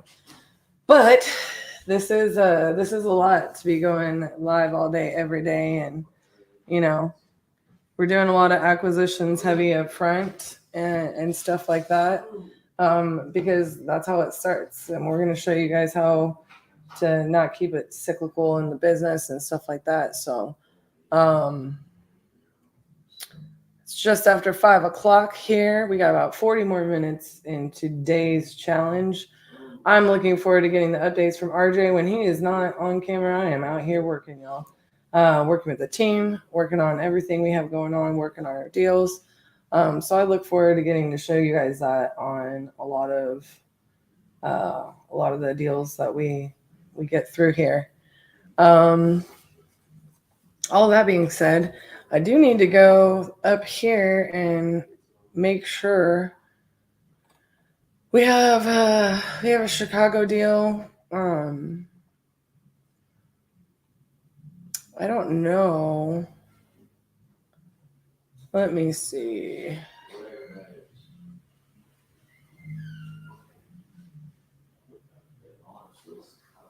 I need to remember because I got lost. So I need to remember who it is that I need to contact about our Chicago deal. Would love to do deals with people that are following along collectively. Gosh, if you're still on here, hit me up. So I don't remember who it was. It's hard to do this live and continue.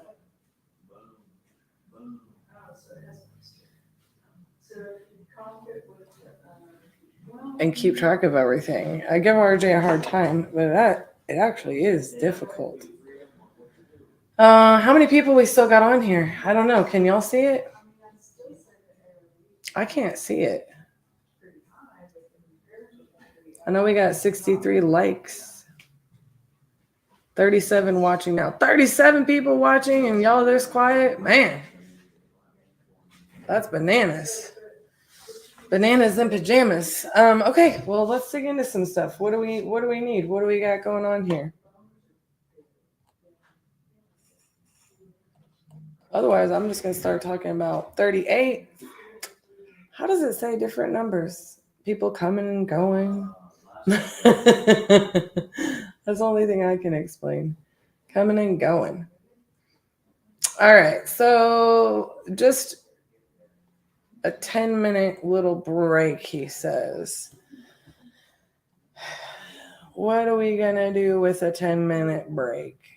We went pretty heavy into TC. We've gone into some underwriting, some comps. We haven't done just a ton of follow-up. We went pretty heavy into our recon process, a little bit of our closing coordination process and why that's important yesterday. So really, what we're heavily going to be doing, and not so as not to be going over those things every day until we start actually doing them live with you guys, is just follow up, dispositions, comps, and underwriting, right? So my first two segments today, I was doing some comps and underwriting.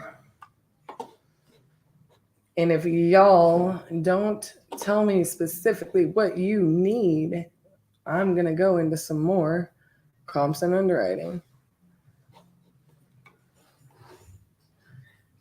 I want to check on here, see if there's any good deals for me to follow up on that maybe RJ hasn't hit. He's struggling to leave his notes a little bit while he is live, so we got to be working on that. That one. He leaves some of the craziest notes, y'all, I'm telling you. This one in Forney, that's a long term. We got to get on this guy here in Chicago. So that's why I was looking for our Chicago. Oh, Lord of mercy. I ain't going to do that in 10 minutes. Ain't going to do that in 10 minutes. Your 10 minutes is expired. No, it hasn't. It has not been 10 minutes. I have been on here for 4 minutes. I was still trying to figure out what I'm going to do. You crack me up. Bro, you throw me on here randomly. I've got no deals in the comments. I was about to go into, I started to go into try and follow up on a couple of these contracts. But I was just scrolling through, and so many of them, I'm like, I saw your Animal Farm note. Yep. I'm ready to do the breakdown. How about this? Someone from Birmingham Title reached out to us, so why don't you deal with that? And I will take us for like another 15 minutes, and then we'll wrap up for the day. Yeah, RJ is eager to get back to it after 4 minutes. Yeah, he is. I'm like, bro, I like my segment I bombed this segment.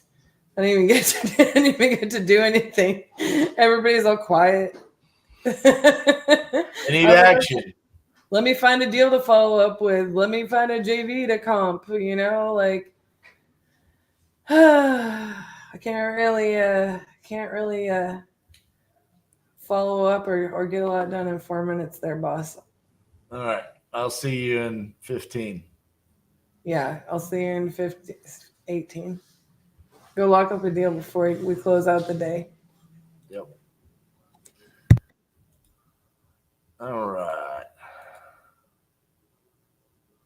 Let's see what we got here.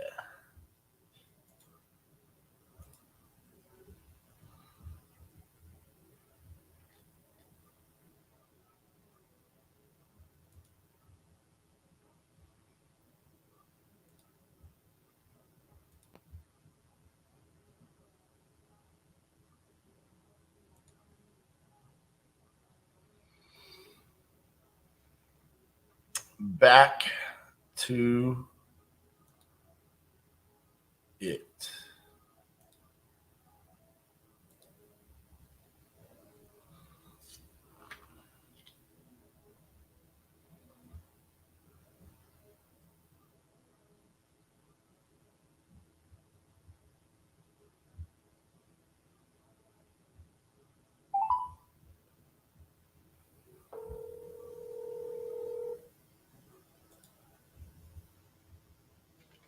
Please leave your message for 615.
Please leave your message for 754.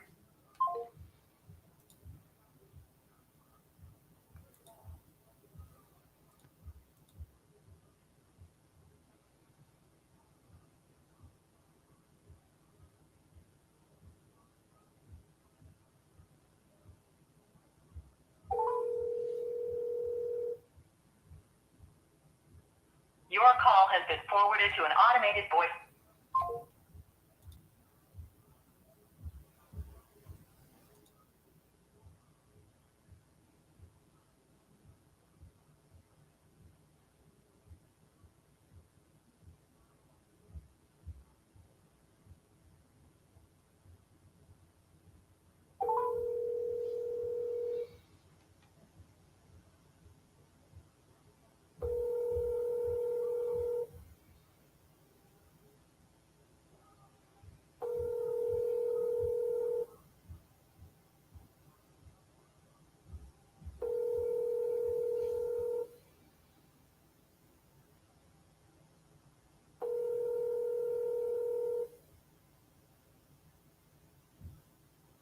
Your call has been forwarded to an automated voice.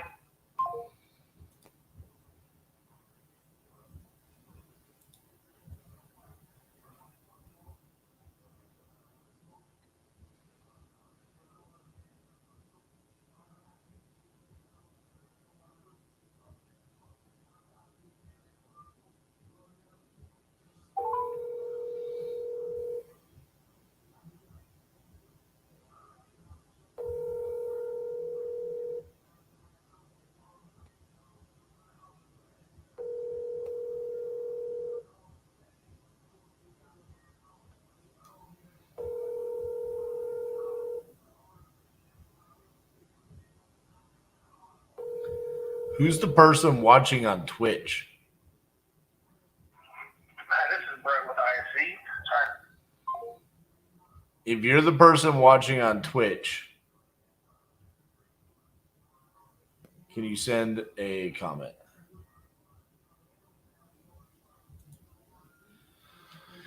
Yes. So we've got a signed contract. We've got multiple signed contracts. I think we have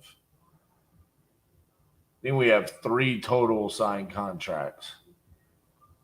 We have sent 15.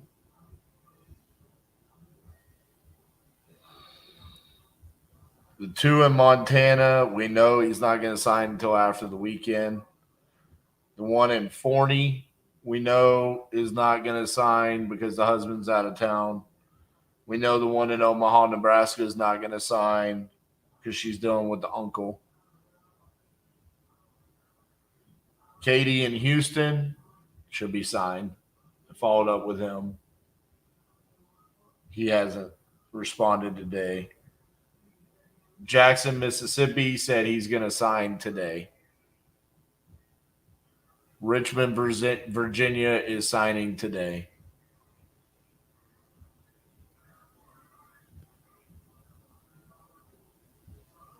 So that's kind of where we're at. We pretty almost everything we have a general understanding of where we're sitting as far as the contracts go. No one's kind of ghosting at this point.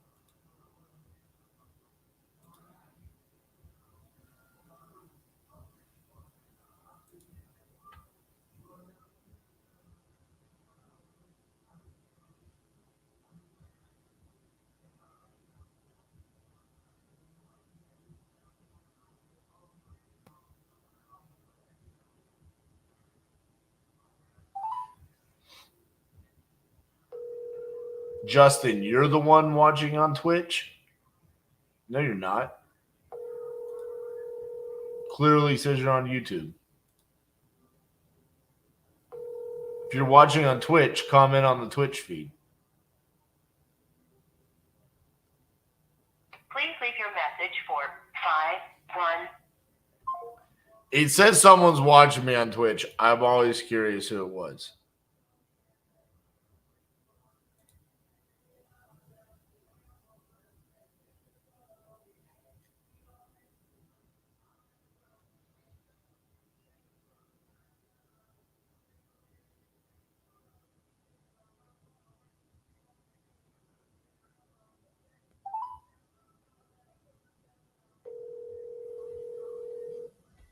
I don't trust you. Comment.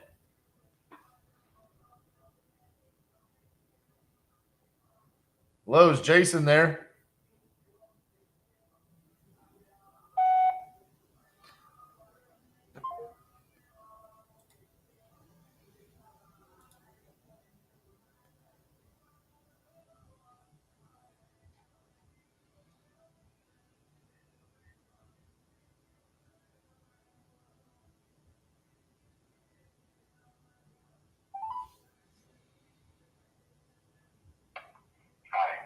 You reached me, but unfortunately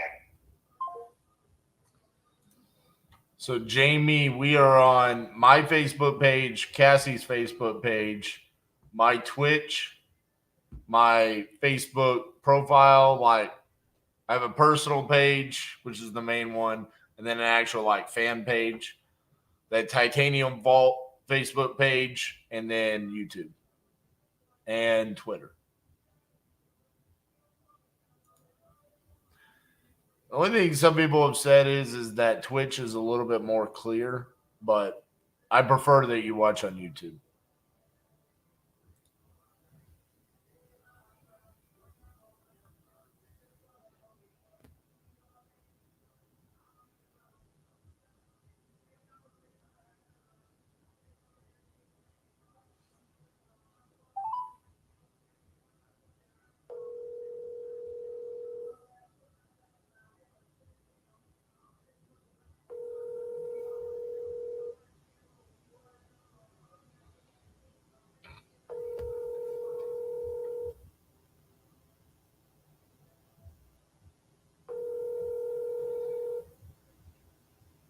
mailbox belonging to 77.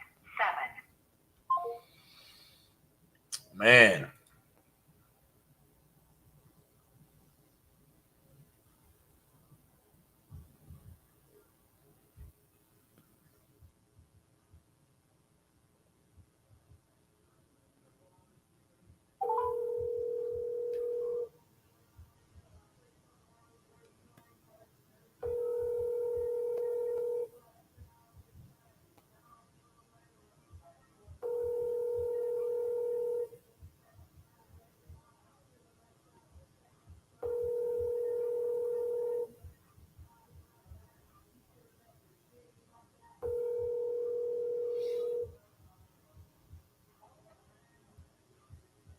Your call has been forwarded to a...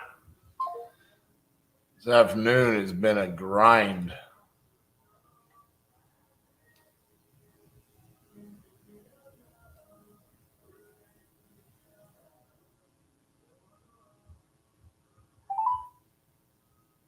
Hello. Please state your name after the tone, and Google Voice will try to connect you. RJ Bates.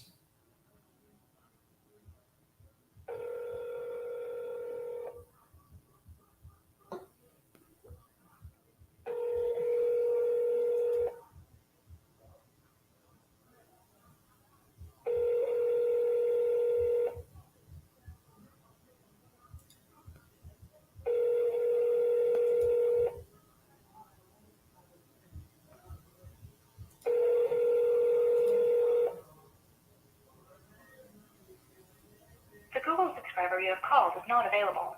Please leave a message after the...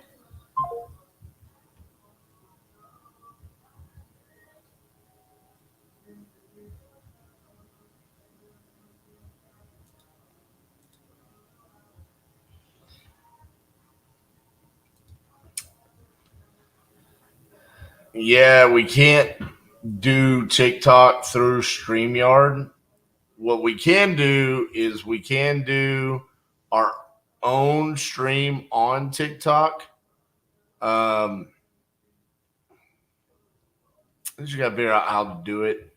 Because the problem is once StreamYard is using the camera, that camera can't be used for anything else. So we would need a second camera and second mic. So I just got to either go buy that stuff and get it set up. But right now, I mean, we're on a lot of locations. I agree the TikTok lives do get up there in numbers, but it's also a lot of people that have no idea what you're doing.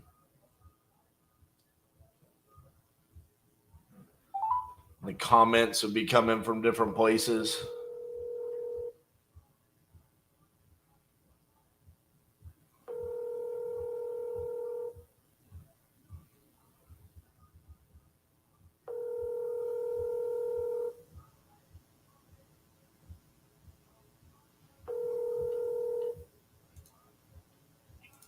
Hi, you reached Jim's voicemail. Please leave a message.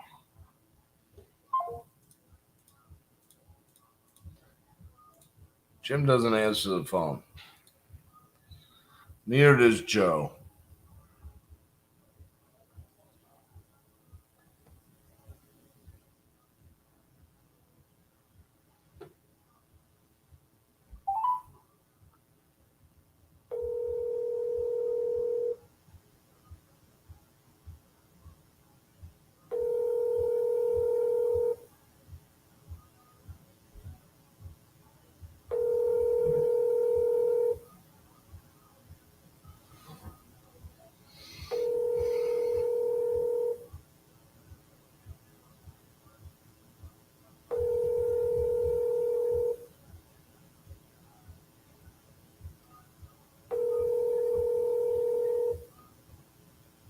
You have reached 405. Brutal.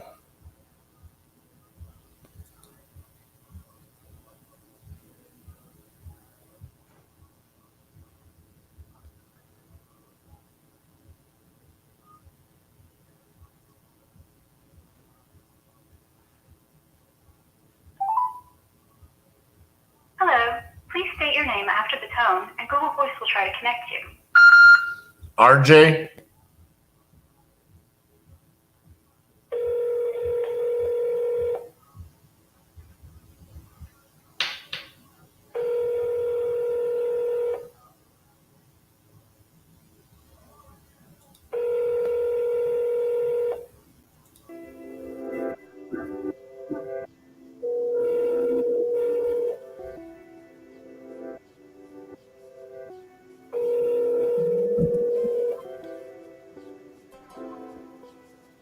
The Google subscriber you have called is not.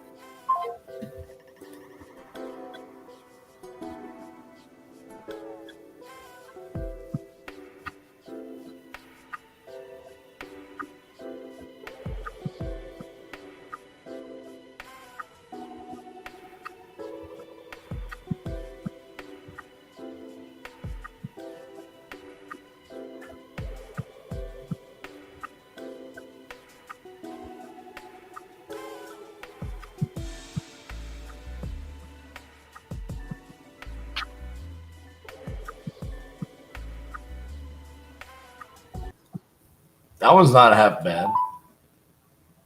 Or I'm just that deprived of music. I could halfway listen to that one.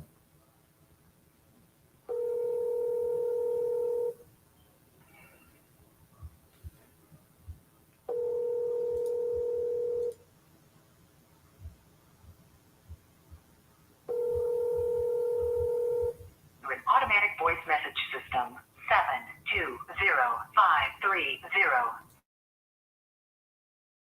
available. At the tone, please record your message. When you have finished recording, you may hang up or press 1 for more options. Hey, James, this is RJ Bates calling you about your property on Old Mill. You had talked to Nell earlier this week about selling that property. Just wanted to have a conversation with you, see if we can make something work there. If you could, give me a call back, 817-915-6860. Thank you. God, I want that one.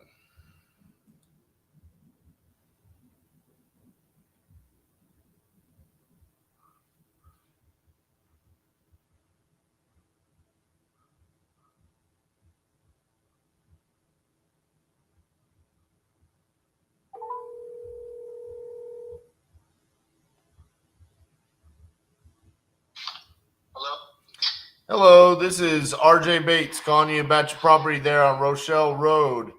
I think you had entered it on my website earlier this week about selling that property. Are you still looking to sell that property?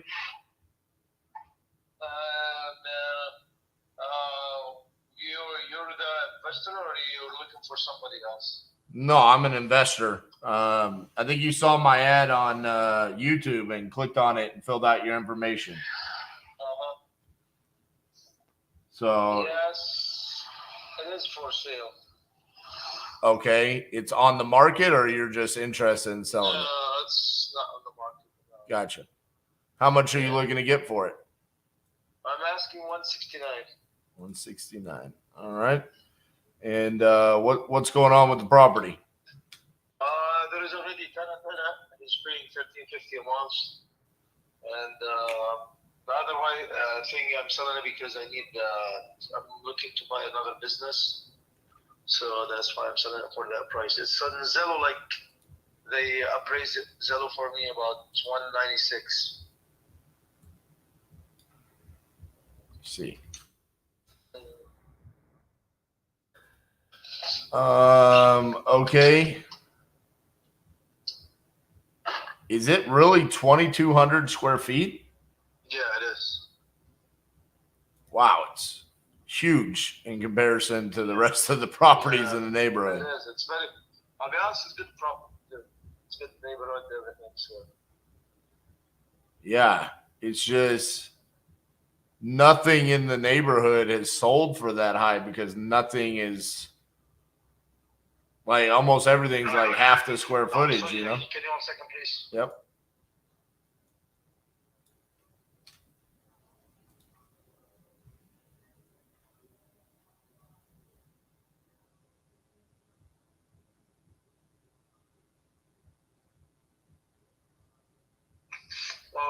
Yeah. Yeah.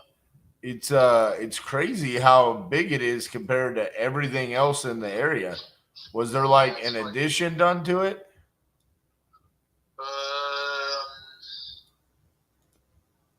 I think, yeah, the garage is in addition to it. Okay, they converted the garage. Yeah, I see that. Yeah. See.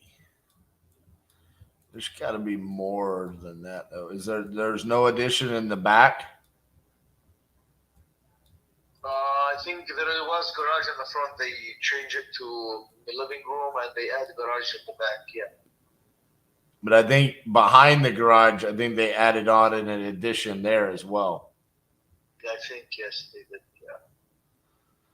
Gotcha. So when you said Zillow appraised it, what do you mean by that? They have on their website Zillow for 196. I don't know. I see. Okay. Yeah.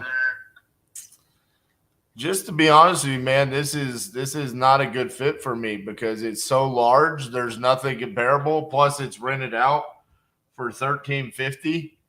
I mean, it's not going to cash flow if I come in and I pay you $170,000 for it. You know, I just don't think that this is a good fit for me. It's a very unicorn property, and it's not going to cash flow as a rental. Okay. All right. All right. Thank you. Thank you. Bye bye. Bro, let me show you. Frankenstein property.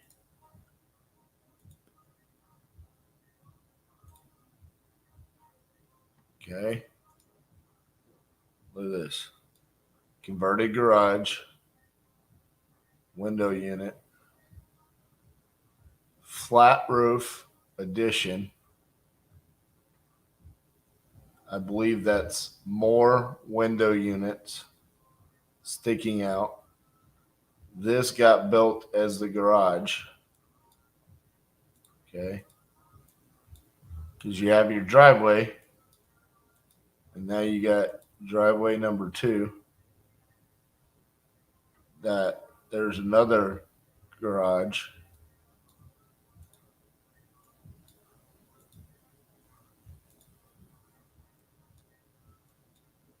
So what do I do here? That looks like a fence. So what am I? This is the neighbors. How do I get to that garage?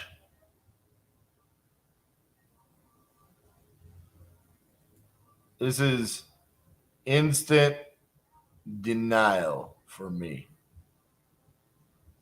Addition, unobtainable garage, garage conversion, window units. The Frankenstein property. Nope. 2015, 2016, RJ would have said, oh, yeah, baby. But not now. Well, that sucks that he answered. Wish one of the other people would have answered.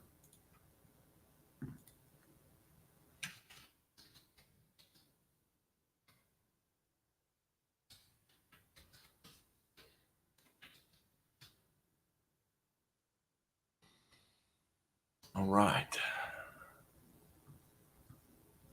It's getting down to that time.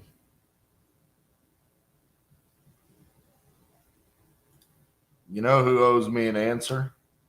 Sweet old Georgia.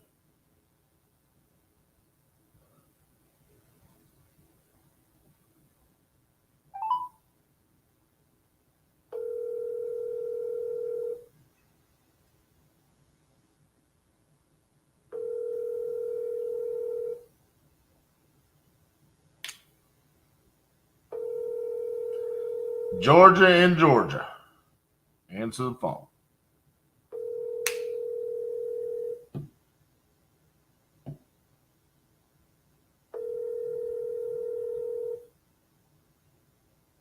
Hello, this is Georgia.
enviada a un sistema automático de mensajes.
Your call has been forwarded to an automated voice messaging system.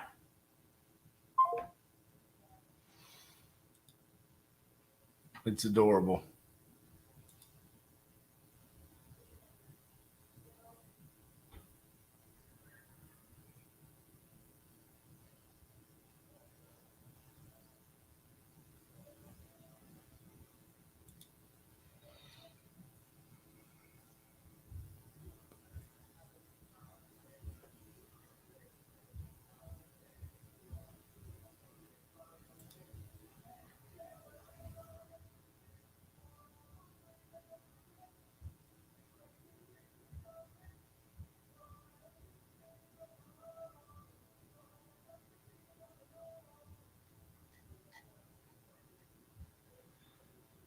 All right.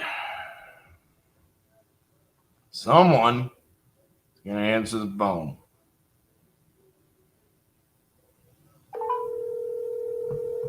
Somebody. It's going to be Danny.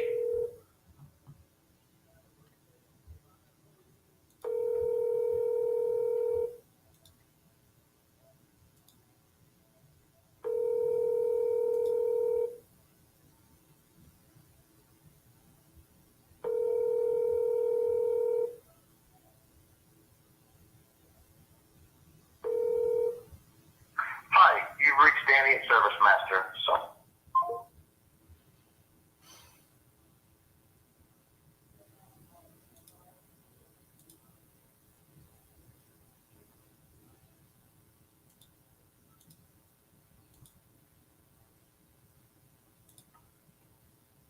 Why, Danny? Why didn't you answer the phone?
Has been forwarded to an automated.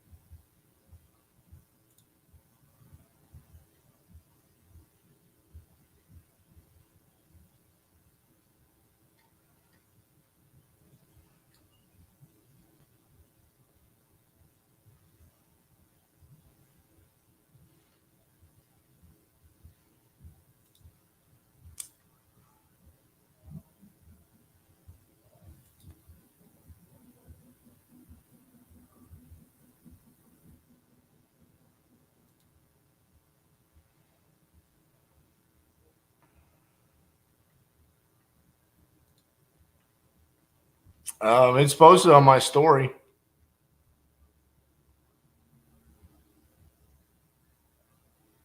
I mean, dude, I'm posting 2 reels, 2 TikToks, 2 Facebook reels, YouTube shorts, going live on YouTube for 8 hours. I mean, it's out in about as many places as you can put it.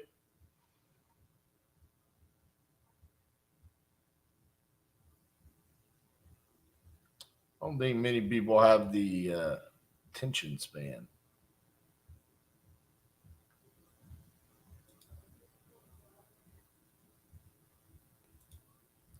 In my opinion. Miss Cassandra, we're going to have to bring you back in because we're in that 8-hour mark. Well, kind of a dud to end day 3. Just you're muted, but all right. I had you muted. Why'd you mute me? No, we do not have a dead day 3. We got 2 hot leads to call on right now. Where? I'm porting them in. They just came in. Zolo was like, hey, you seen this? They obviously got back on at the end of day 3 to see what was up and saw you were dialing and not connecting. So look, honey, we may be cut off on Facebook. It's been good. Come over to YouTube. Come on over to YouTube, guys. We're going to call on a couple more. I'm pushing them in right now. Push it real good. Oh, wait. I can't sing real songs on here. Oh, I made that mistake before. I was just talking. You have actually gotten us demonetized by singing. I sing that good, though. That's what that says.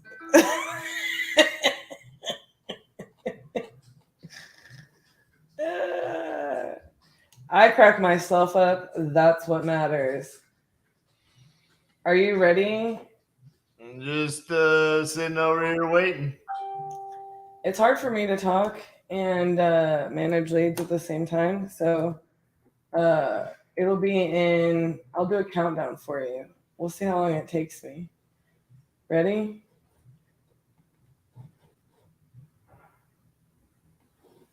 Internet has to allow. All right. In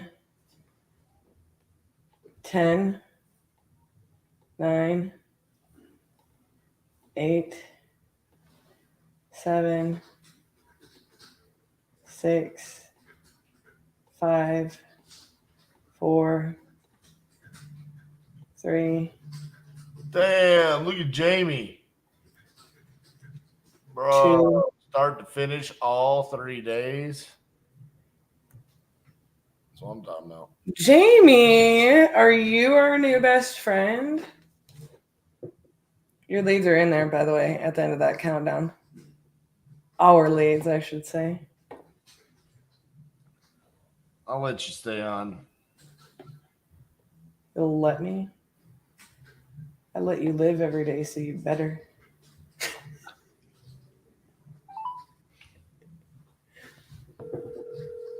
YouTube videos getting taken down for threats, bullying. And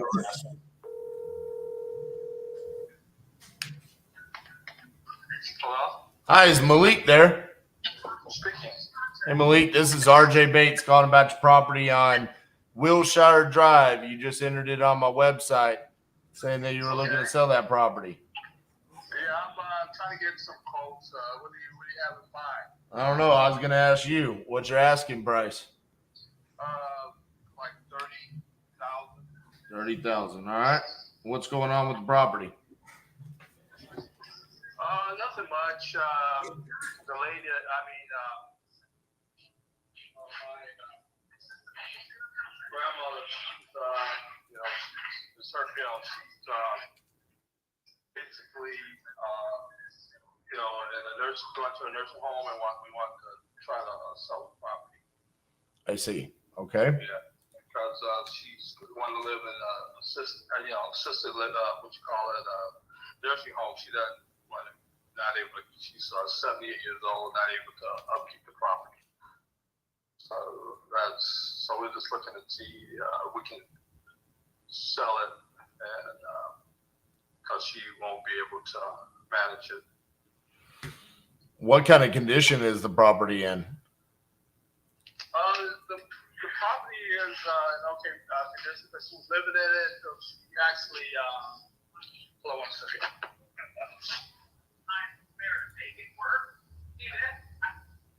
Yeah, so it's the whole may need some little painting and things like that, or very minimal type of work that needs to be done on it. It's just that she's is free and clear, so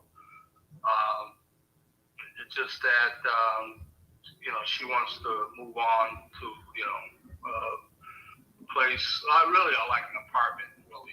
So for senior citizens. I see. How did y'all come up with the price of $30,000? I got a real estate friend that says worth about 70 or 80. So and that's basically, we thought that that would be a good price. So they felt like if it was fixed up, it could be worth 70 or 80? Well, probably more, but that's right now about 70 or 80, I think. Something like that.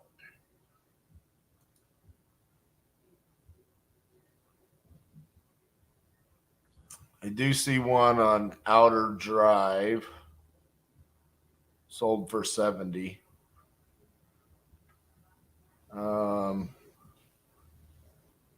Back in January. It was a little bit bigger. Is the basement finished or no? No, it's not finished, no.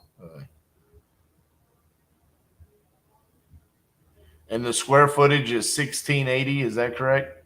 Yeah.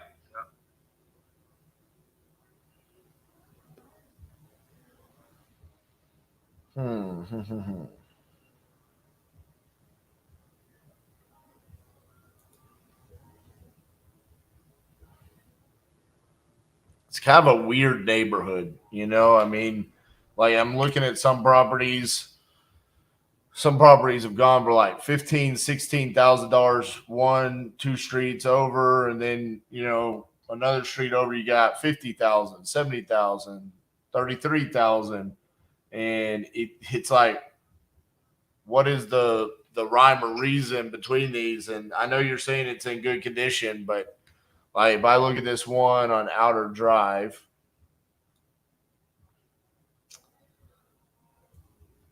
like it was, I believe, I'm pulling it up just to verify, but I believe it was like remodeled. I mean, is it in that kind of condition, or would it need to be like updated cosmetically on the inside? Basically on the inside, this basic painting and cleaning, basically. And then again, houses eventually are definitely going to be going up, and I think in that area. A lot of my brother, he bought a property, for like not too, well, maybe about 3 or 4 miles away. He got it now it's worth about $300,000. So, it's just I know the properties are going to be going up, throughout Detroit, Michigan. So what do you think? What do you want? What do you want? What kind of offer you want to make? I don't know. That's why I'm just trying to do my look at and see what's going on in the neighborhood and see what I can do. Give me 2 seconds here. Hold on 1 second. Okay.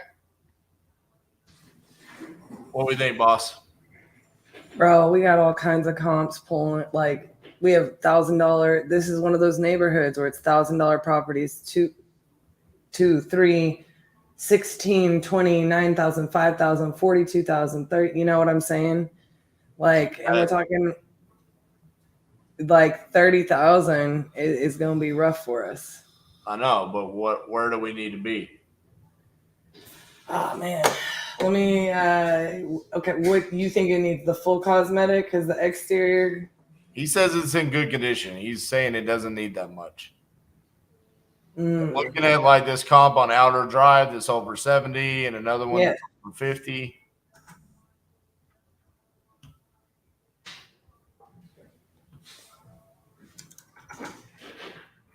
So, like, as a flip, I mean, technically speaking, this thing could work. If we can get it qualifiable, it's not like a high profit term, but I think that the problem is going to be is like no flippers are going to want to buy that when they could probably buy the same thing for 15 grand.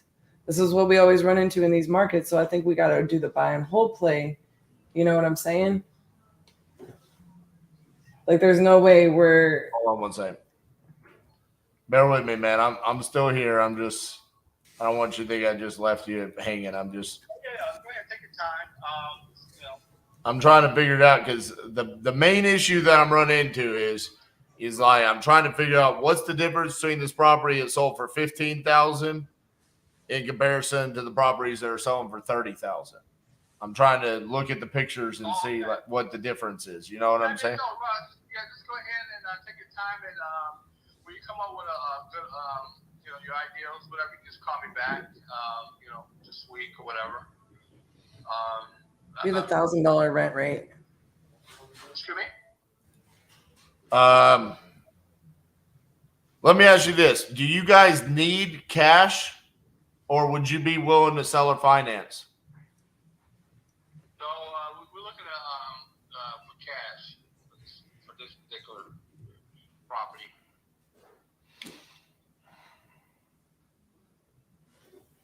Are you a wholesaler?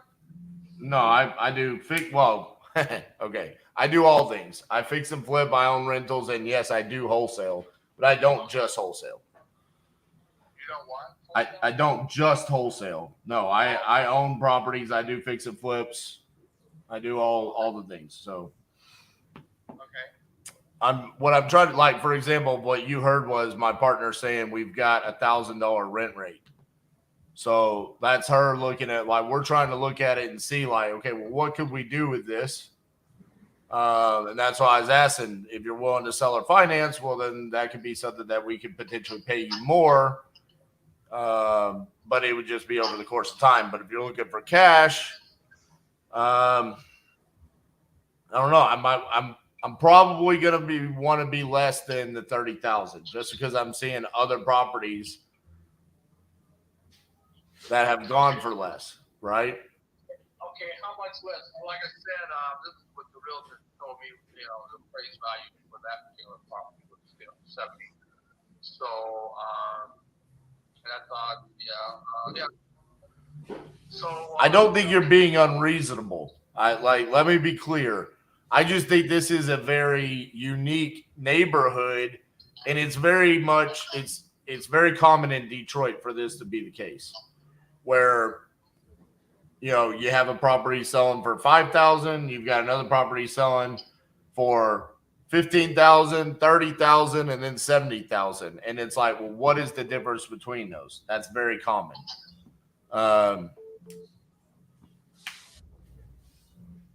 Realistically, probably closer to 20, but I'm probably negotiable on that. Okay, how about 25?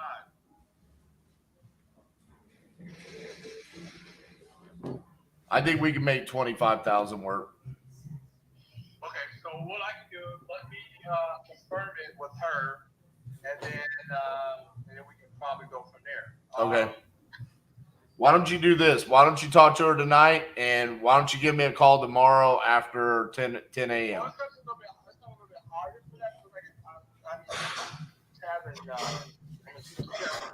What is it? So, I'll see what I can do. Okay. And then I'll, I have your number here. And what was your name again? My name is RJ Bates. RJ Bates. Okay. All right. Let me double check, and I'll be in touch. Okay. Thank you, sir. All right. All right. Bye-bye. Bye. Bro, why were you screaming in the mic while he was talking? Oh, I'm so sorry. Like, the dog, it was choking. And so I was like, what is going on? And I thought I had it muted. No, I'm like, right as he's trying to say something, you're like screaming into the mic. I'm like, whoa. I literally said, what is his deal? Yeah, and then what it sounds like is you saying to the seller, what is his deal? I said I'm sorry. Yeah, if you want to be on the live, you have to behave. Really? Sorry. I had to mute you. Not all of us get to have our own little private office where there's not 5,000 things going on 24/7. Okay, you kicked me out of my office, sir. So you can talk. And my dog is literally over there, like, man, someone alone. just called me back that I wanted to talk to. So now we're in it. We got to keep going. This is what happens. This is what happens. I knew this was gonna happen today. Like, I could kind of tell it all day. And then it's super funny because Adam was texting me just as I was seeing the notification that deal was coming across. And I was like, oh, I got to push these over. RJ's not connecting with people. And I was like, on a day like today where everybody's a talker and everybody is like, keep you on the phone forever. And then all of a sudden the phones are moving slow. They'll start blowing up after 6 o'clock. Oh, yes. Let's figure this out. Who were you? I got really good news. What's that? In the middle. Do you want me to tell you about it? Sure. Okay. So we have a deal in Florida, and it's a JV deal with this Crucible Titan. We found the brother? They found the brother. He's in jail in Tampa. And that's why nobody could find him. We found you, boy. We found you. So the buyer's happy, and we're trying to get a power of attorney signed in the morning with his public defender at the jail. So we're trying to call them and see if we can get that done to make sure that foreclosure gets stopped, to make sure that we can go ahead and close the deal the way that we had talked about earlier this week. So title will insure it because he is that signed. And then it's just a lot safer across the board. Everything's happy go lucky. And yeah. All right. Here we go. We're just calling her. Yeah, Diego, we're still here. I don't know who she is.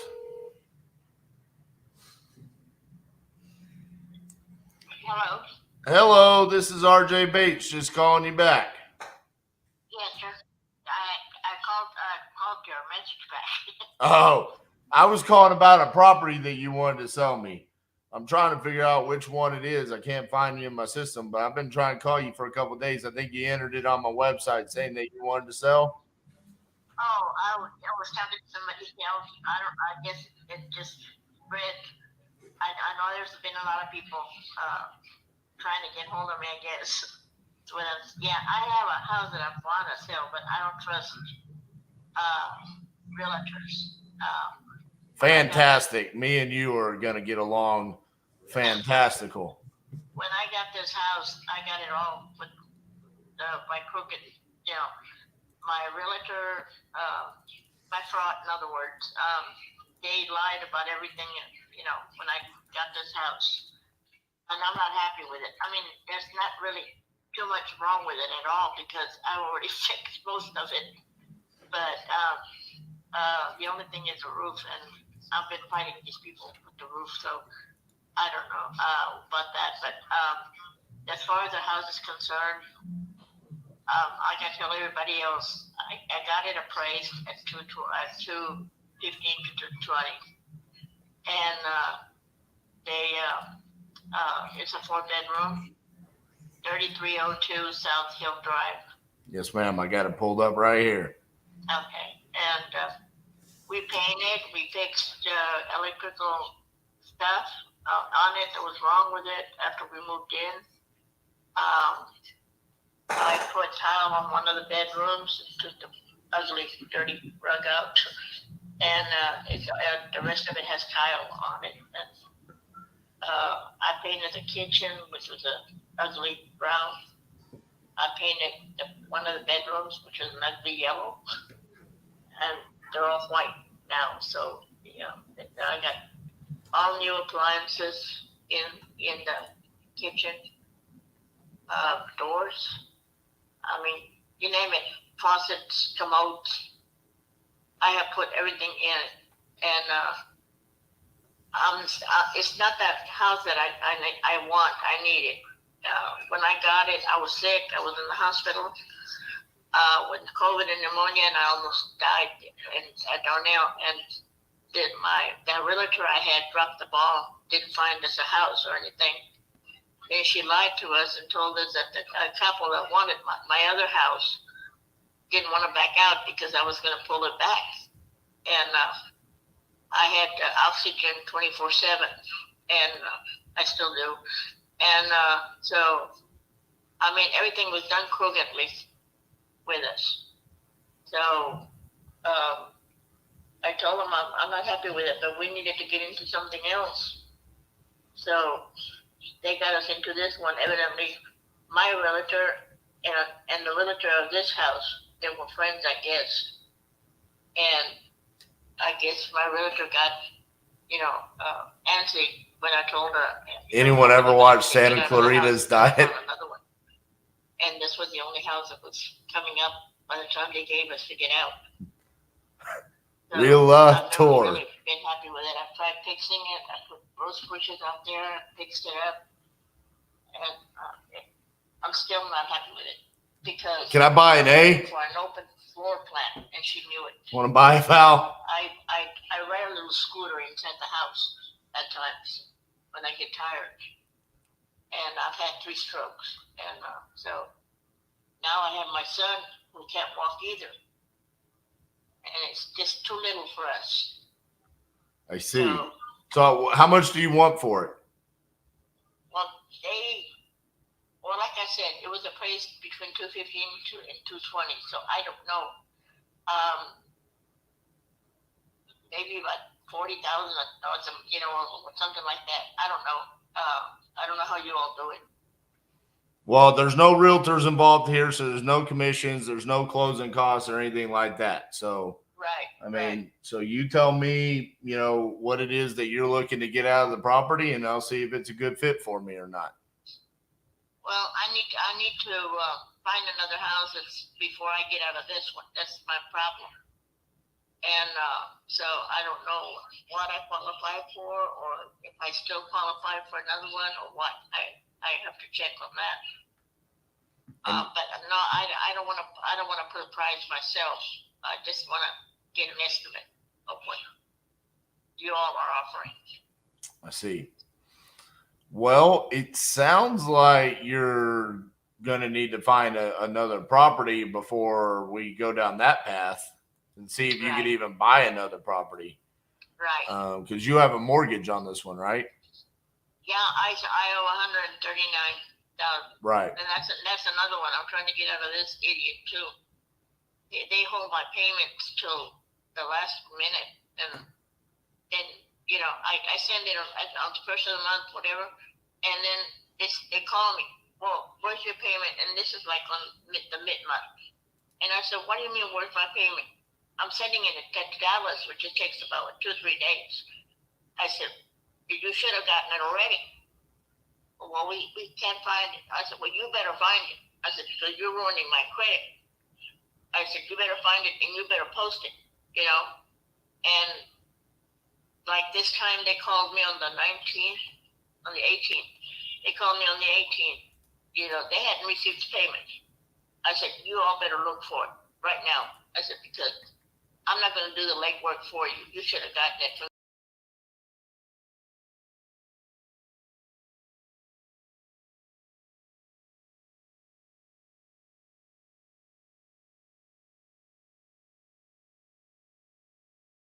But, I mean, I tell them, hey, no, this ain't going to work. And I got mad at them, sorry. I see. I'm tired of them. Okay, well, how about this? I'm gonna dive into your property a little bit more, see if it's something that we would be interested in. and then I'll call you back and I'll make you an offer. Okay. That's fine. All right. Thank you. Bye-bye. Thank you. Bye-bye. Holy mother of God. We will not be doing business with that lady. Did you see my comment? Are we the next idiots in her story? I mean, bro, just. Where was that located? Killeen. Can I add an A to everything? Killeen, Texas? Killeen, Texas. Oh, dang. Yeah. Speed to lead says yes, I own this property. Need to sell ASAP. You know, all the things. I cannot tell you how uninterested I am in that property. It sounded like she was going to be asking close to the market value, but then she said something around the effect of like her mortgage was a lot lower. Yeah, but it doesn't matter. I don't want to deal with her. I mean, in fact, I am telling you, I will not deal with her. Like, I would rather go do right now with no breaks another 8 hours if I never have to talk to that woman again. Please. I can't deal with the victim mentality. It was the realtor's fault. It was the lender's fault for not getting her check. Dude, you need more taco in your life. More taco. I'm putting in a lead in Royal Palm Beach, Florida right now. Okay, at some point in time, we got to save something for tomorrow. This is my last call of the day, okay? I'm calling the one Baton Rouge. Down Baton Rouge.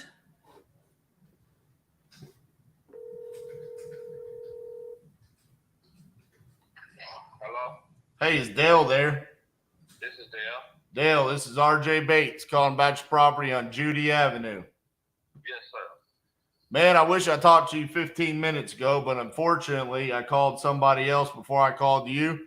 And for 15 minutes, she told me about how everybody in the world was out to get her. So I'm just calling you to ask if I can buy your property, how much you want for it. And let's not talk about any victim mentality, all right? Right. Just fair market value for it. That's all I'm asking. What's that dollar amount? I think it's $230. Okay. 230. Tell me what's going on with the property. Nothing. I have another property that I'm building. Yeah. I'm thinking about dumping this property and using those funds to pay it off. Gotcha. All right. So you're living in this one right now? Yes, I am. I got you. And it's 1850 square feet? Yes, sir. Okay. And I added an extra bathroom to it, so that's not on that page that you can find if you Google it or whatever. Yeah. So. Did you add square footage or just add it inside the livable square footage? Inside the livable square footage. Gotcha. Everything has been updated in the house except for the kitchen, which is not bad at all. So do you do this for a living? No. Oh, okay. I just thought because you said you had that other house that you were building. No, my brother's a contractor though, so I have professional work. I got you. No.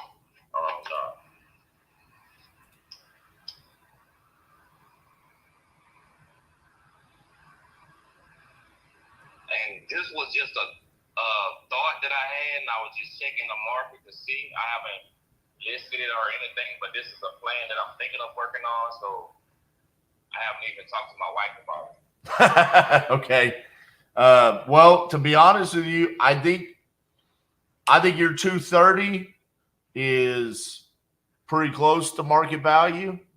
I think it could be potentially, maybe your $5,000 light on that. Maybe you get 235, but we're investors, so I gotta have some kind of meat on the bone to be able to do something, whether that's a fix and flip it or keep it as a rental. But even then, I want a little bit of equity.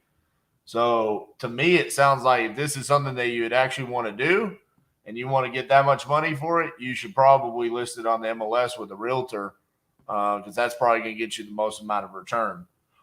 For me, I can't come in and pay full market because then there's no way for me to make money, Right. But I think your number is pretty accurate. 230, 235, I think that's what it's probably worth. So, but realistically, I think that's probably your best option is just to list on the MLS. Yeah, you guys just purchase like properties that no one wants anymore or something like that? Well, it's either like the house is like physically distressed. So, for example, I talked to a young lady earlier today. Her property got hit by a hurricane. So it needs work done to it. So she's willing to sell on a discount because she doesn't want to do the work. So I'll come in and do the work, and then that's how I make money. Your house doesn't need work, and you're also not financially distressed, so you don't really have a need for me, right? I don't have a problem to solve. Normally what we do is we come in and we solve somebody's problem. Either, they don't have money to afford the house, they've fallen behind on payments, and we've got to help them take over those payments or something along those lines, or the property needs a lot of work. That's when we really come in and help. Okay, understood. So, all right, brother, I appreciate it. Yeah, man, appreciate your time. And, sorry we couldn't help you out, but I think you got a good property on your hands, and I think a good realtor will be able to help you out. All right, brother, I appreciate you. Have a blessed one, man. You too. Bye-bye.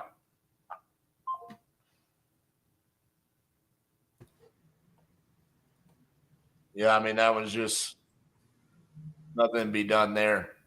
He hadn't even talked to his wife about selling it, so.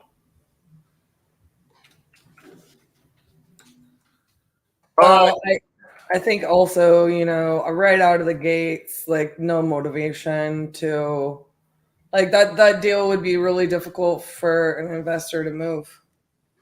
Yeah, it's not an investment property; it's an owner-occupant kind of deal, and he's got no motivation for us to apply a different strategy. So it's like that sometimes, like literally some of our leads that are the lowest performing leads are people who are just like, oh, I can get the same amount and just not have to ever show the property or deal with a realtor. And it's like, all right. Well, update. We did make some traction on some things. We got a couple of signed contracts. We did send out a couple of contracts today. I might have to go back and dive into this, but I believe we're at 15 contracts through 3 days. We are absolutely already lesson number one for us in the 50-50-50 2.0. Ready? Don't not have our KPI sheet ready before we go live. Hey, that's on Kristen. She has it. Ownership, it's on me, but I told Extreme Kristen. ownership, it's on you, and it's on Kristen because Kristen has it, and it's a really cool one, but it's missing parts that she doesn't know to put on it. Well, you and Kristen need to sit down and talk tomorrow. 15 contracts that I know of, or that I've kept track of. 4 lead Zolo, 5 batch dialer, 2 speed lead, 4 organic from either websites, Instagram, TikTok, something like that. So that's where I have us sitting right now. I felt really good after day 1. I felt fucking amazing after day 2. I'm a little bit frustrated after today, but I think it's just due to the nature of what I had happen, right?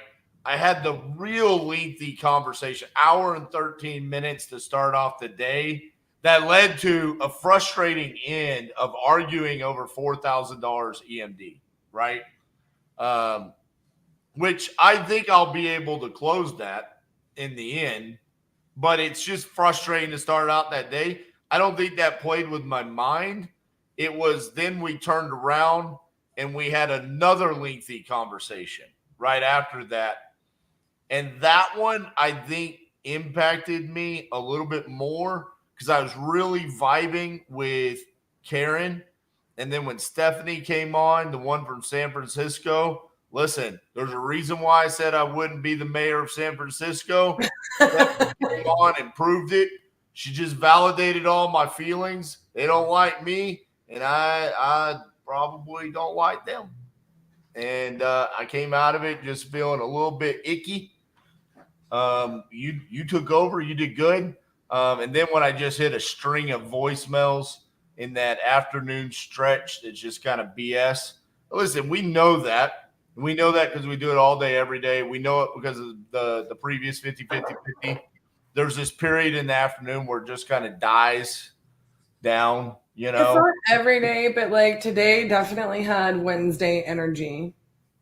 Like, you know, like when you have the epitome of hump days, like the Wednesday, it had like today, and it doesn't always happen, but you always know it's just like sometimes Mondays be Mondays, Wednesdays be Wednesdays, and Fridays be Fridays. You know, like it just happens, and they're not always all like that, but like usually Fridays are madhouse around here with everybody trying to scramble and get stuff done and blah blah blah. Right. But it was a Wednesday, and it was sticking to those Wednesday vibes. But I mean, we still like to that point, you know, just because sometimes your energy is off, like you got to push through.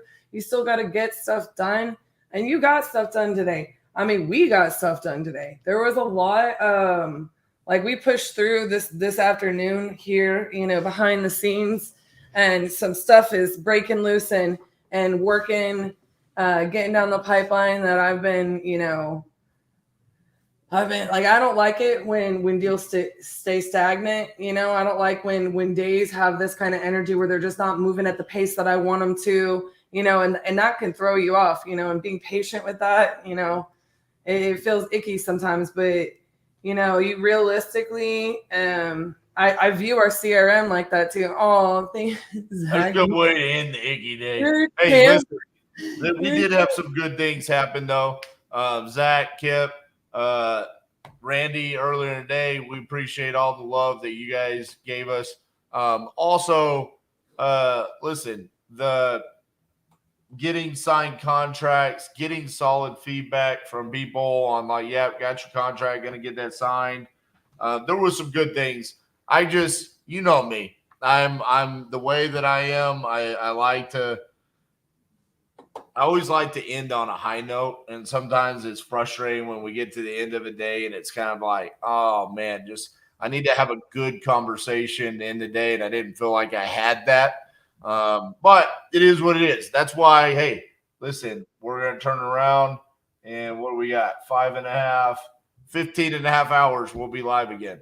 So, well, we got a lot to push through here. So really fast. Justin's trying to be famous right now. Because I told him to. I was going to tell him, we will end this day saying thank you to yo. Hey, we're going to get banned off of YouTube because the dude's coming in with his short shorts on. All right, you can't show that on YouTube, okay? I'm working on it. You had to say something. Oh, the smack talk. He's trying to end the day with smack talk. I was trying to tell Zach where I was excited for him. And the reason I was excited for him was because, you know, we have a potential buyer for a lead that he had submitted to us. And like, he's not getting the consistent updates. And so I brought Justin over here to be the person, because he's working with the buyer. What are you doing, RJ, other than being like really distracting while I'm trying to pour in? I'm trying to measure how far above his kneecap his shorts are.